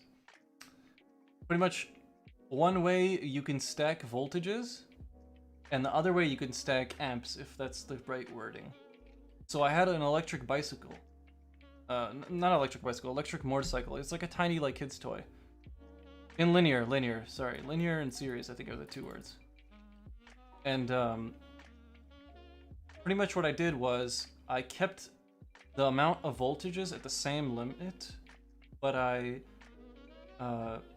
changed the amperage almost by 3 times the amount, so that the bike would be a bit heavier because I have 3 times the amount of batteries, but it would last for a fuck ton longer, 3 times longer at least. And that's what I did. But then one time I was like, what happens if I put these in linear and just stack voltages? And the box went on fire. Yep. This thing called a governor, which can parallel series current voltage. Is that the words I'm confusing? You can still say in parallel, but series is, you can put 2 batteries in parallel. I think that's still, I don't know, doesn't matter. I had a friend short a 120 volt job, and some fixtures were showering sparks. We have like this one plug in another room that's broken, and actually my dog licked it once, and I heard her screech. And I went to go look at her, and like, she seems fine, like her mouth seemed fine, nothing, but I think she licked the wall plug, or anyways, this was like when I just got her, so we didn't cover up anything. Now it's covered up, don't worry. But yeah, dude. I think the most dangerous thing is humans, because we like to use 2 hands to work, and if you touch a high voltage with both hands, it goes through your heart, right? I've explained this many times. That's how you die. Get out here abusing up, dude. She does it to herself.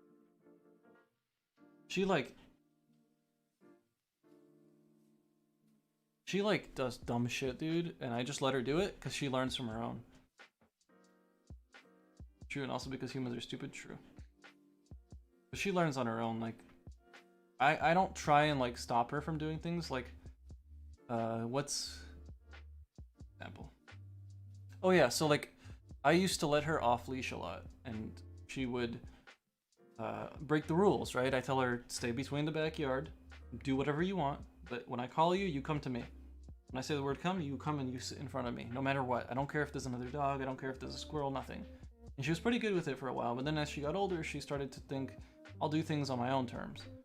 So I got a long leash, and now she's on a long leash. Because we don't have a fence, and she runs out of the house and into the streets.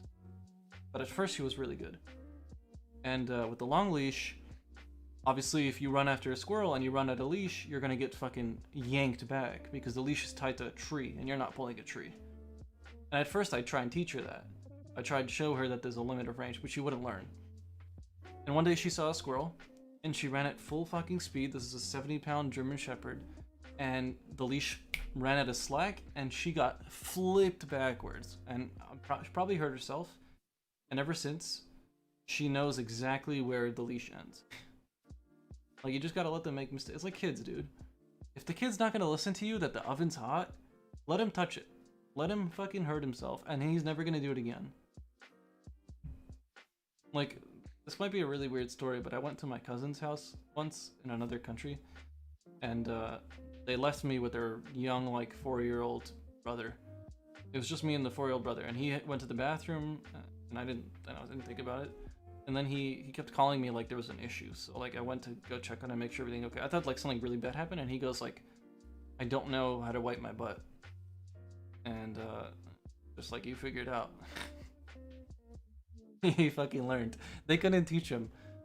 Like they tried a million times to teach him and he wouldn't do it. I was just like, hey, you figure it out or you're gonna walk around with poop in your butt.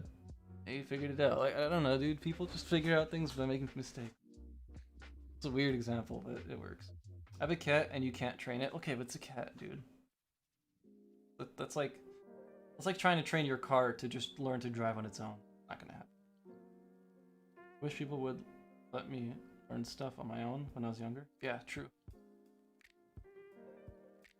My family is a very controlling family. They never let me make. I think that like a lot of people tell their kids a lot of parents, I've realized, control their kids' money when the kid's young, when they're like 12 or whatever. Even if the kid, let's say the kid has $1,000 in their bank, right? 12-year-old kid, he has birthday money saved up over the past couple years. He has $1,000 in his bank. I'd rather let the kid screw up on $1,000 than wait till he's an adult with actual financial, like big money, right? And then make a mistake on that. Let's let the electrician figure it out. True. I have a cat too. Look up to him shocking himself on my Apple charger. I have to invest in a wireless charger. Wait, what? Really? How do you even do that? How do you even shock yourself on an Apple charger? Same, my family was controlling me too much. I'm fucking 12-year-old's the grand, you rich fuck. No, dude, it's an example, okay? And are you kidding me? Have you never gotten birthday money like when you were younger, dude? You get like, let's say like if you're in a big class with like a lot of kids and each kid gives you like $10, and you do that for like, I don't know. My mom left my purse on a kid. I mean,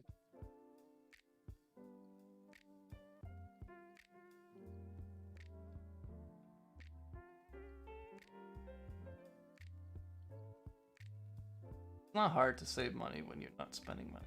Kid.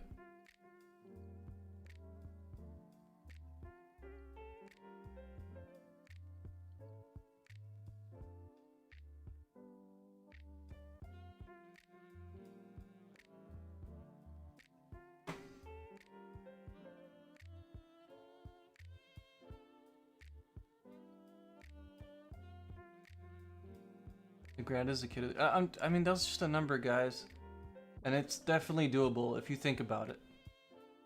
Come on. I don't think that's necessarily crazy. I'm talking also Canadian dollars, so Americans take that into account. It's like maybe 600-700, like rolling into hell no, dude. I had like, I think when I was like 15, I had like 2 or 3 saved up. And then I spent like $1,000 on pretty much like drop shipping merch. Like, okay, so I said this story before. My school gave us like laptops, like shit laptops, as school computers. Instead of having like a library with computers, they just gave students like these garbage, like 100 gig storage, like small loan $1 million. Yeah, pretty much. So they give us these like shitty Dell laptops. I fucking remember, dude. We used to treat them like garbage. Like, yeah. So the school didn't know what the fuck they were doing, and they said unlimited replacements. And I remember seeing kids like, it doesn't matter, whatever. So I bought like accessories for this laptop on Amazon and eBay, like keyboard covers and like charger like skins and stuff, and like stickers that fit for the laptop, just like dumb shit, dude. Like the kind of things you see on like wish.com, but this was like 8 years ago or something. And yeah, so I bought a bunch of that shit. I bought like a lot of money worth, probably like almost $1,000 worth, if I remember correctly, over a period of time. And then I would resell it to the kids in school. So I would just bring like a second backpack with me. Dude, I was hustling in high school. I brought like a second backpack with me, and I just walk around in school with 2 backpacks. And then like if someone wanted like something for their computer, I'd be that guy. They'd come to me and I'd be like, sure, here's like $5 to get this keyboard protector. It'd be like, it was like a silicone like cover that you'd put on your keyboard, and it had like holes in it, and your keycaps would like come out through it. And you can have like colors, so like you can make your keys like colored. And that IT guy, nah, dude, it was just, I don't know. It was super cringe now that I think about it, but I was like, it wasn't too bad money. I'd like tripled my money. 100 in Canadian Tire money? Yes. Gosh, I hate that word. Hey bro, I used to hustle in school fixing people's phone screens. Yeah, exactly. So I wouldn't get in trouble with their moms. Dude, that's so fucking smart. That's actually so good, dude. Fixing phones so people's parents don't figure out. Dude, that's big brain. That's how you manipulate. Find people with broken phones, be like, hey, your parents know about that yet? Any tips for self-learning code? Yeah, I have to make a name for it, but try this like method where every day you learn something new and you compound that with the things you learned on the previous days. So if today you learn variables and tomorrow you're going to learn functions, when you learn functions and variables. And let's say you're going to do variables, functions, and loops on the third day. And on the fourth day, you're going to do variables, functions, loops, and conditionals or something. Do that when you're learning language. Then just make projects like Mustafa says. But yeah. Profiting off of people's rage and shame is big brain. Yeah, shame. I don't know about rage. But that's so smart, because like no kid wants to go home and have their parent freak out over anything. It's like, as kids, like that's like the one thing we learn. It's really weird, but as kids, like the one thing we learn is to avoid making our parents angry at us. Some fucking reason. Or you're that kid who enjoys it. I was that one. That's just outsmarting parents. Been doing that. I learned about different libraries and frameworks and combine them in a project. Yeah. So like that's what I did when I started learning, and then over time it compounded so fast, and I learned a lot really fast. Like, yeah, pretty much like today you build a to-do list. Tomorrow you build a to-do list, say with a database. And next day you build to-do list with a database and login. And you watch my video on it? Yeah, I made a video on that, Kevin. I don't remember which one it was.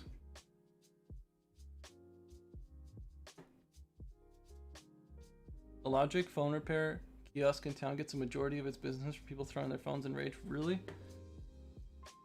You'd think Hawaiians would be like the chill people, or the chillest.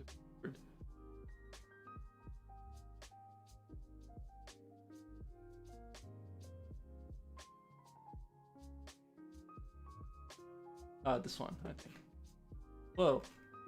My mouse just got taken over by Ghost. This one, I think, right? Kevin, if you're here, post it in chat. Pretty sure it's that one. Getting a job in 6 months. iPhone screens are easy to repair, but not many realize. It's still scary, dude. They're like $1,000 phones.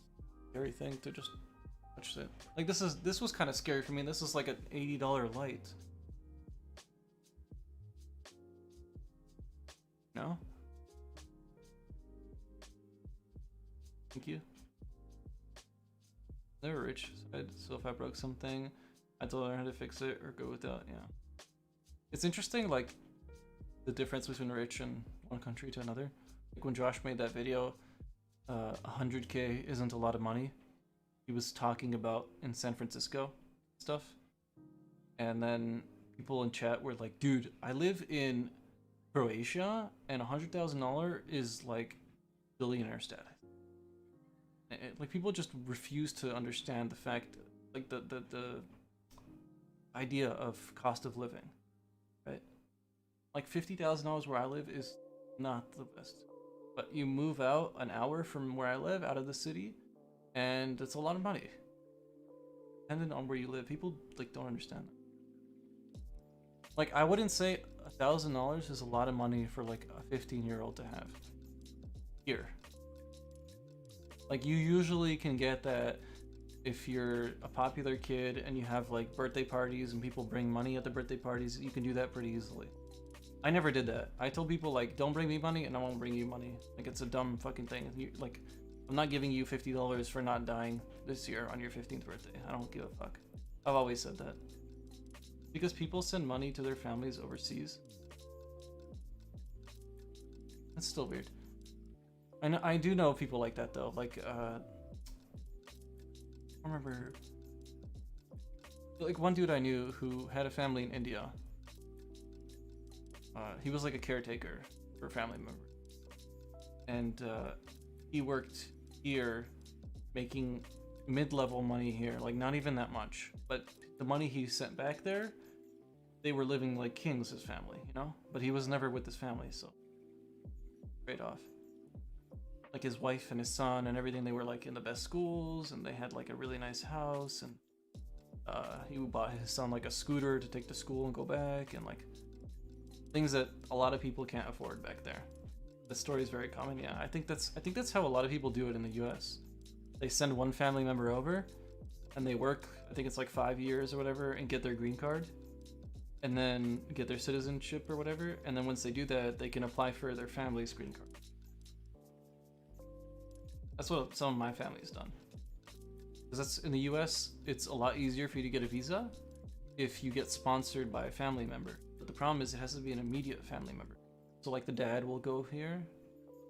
No Polish guy working here on 500 a week, and he said that's the equivalent of 2,000 a week there. Yeah, I mean, wages are a lot lower in the UK, but the cost of living is probably lower. I think UK is still very expensive. Remittance is a fairly significant part of the world. Quite interesting. Like imagine like working remote for a company and moving to like Thailand or something. It's cool and all, but you still have to fucking live in Thailand. I don't know if everyone wants to do that. Like some people want to live in like Los Angeles and shit, but they're gonna have to pay the price, you know. How hard is it to get US visa? Pretty hard. My current options are going to get a degree, which I'm not doing, because that would take 4 years plus debt plus time.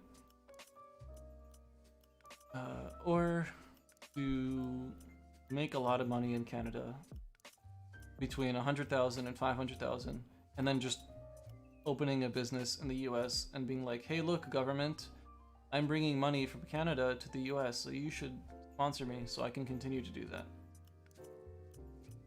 That's ideally what I would do. That's very hard to say though, right? $100,000 is a lot of money to save up and just keep in the bank. But that, like, if I was to open an American company and put in, I think the number is like 200,000, but people get away with lower. Let's say 200,000 and buy like a couple houses and say, hey, I have a real estate business. And then telling the government, I want an E2 visa, which is the kind of visa you need, then that would, but yeah, tricky. Tuition is free in Scotland. Well, it's not free, you're just paying through taxes. Same thing here. Like a private college here was like $3,000 a month, or a semester, which isn't a lot of money, really. Like when you think about how much school costs in general in the US and Canada, it's not that bad. And then the rest of it is paid through taxes. Like school tax is insanely high if you own property. You can be paying like 5 to 10K in school tax every year per. No. There's a limit. Okay, per person you pay, per person in a household, you pay school tax, I think. Even if they're too old or too young to go to school. Something like that. Paying through taxes is much cheaper than paying private if you're the person who's not making a lot of money. I can literally get a master's degree for free here. Yeah, but the people who are paying taxes and the people who are making, the millionaires who live there, Anthony, are paying for that. Because they're getting taxed like crazy. Headphones just die, or did the music stop?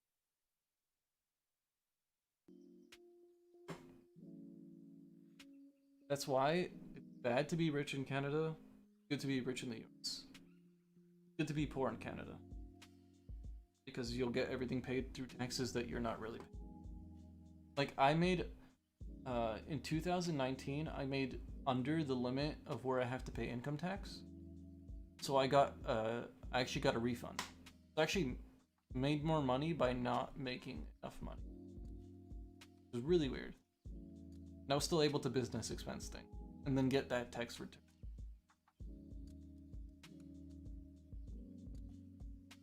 No, they're not, Mike. I can. Trust me, dude. Is this to people who don't have accountants? Okay, sure. What I'm trying to say is, people who are within a high tax bracket are paying a lot of money to the government, which is going to these. Like here, that's how it works. Here, if you make over like, I think if you're making over like 200K here, you're just like actually, like so dumb. There was actually an esports player recently that won a tournament for $3 million, and because he was actually a dumbass, doesn't know how things work, he took the prize money as a personal payment, and then that put him in a tax bracket of 50%. So he gave up $1.5 million because he was too fucking dumb to get an accountant. If he would have been able to put that on a business, he could have business expensed the whole thing. He could have bought $3 million worth of real estate and not paid $1 of taxes. But he didn't. He took it as a personal fucking payment, and 50% or whatever it was as taxes. Just so dumb. People are just so dumb, dude. Like, he's good at the game, but IRL, fuck. It's the people that pay between 30 to 50K. I mean, yeah, because there's a lot more people making 50K than people making 10 million. But the people who are making 10 million, okay, so people who make a lot of money know how to not pay taxes.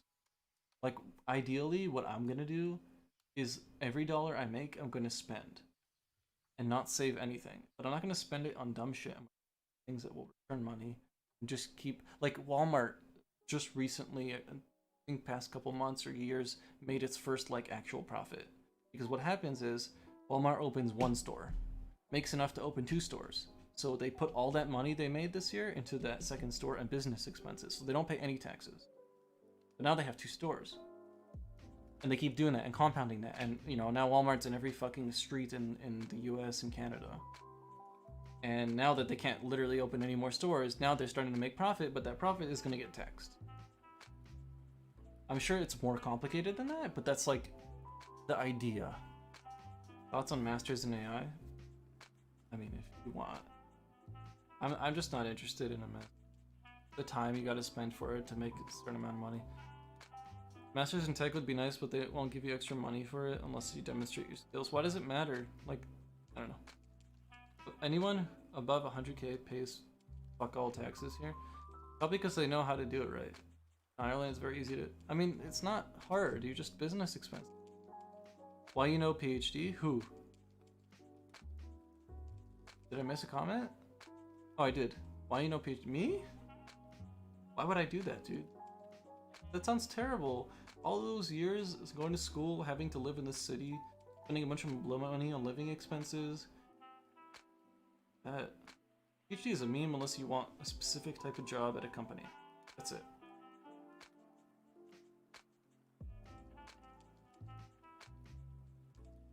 I'm teasing for only shooting to masters.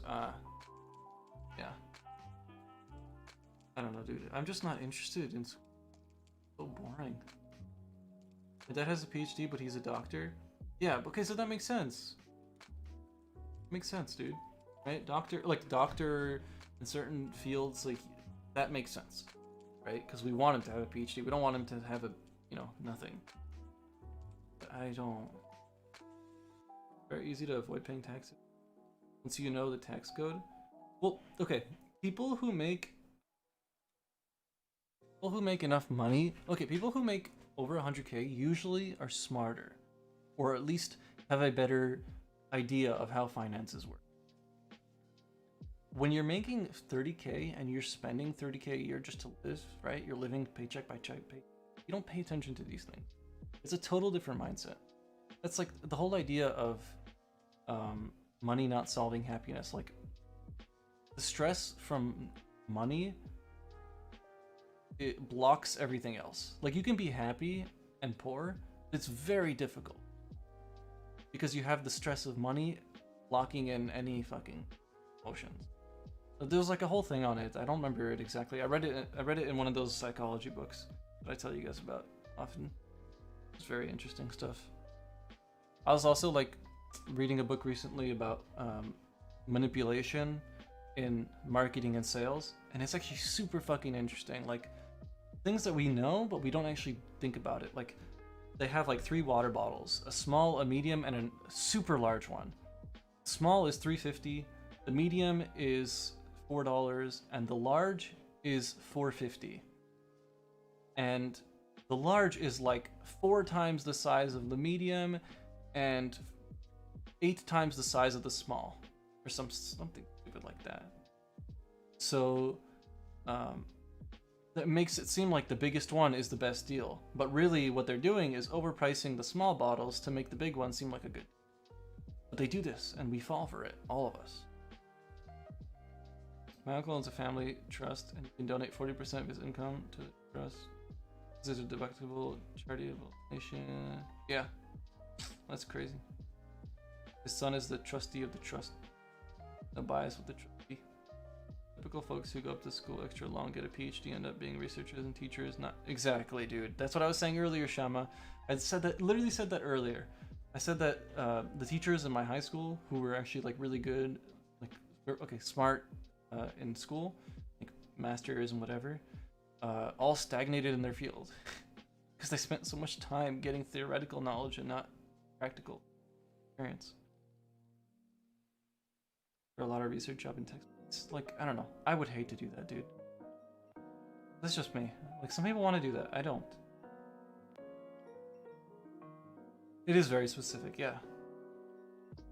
It'd be very hard to become really good at a bunch of things without a shit ton of experience.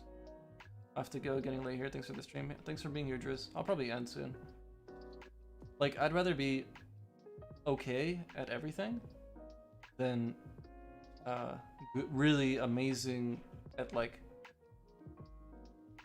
Okay, I'd rather know a bunch of things to 60% knowledge out of 100%, whatever that means, instead of knowing one thing at like 95%.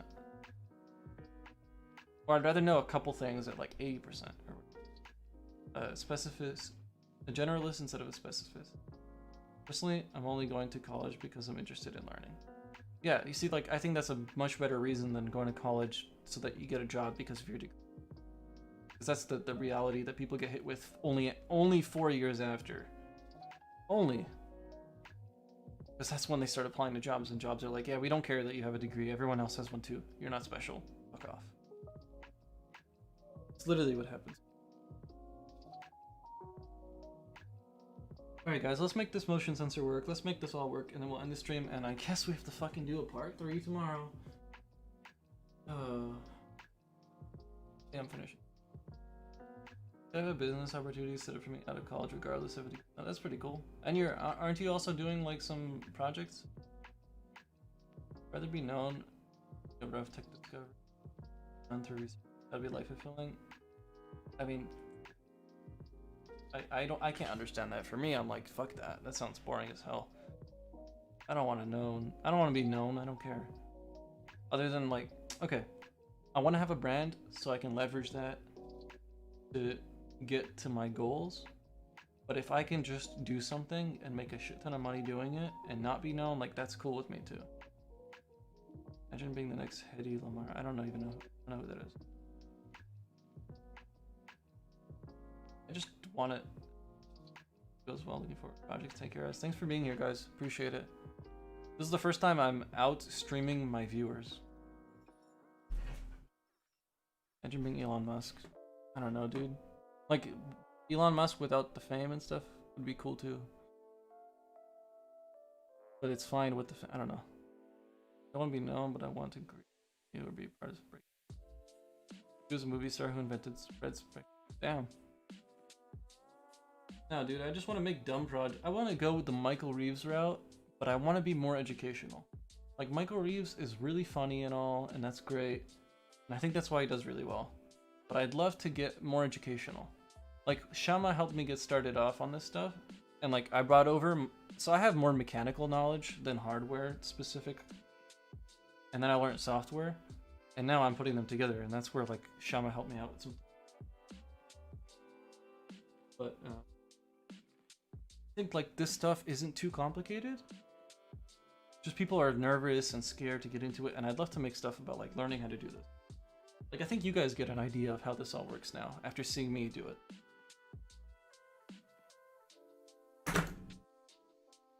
All right, let's get this going. I think one issue I'm gonna have, Shama, is the range of the motion sensor, but for the sake of making this video, we'll just work with what we got. You know? The other thing I could do, which might be a possibility in the future, would be to have like a system similar to like a garage door, where there's like a laser and a sensor, and while the laser's on the sensor, if there's an interruption, that would trigger.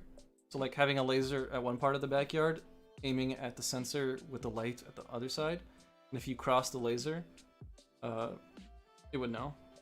You can buy one with a better range when you deploy it. True. But I think this one has like decent range, like a couple of meters, like let's say 10 feet or something. Not too bad. I can make that work. I just don't want to have to turn it on and off and take it inside and outside. I just want to leave it hung up outside. Yeah, laser barrier sounds fancy as heck. It wouldn't be too complicated. I have a laser emitter from that kit I bought, and then all you need to do is a photo resisting sensor with the laser hitting it, or something like that. I'm sure this is doable, or like maybe some, I don't know. Like there's got to be ways to make that. One thing that could be really cool is like an ultrasonic, kind of like how bats work, where they like make a sound or ultrasonic waves and it reflects off of something. But that sounds really expensive. Okay, so I don't know. Let's go Arduino motion sensor code. I don't know exactly how the code works for these, for the PIR sensors. We're just gonna look at an example. PRI state low. Okay, so we're gonna have to do something to that. Ultrasonic sensors are cheap, but like making it work in like a backyard in the open, I don't know if that'd be easy or not. I'd have to try it. I do have an ultrasonic sensor, so I could do it, but the range is garbage. Like a leaf would probably activate it from close. I don't know. We'd have to try this shit. Okay.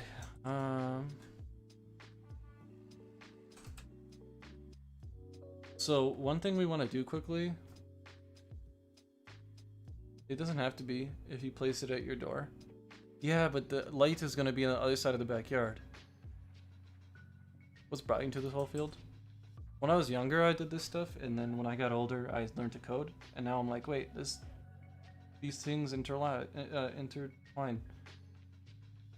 Like, I built a go-kart once from scratch, like, just got an engine, a lawnmower engine, and then a bunch of metal, and then go some friends, bad news. Oh no.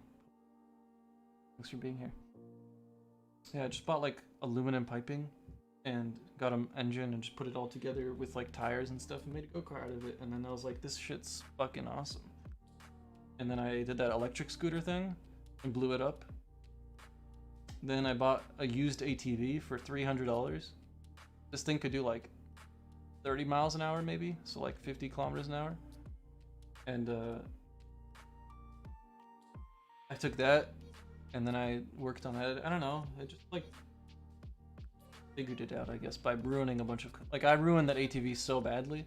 I took apart the engine, I put it back together, and I fucked up the gaskets and all the stuff, like all the, like, I don't know if you guys know how engines work, but there's pistons and they have like seals.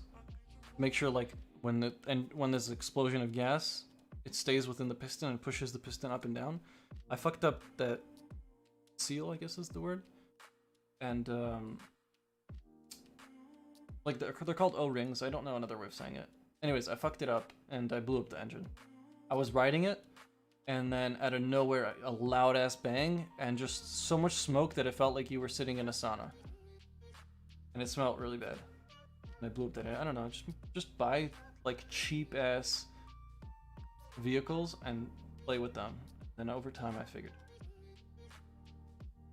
But now I got software down, and then Shama was like, "Hey, look into our." I think Shama. I think you said it. I don't know. Terrifying. It wasn't that bad. It didn't like explode and like hit my leg or something. So I guess we're good there. It was really fun though. It was like semi-automatic, semi-manual. So there was no clutch, but there was still like changing gears with your pedal. It was like the closest thing I've ever had to riding a motorcycle at the time.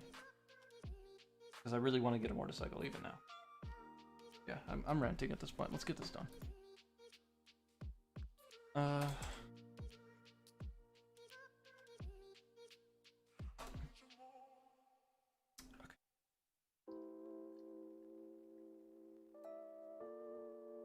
We're going to have to... Yeah, let's see how they do it. Declare sensor as input. If input is high, turn LED on.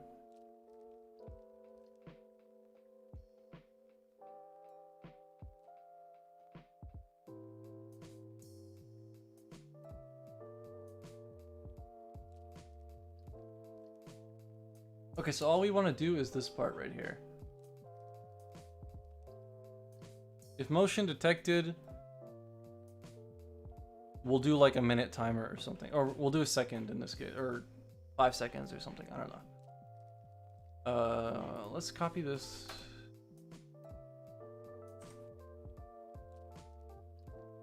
So this will be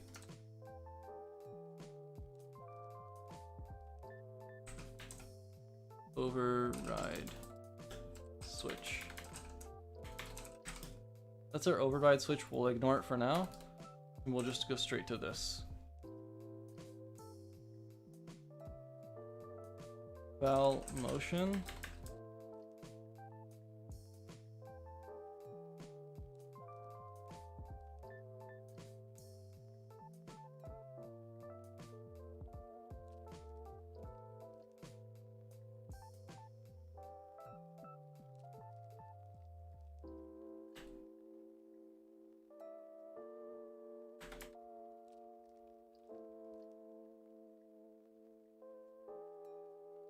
I'll explain what's going on here in a sec. I just need to go and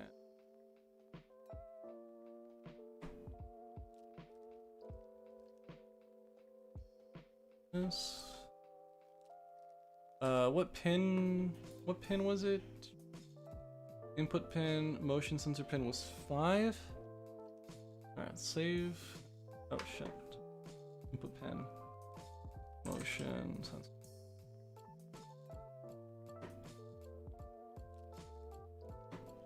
Okay, so in this case, we'll just have it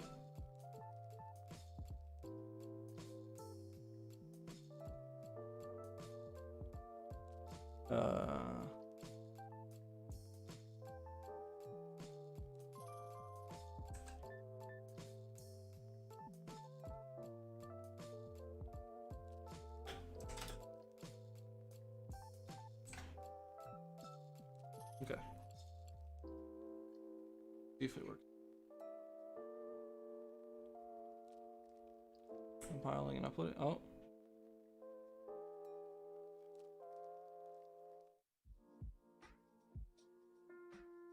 So the sensor is right here. I don't know the actual degrees and like the range it has.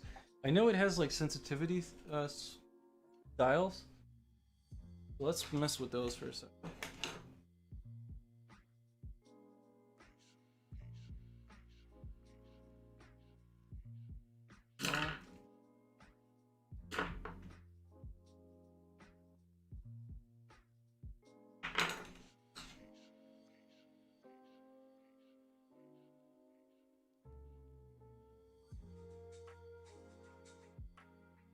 I have no clue what these dials do, or which dial is what.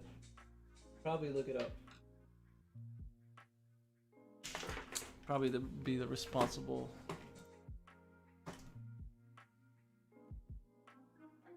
Arduino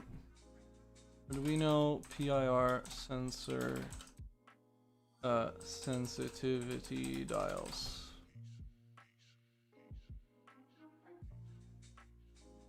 Delay and sensitivity. VCC output. Yes. Okay. So We can actually put 3 volts on this, which is pretty cool, but it probably would delay the range. So if you hold it like this is delay. So delay we want to turn off. Lefty loosey, righty tighty. Right, guys? Left would be our lowest. Tighty. Probably gonna want it at pretty.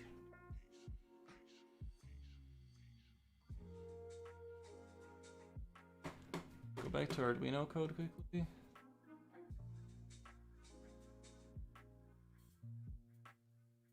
So it's always detecting motion right now?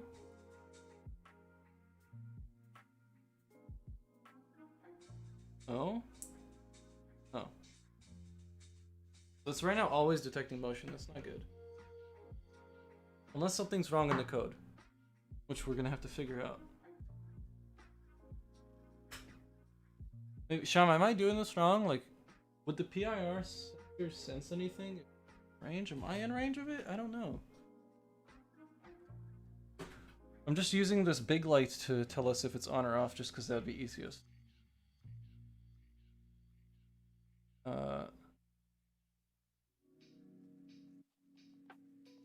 We've just turned on. Oh, wait. I fucked something up. Wait a second. I didn't read through properly. Check if input is high. Just turned on. Only want to print output. Nuts.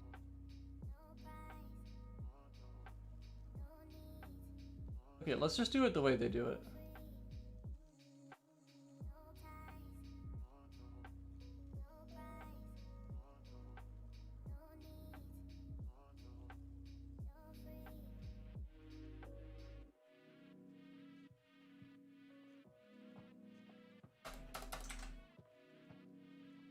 Hell, my brain so much.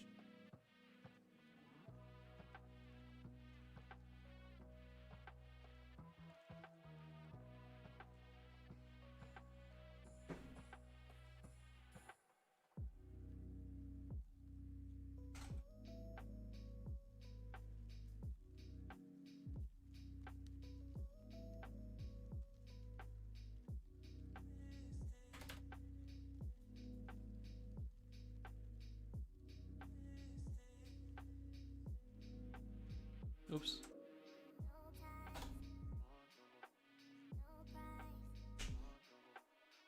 I'm gonna change this delay to something smaller. One thing we do have to add is this. I think for this PRR module, high input indicates activity. You set the sensitivity too high, it may always indicate. Yeah, so that's what I was assuming. That's why I turned it down all the way. But then it still stayed on. And I aimed it at the wall, which doesn't have anything that IR should trigger. Yet it's still... Yeah, so let's see. We'll do it the way these guys do it in the little tutorial here, and then we'll modify it to our needs. LED pin, we don't want to do that.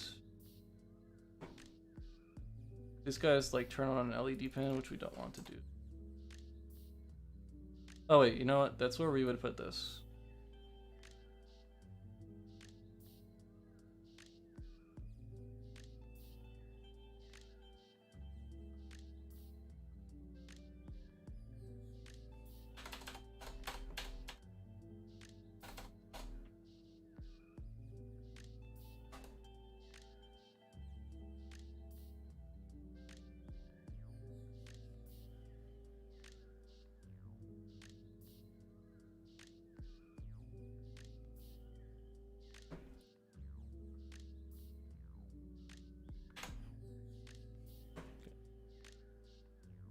Other dial tells you how long to keep the indicator pin at high before setting it back to low. Oh, so I might have fucked that one up.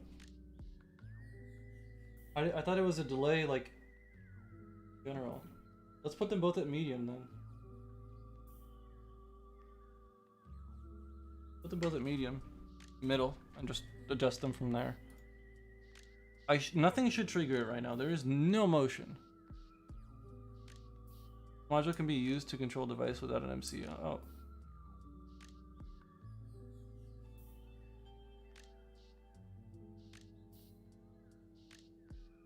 So it's sensing in this case that motion is always high.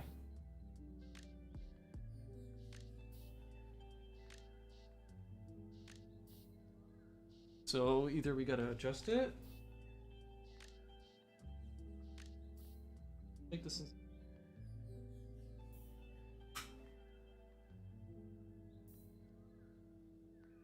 Is your override off? Yeah, it's not even being used right now. That code is like commented out. Right now it's just purely motion sensor code. Everything else is commented out. That's why this is kind of messy.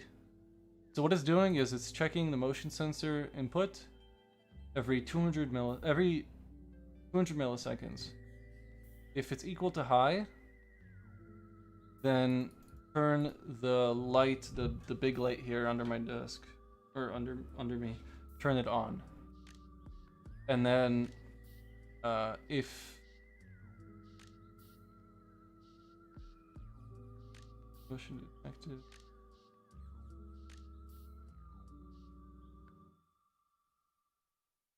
So it has this thing PRR state, keep the state of the motion sensor. So if motion's on, it'll just keep it high, I guess. That's how it's gonna work.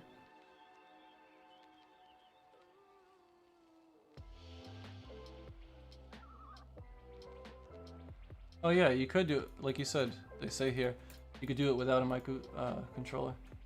I want to use a microcontroller, obviously, but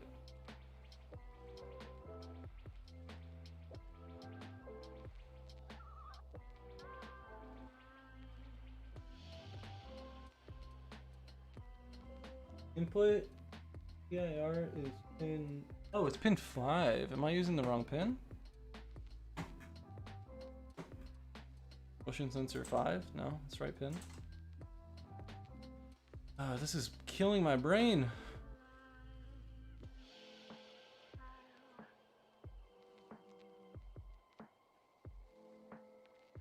So it just fucking turns on right away.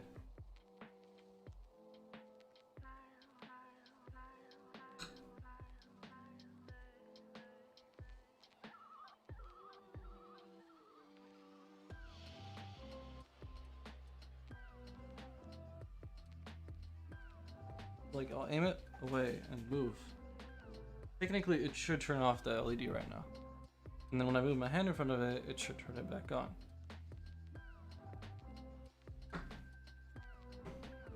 I got the cables connected properly from what all the diagrams say.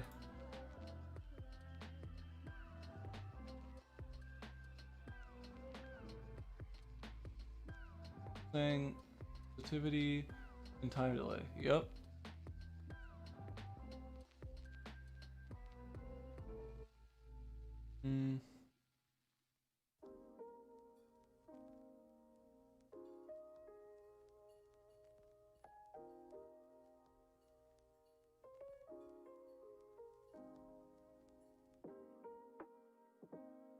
Trigger selection. Oh, I have a selection jumper. That's cool. Maybe do I have to mess with that? Oh wait, whoops. One thing I like to do when I debug stuff is to write some serial write lines into my code so I can monitor state changes. True. I just hate doing it. I just hate using the serial monitor for some reason. I guess you're right there. Let's do that. Alright, so open the serial monitor. Motion detected.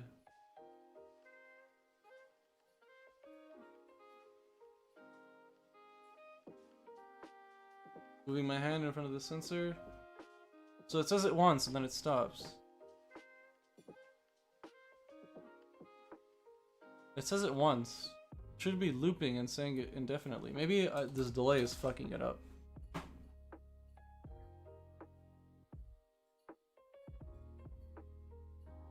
Nothing is in front of it. Motion detected for some reason. Oh.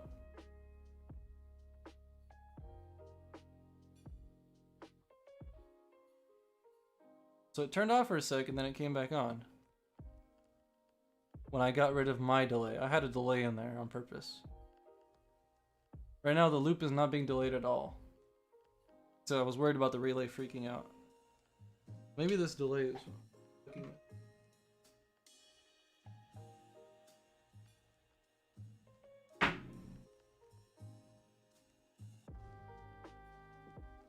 Alright, restarting it just in case.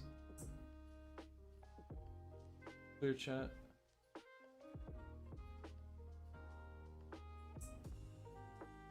Undetected. Moving my hand in front. Oh wait, sensitivity is low as fuck. But I still don't know why it's... Oh, should it? This is confusing me. There's no motion in front of it right now.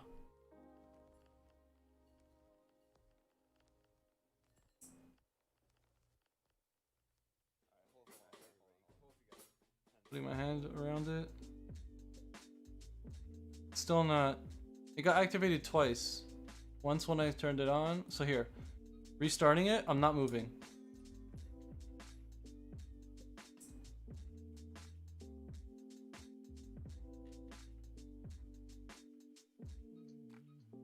Any clue, Sherma? Right away when you start it, it seems to say that it's reading motion high. It's being grounded this time. I'm not screwing that up. It's being given a 5-volt input.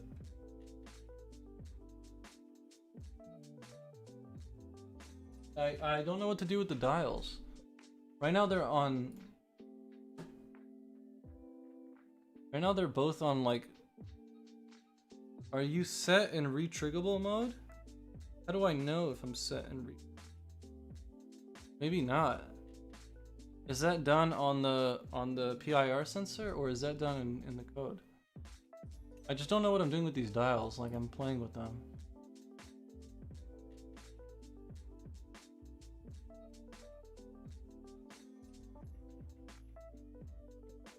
You have a jumper on the module, right? Yeah, and it's on the bottom too. Or it's on the L side. I see there's an L. And it's on the L side. I guess I could just move it and try the other end. I don't think I'd break it.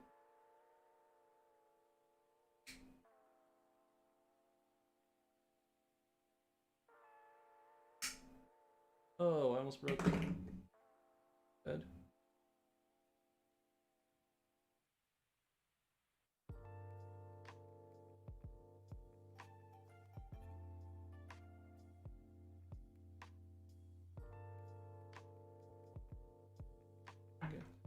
Moved it onto the other module, on the other jumper. Well, what?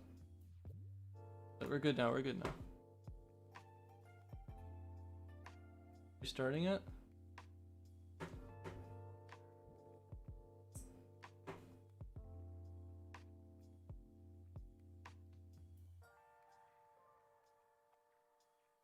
Nothing.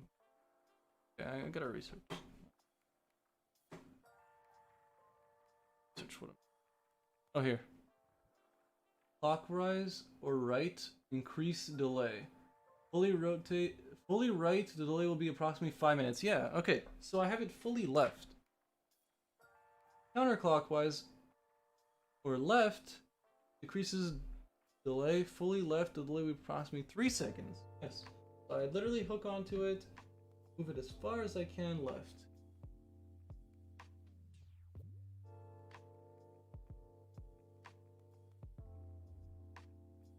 What are you building, Boyo? Oh shit, dude. We're making an automated light. Like, this is not one of those like funny videos. This is just something I actually need. I take my dog out a lot at night, and I don't have any outdoor lights. So I'm building a motion controlled light with a PIR sensor, kind of like a security system in a house would be.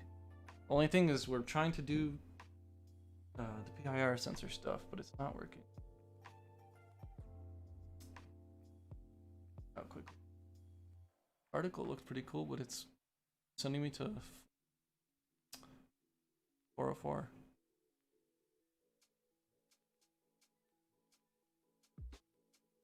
I'll show you guys. Picture right here. Telling me how. Oh, here. Increase time delay. Yeah, we know that. What's the other? Increase the sensitivity. Fully left will be approximately 7 meters. 7 meters? Holy shit. Fuck 10. Fully left. 7 meters. Counterclockwise or left? That's right. Okay, whatever. Fine.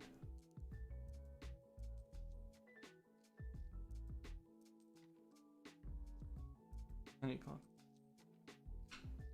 I did.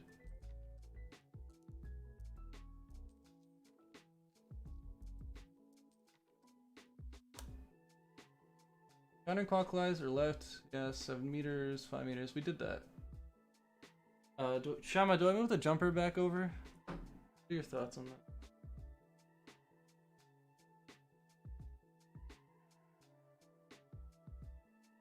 Maybe I shouldn't be moving the jumper while it's got live power to it, but...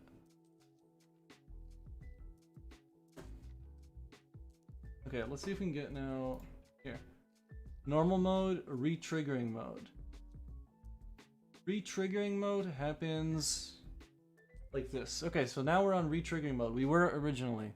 Then we moved it to normal mode. So the L, wait, no. It says L? L is normal mode. Fuck, dude. H is repeat mode, L is single trigger. Okay, so...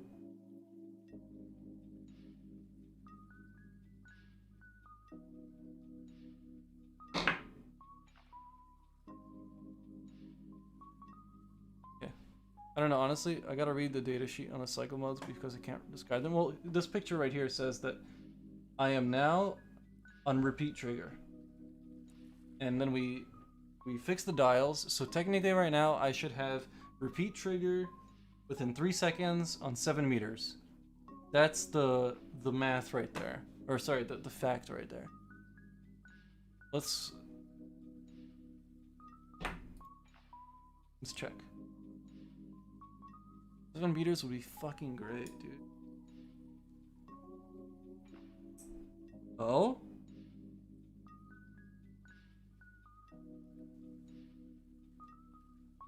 Hmm? Yeah, wait, we're gonna try that again. But let's try and like mask off where I'm sitting, just in case.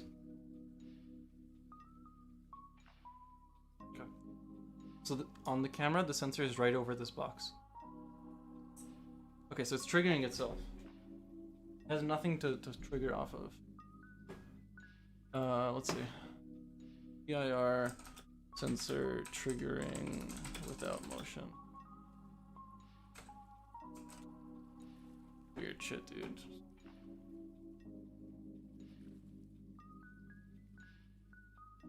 Add some logic to this.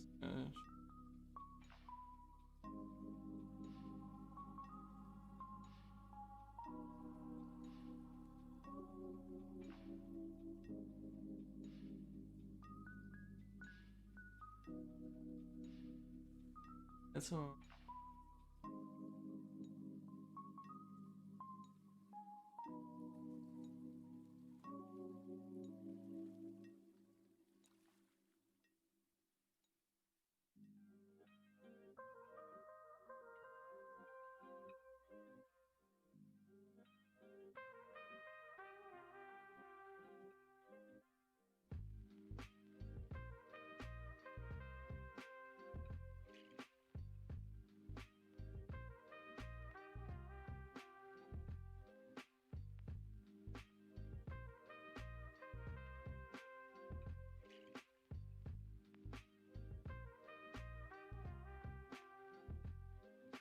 What if I bring it down to 3 volts?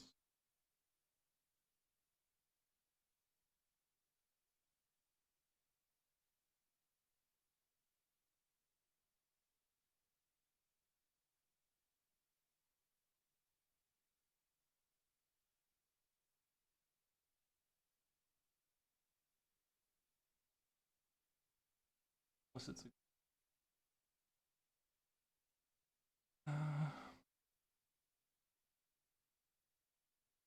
3 to 9 volts. Okay.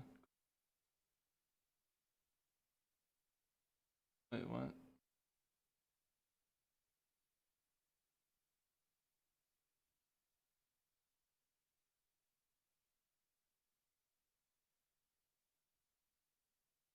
Let's.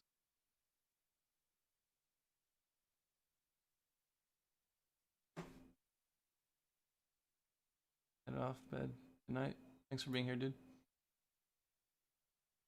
Could have actually edited put a video on the Crime Reel channel. It says motion detected, but there's nothing in front of it. Now if I move my hand in front,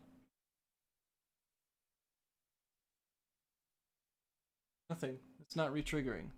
Even if we put it in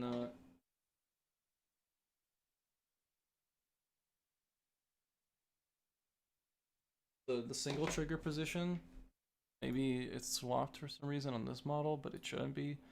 The markings don't say that, but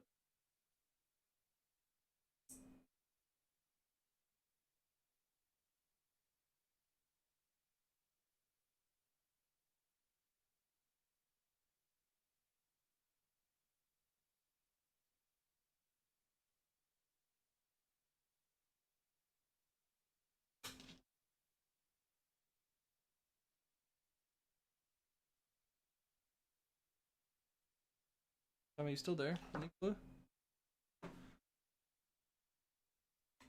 That's what sucks about the software.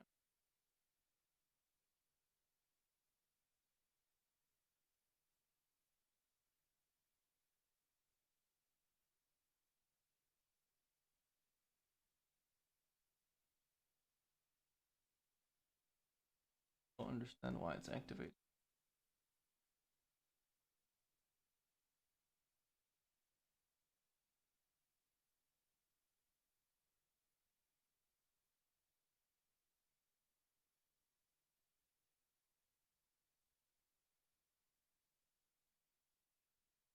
Okay, maybe it needs a bigger item than my hand for some fucking reason. So I will physically get up and walk in front of it. Open up this. It's never going low? No, not from what it seems like. Like this code that they wrote seems like it makes sense, right? If val motion is high, do this. If val motion is low, do that. And once it hits high, or once it's turned on, it just hits high and it stays high. Like, we've never seen motion ended in chat. So like, let's say I get up.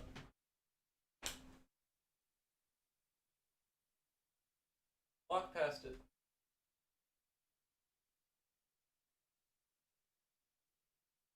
Out of the frame. It's never saying motion ended. It's never not motion high. Something's wrong. Being grounded this time, so we're not dealing with that shit again.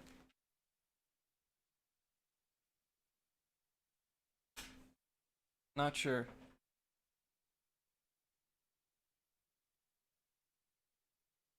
Compiling, so no compile issues. So either it's a hardware issue that I'm fucking up, or not. I have another.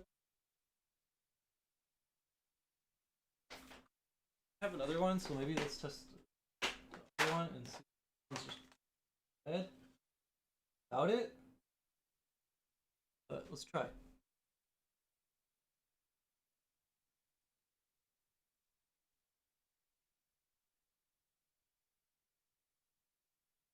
One actually look. Oh fuck! Relay's freaking out. Relay, calm down.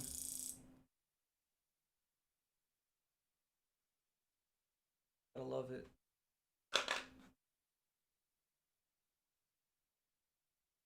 Attack.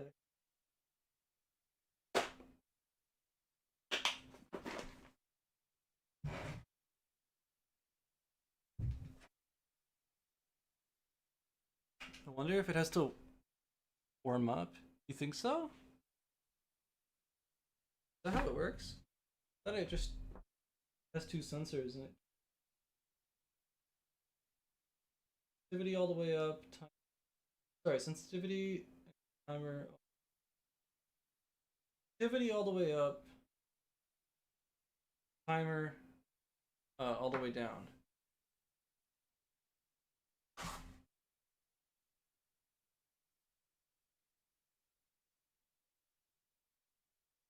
Oh, wait.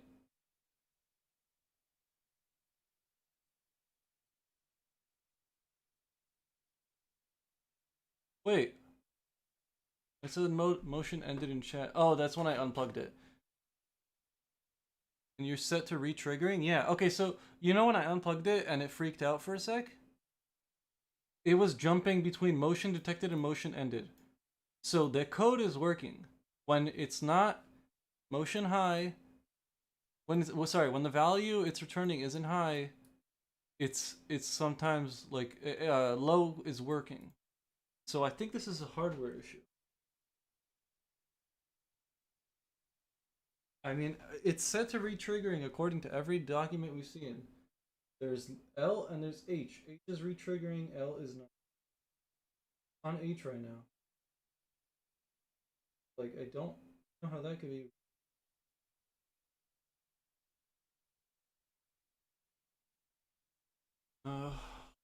It's frustrating.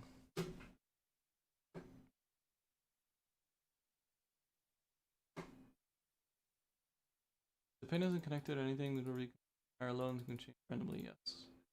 Analog, wait. The analog pin? No. Okay, wait. Digital read. Is the value either higher? Wait, okay, wait. Let's look at the Arduino example. Arduino PIR. Maybe we need to use the Arduino example and then just redo that or something. Here. Retriggering. There's a couple options you have with your PR. First of all, set up the retriggering option.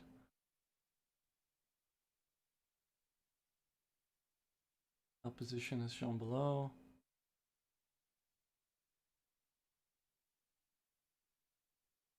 As of the working, you may notice that when connecting PR sensor, the LED down, moving in front of it actually turns on and off every second. It's called non-retrigger.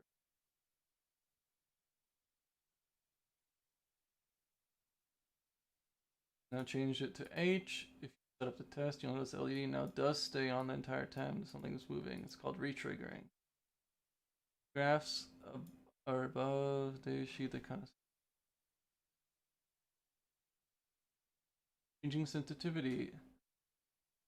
I could just you can adjust this if your PR is sensitive or not sensitive enough. Clockwise makes it more sensitive. So clockwise is the way, and it's all the way up sensitivity. Yes. Changing pulse time and timeout length. There are two timeouts associated with PIR sensor. One is TX.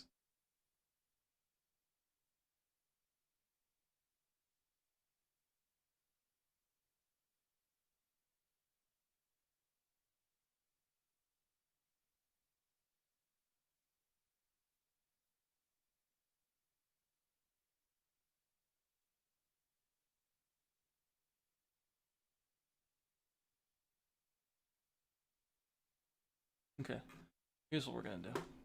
Arduino app. Save this, obviously. File, examples, sensors.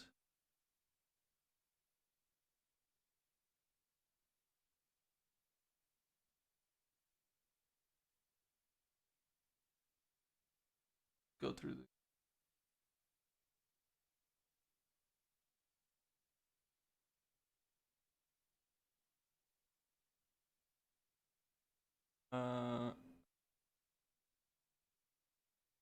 infrared demos.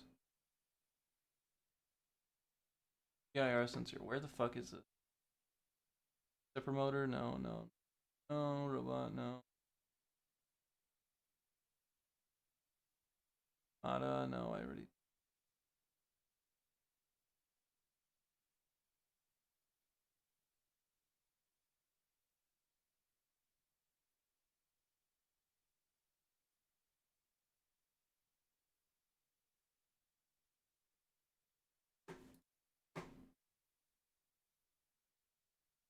Arduino example PIR.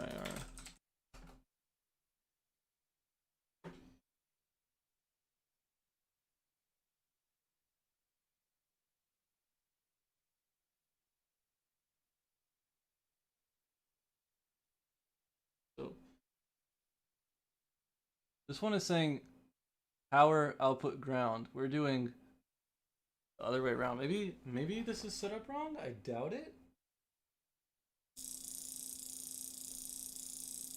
Chill out. I don't get it. Some diagrams say do it one way, and some diagrams now. Oh, you fuckers. Uh-oh. Uh-oh.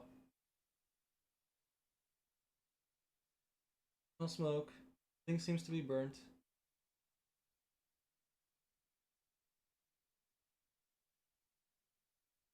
What?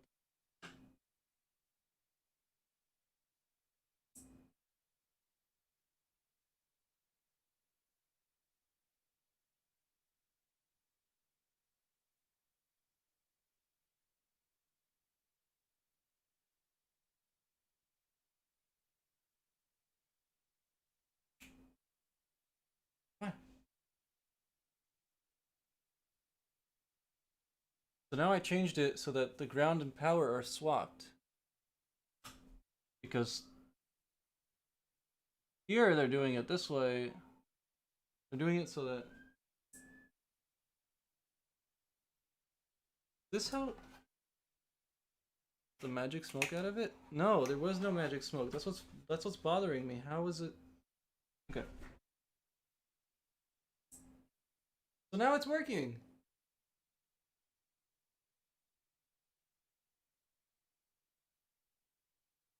It's not sensitive at fucking all though.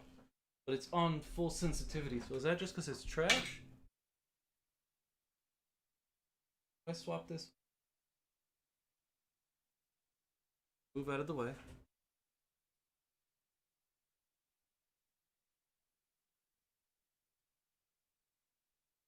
See? I just swiped my hand in front of it. Oh.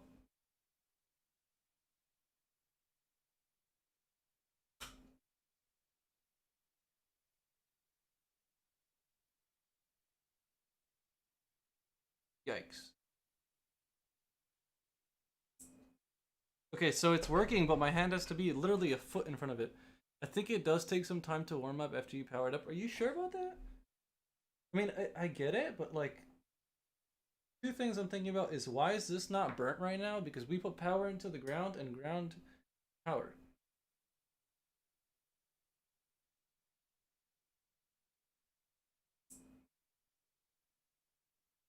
It seems like it's not fucking sensitive at all now. The sensor to get an accurate baseline. Okay, wait, let me move out of the way. Alright, I'm out of the way. Gonna wait. I'm about 1.5 meters. Let's say 5 feet. Walk past it. Okay, it activated. Walk away.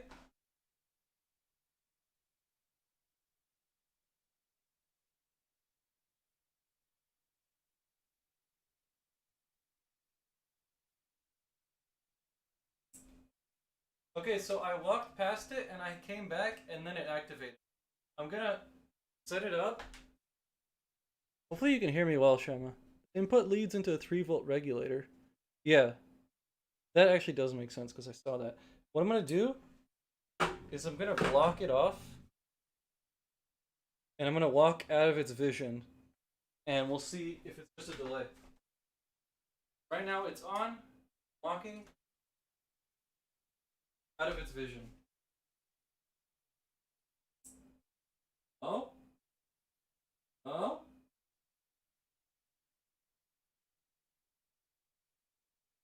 Walking into its vision. Walking out. 1, 2. Okay, so it's about a 5-second delay. Can you hear me? All right, cool. Oh, my legs, dude, are actually done, Shama. It feels like I worked out my legs. Like I stood from like 7, 8, almost like 8 hours today. Like this morning I worked for like 2, 3 hours, stood up, took a break, and then we streamed for like 3, 4 hours, and again. Yeah, it was like, I would say like 6, 7 hours standing. God damn. Okay.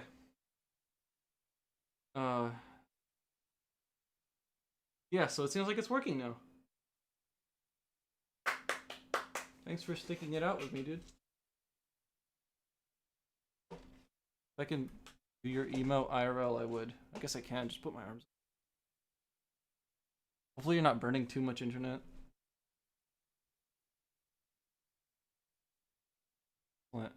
Roll it all in. Yeah.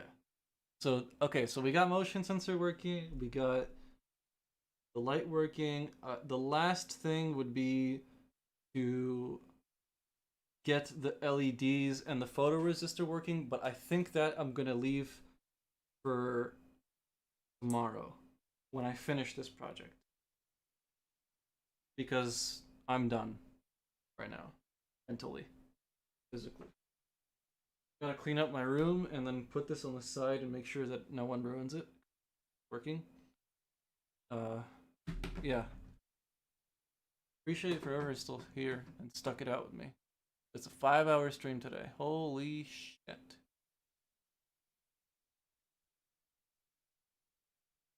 Well done, Mike. Thank you, Shama. It's really cool. Like, now, okay, let me take you through it. I set it up outside. I put wall outlet power into it. It charges the battery. Battery can power on the LED now anytime. Because it would have been a lot more complicated for me to figure out a way to put power into the LED from the wall outlet. I'd have to like down it, use a transformer or something, down it to the right voltage. But I don't have to do that here. Yeah, I mean, it's working. It's pretty crazy. I got a couple things I gotta look into, like good materials to stop weather, to keep it weather resistant, keep it waterproof. I have a couple ideas on what I can do. I don't want to 3D print the whole fucking thing. I feel like that would take hours and hours, but I might have to. I might have to 3D print it in like a couple parts and then put it all together. That's a possibility. But for now it works. And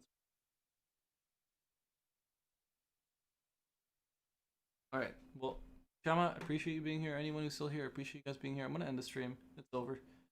Tomorrow maybe we do part 2, or I'll just finish it. Yeah, I'll probably see you tomorrow.